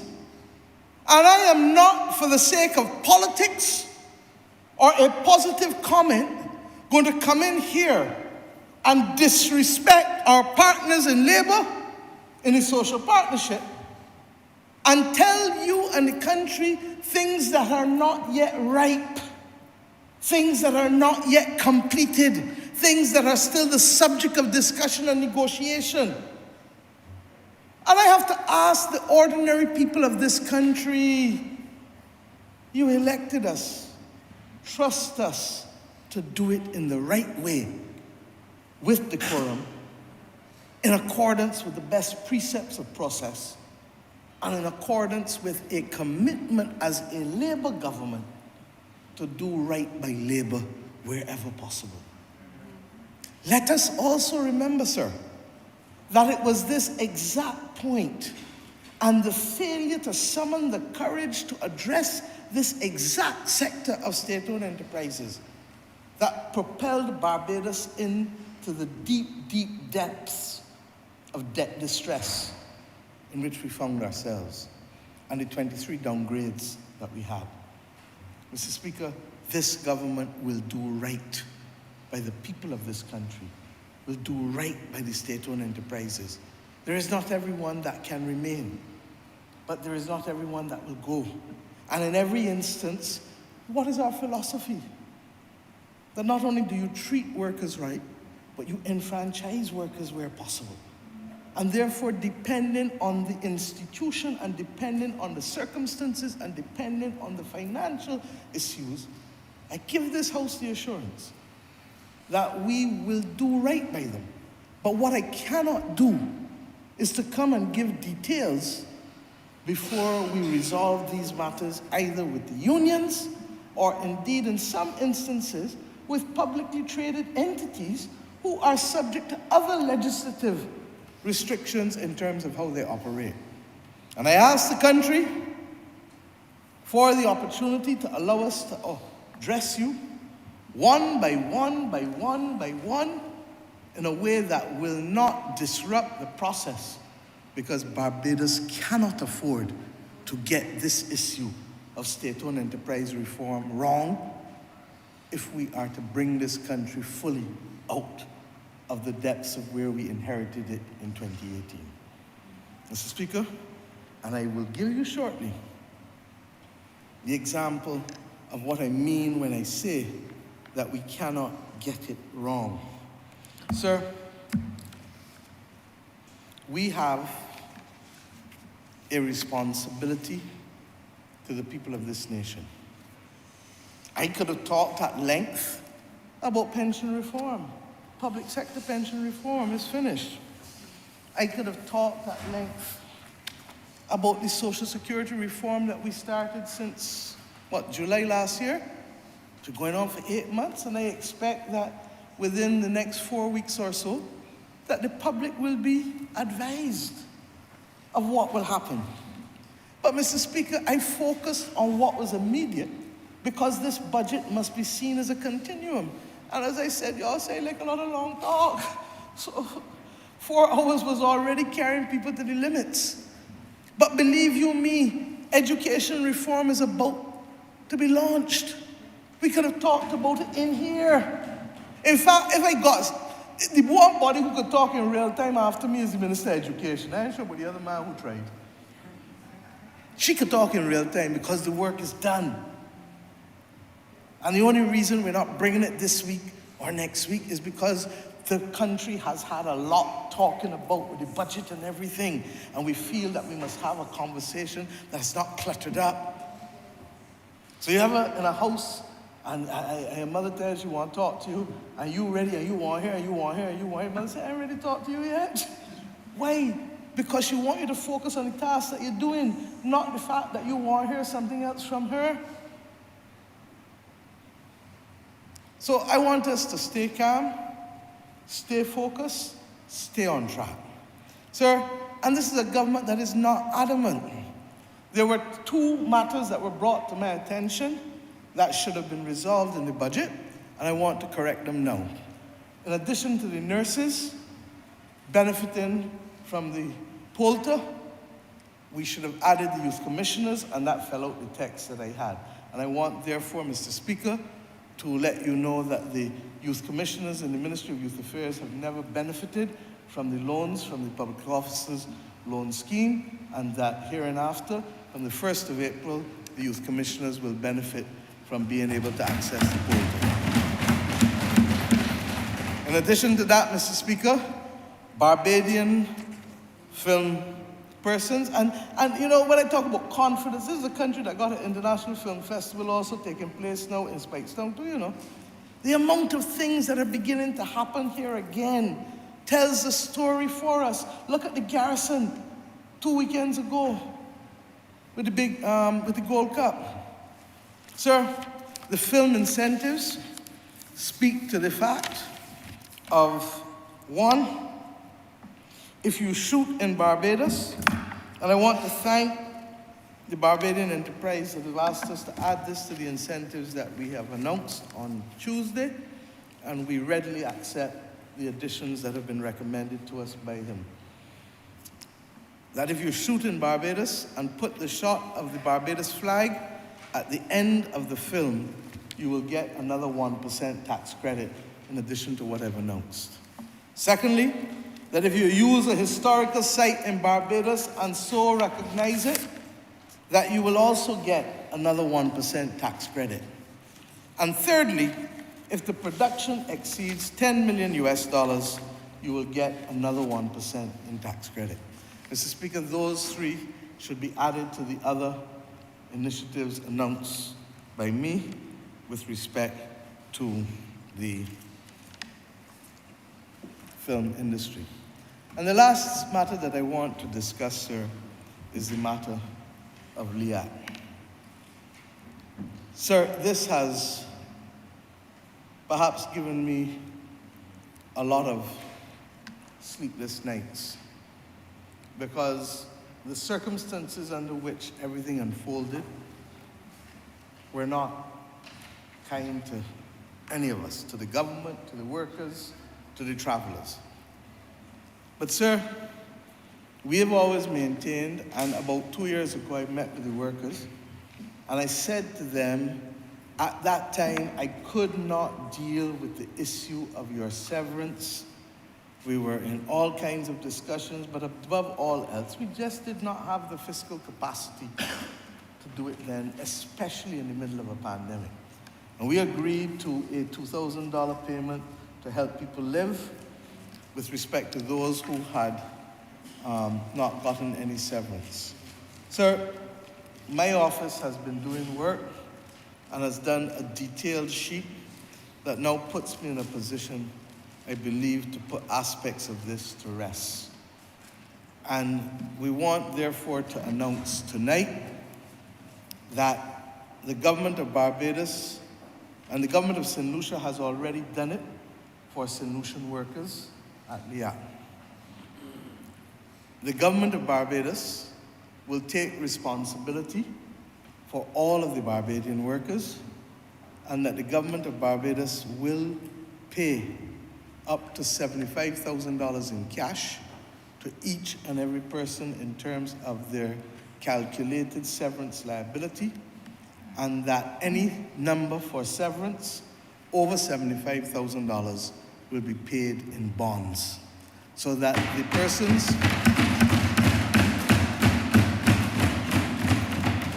persons at LIAT who have had to endure grave hardship, anxiety, we understand. And believe you me, if I could have done it earlier, I would have done it earlier. But I believe that the opportunity that was presented to us in between these two programs and with what we have with respect to the outturn has allowed us to make some decisions that are in the favor of the people of Barbados, not the people of another continent or another country, as you were led to believe in the last few days. And Mr. Speaker, the cost of that $75,000 to every person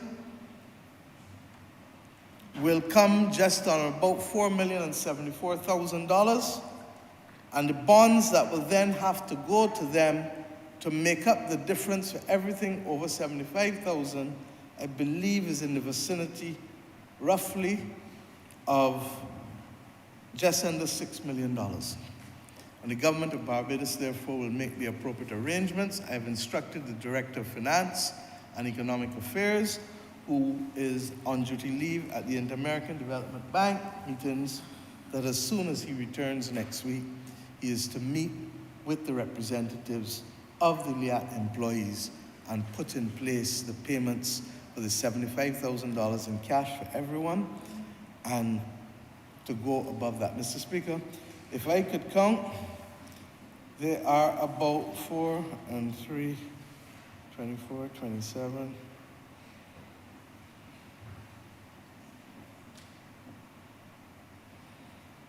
54, 59. There are 89 people who are affected. But the majority will be paid off with the $75,000 payment, and the others who have an entitlement beyond that will receive the difference in bonds.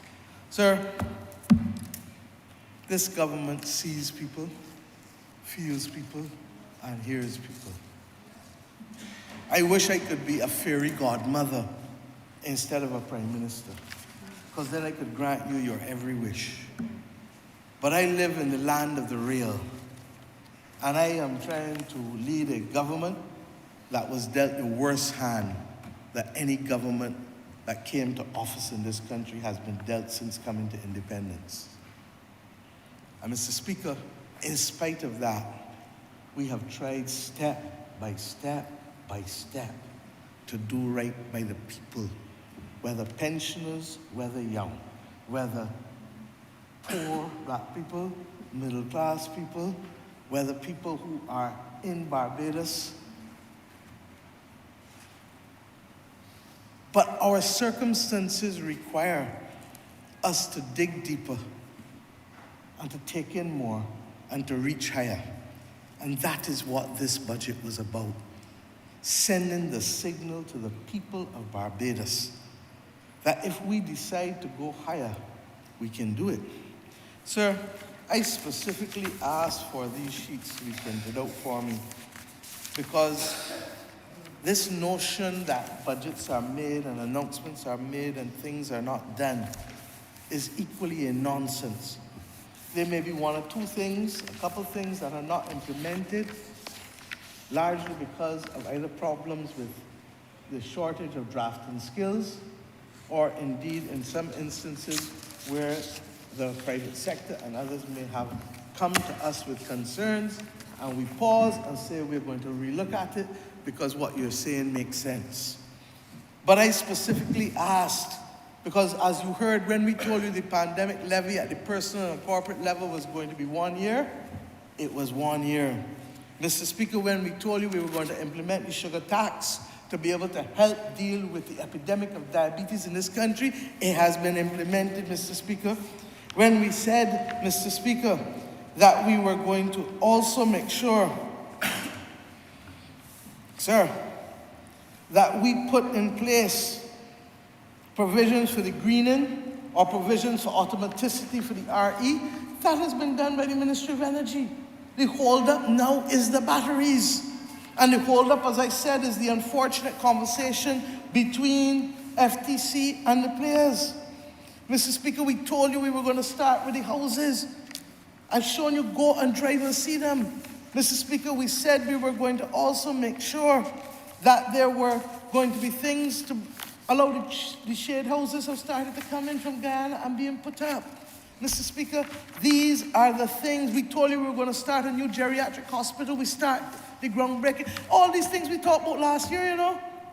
We told you that Sam Lords would be constructed, almost completed this year, and that we would split the 55 acres. So instead of benefiting from one hotel with 1,000 jobs on 55 acres, we're doing that one hotel and 1,000 jobs on 27 acres, and now have another 17 acres to put on the market to develop, to create more jobs for the people of St. Philip and surrounding parishes.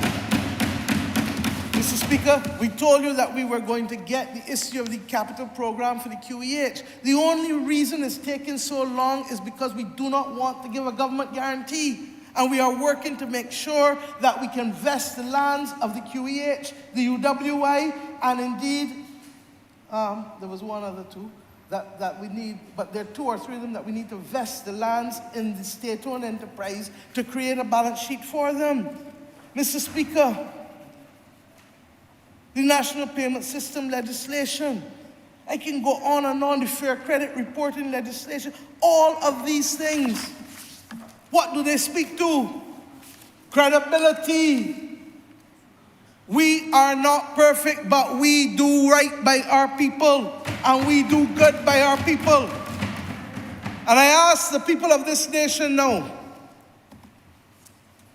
we are not anywhere near an election, trust me. I can tell you that. And those who want to play politics rather than dealing with nation building, I regret that your efforts are being squandered. Those who want to engage in nation building, I say come on board. Because when you do, and we do not want, someone said they wanted an assurance that our training would not be politically partisan. What madness is that? This government has not only been fair in the delivery of goods to everybody, but even when we are not required to consult because the people did not give us an opposition, we still consult on every major issue. You saw the same person who is talking now be brought in on Social Security reform at the beginning. And we will continue to, not because we did it with the pandemic, with the then leader of the Democratic Labour Party. Because, Mr. Speaker, this country is too small to dice it up and slice it up and have it in red and blue. You see, when I come here on Tuesday, we're blue and red, blue with red, red with blue. Because you cannot slice up this country in colors if you want to carry it to the next level. Barbados must be for Bajans and all who want to be Bajan, and we are going to defend it. So, sir, all that is left for me to do is to commend this second reading debate, to ask you to allow us to vote, and to be able to say simply that I meant it when I said it on Tuesday. No matter how much we want it to change in here, no matter how much we believe that upward, onward Bajan excellence is possible, it will only happen, sir, if the majority of Barbadians, right-thinking Barbadians, get on board and believe that when this government tells you share the burden, share the bounty, that we will be fair, and that there will not always be a time when we can give, but whenever we can, we shall. And there will not always be a time when you have the luxury to just ride on board. There will be a time when you will have to do some heavy lifting too, because in this we are Bajans, our naval string buried here. I ask all Bajans to join us on this historic journey to 2030. We will have headwinds, we will have difficulties, but as God, with God on our side, I know that we shall make the journey successful for all of us. Thank you, sir. Thank you.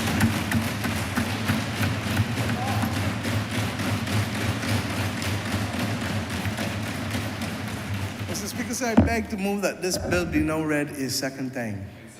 Question is that the aforementioned bill be read a second time. All those our members in favor, please say aye. Aye. Those against, please say no. We think the ayes have it.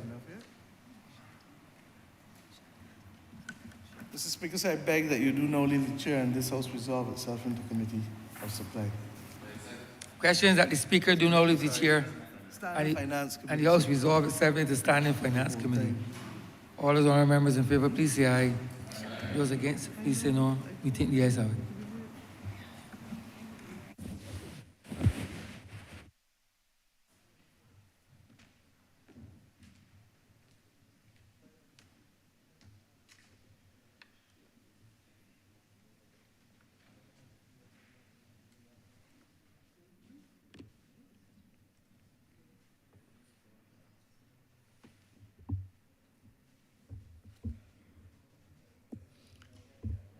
This House is now in Standing Finance Committee.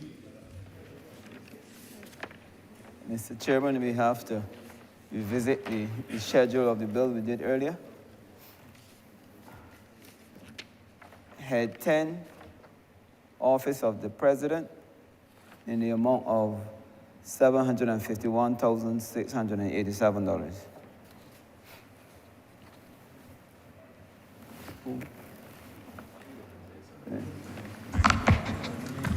Mr. Chairman, I beg to move that head 10 stand part.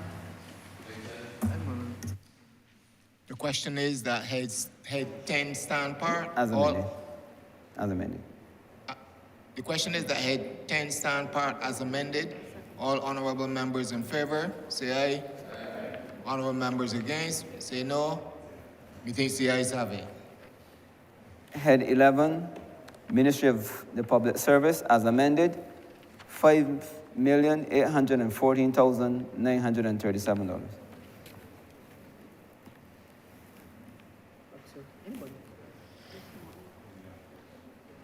Mr. Chairman, I beg to move that head 11 to stand part as amended.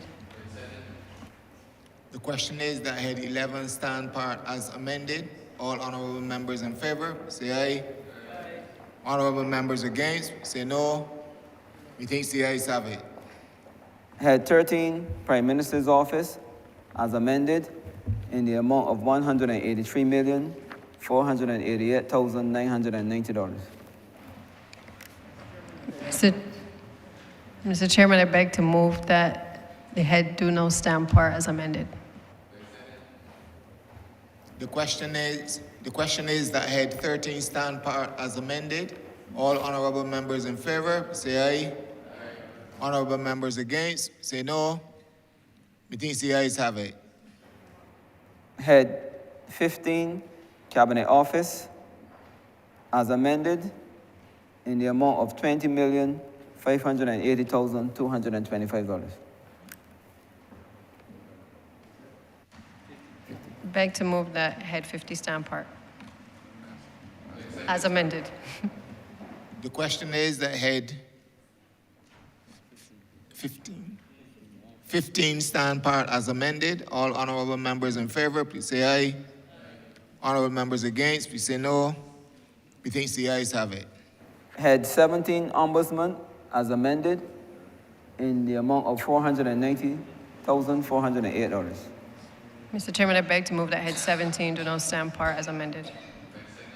The question is that head 17 stand part as amended. All honorable members in favor, say aye. Honorable members against, say no.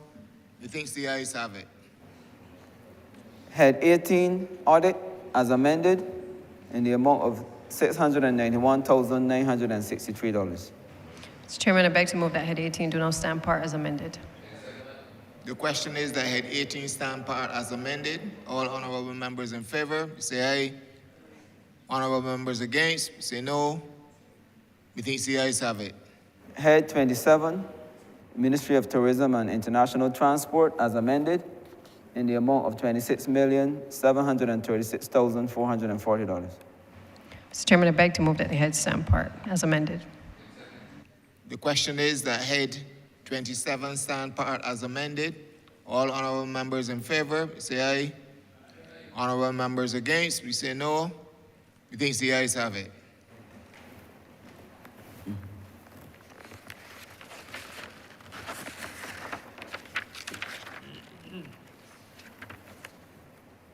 Head 29, Director of Public Prosecutions, as amended, in the amount of $1,659,413.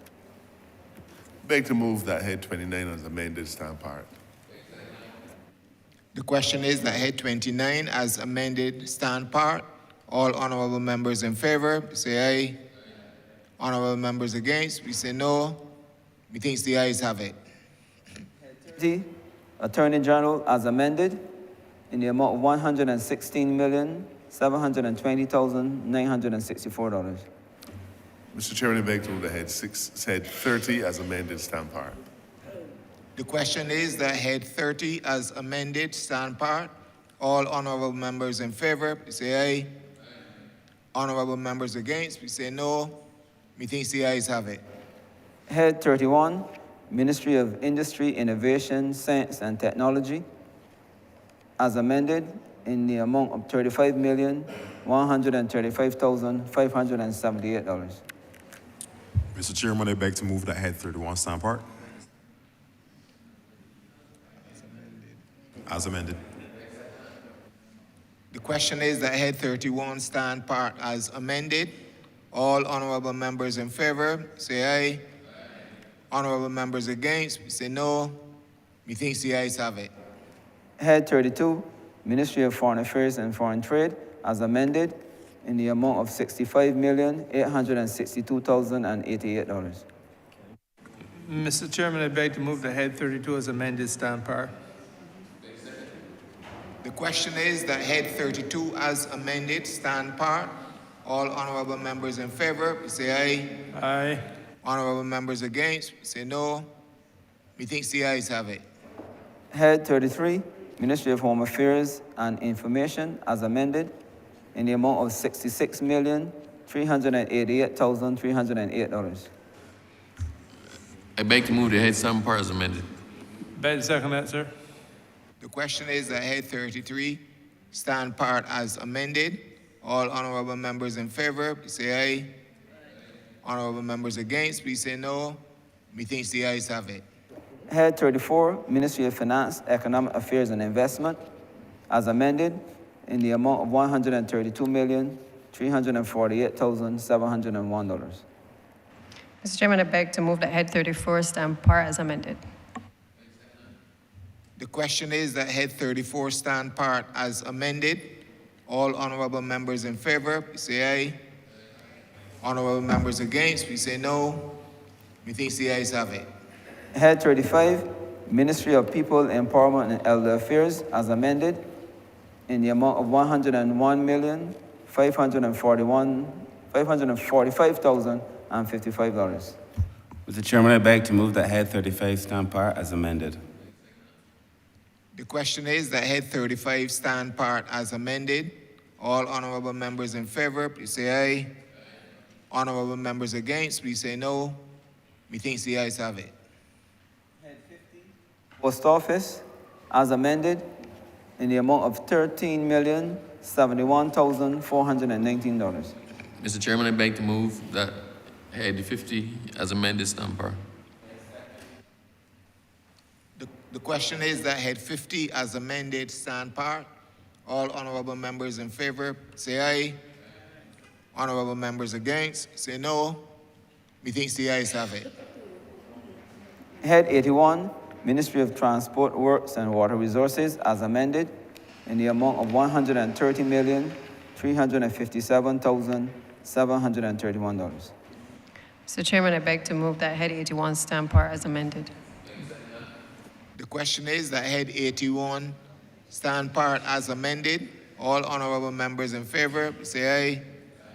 Honorable members against, please say no. Methinks the ayes have it. Head 82, Ministry of Environment and National Beautification, as amended, in the amount of $64,740,607. The question is that head 82. Mr. Chairman, I beg that head 82 stand par as amended. The question is that head 82 stand part as amended. All honorable members in favor, say aye. Honorable members against, please say no. Methinks the ayes have it. Head 83, Ministry of Agriculture, Food and Nutritional Security, as amended, in the amount of $81,330,887. Mr. Chairman, I beg to move that head 83 as amended stand part. Beg second that. The question is that head 83 as amended stand part. All honorable members in favor, please say aye. Honorable members against, we say no. Methinks the ayes have it. Head 84, Ministry of Labor, Social Security and Third Sector, as amended, in the amount of $59,692,489.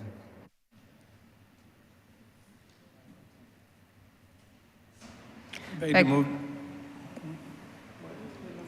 Huh? Mr. Chair, I beg to move that the head stand part is amended. Somebody interject. Beg to second that, sir. The question is that head 84 stand part as amended. All honorable members in favor, please say aye. Honorable members against, please say no.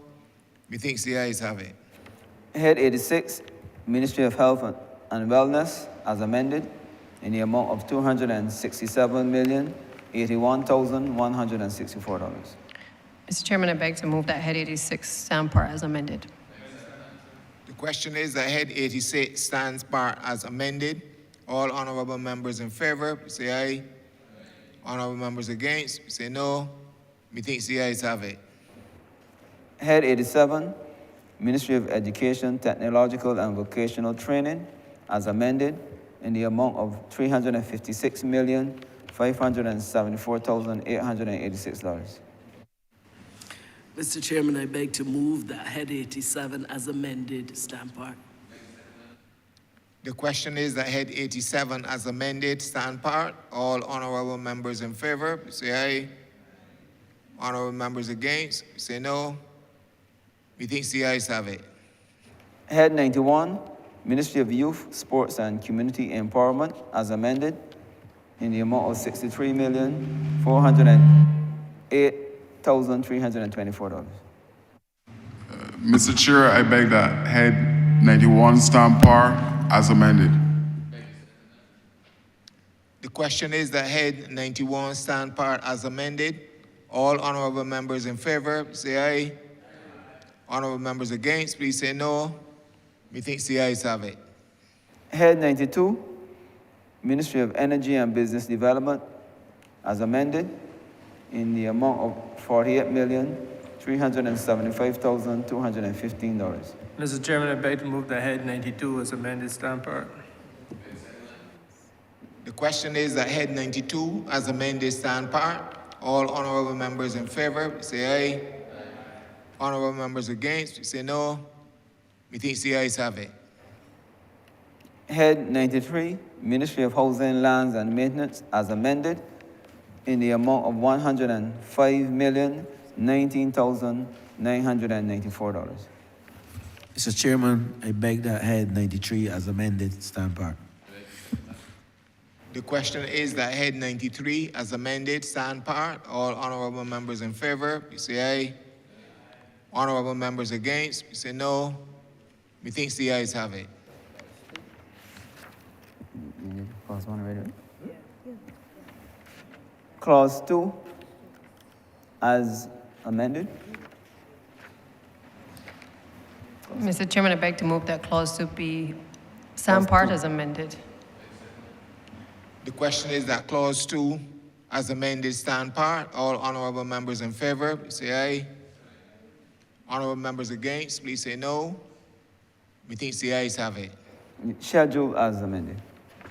Mr. Chairman, I beg to move that the schedule as amended stand part. The question is that the schedule as amended stand part. All honorable members in favor, say aye. Honorable members against, please say no. Methinks the ayes have it. Mr. Chairman, I beg to move that you do not report the passing of one money resolution in committee. Sorry, one bill in committee. The question is that I do not report to His Honor the Speaker the passing of one bill in committee. All honorable members in favor, please say aye. Honorable members against, please say no. Methinks the ayes have it.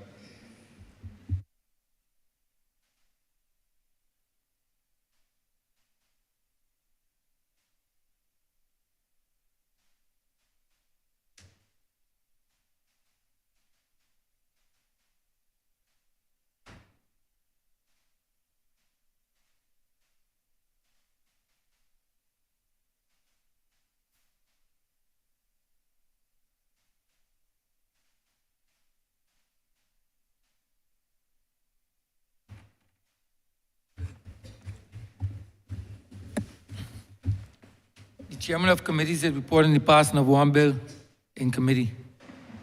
Honorable Leader, Government Business. Thank you, Mr. Speaker. I beg to move that this bill be read a third time. The question is that the aforementioned bill be read a third time. All those honorable members in favor, please say aye. Those against, please say no. We think the ayes have it.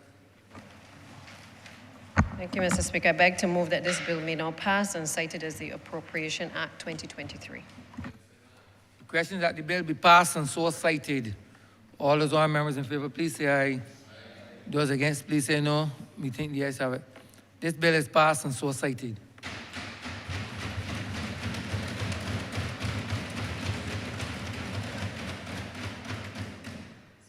Recommittal of papers, sir. Honorable Leader, Government Business. Thank you, Mr. Speaker. I'm commanded to lay the Customs Tariff Amendment Order 2018, as well as the loan contract number 5720/OCBA, program to strengthen public policy and fiscal management in response to the health and economic crisis caused by COVID-19 in Barbados.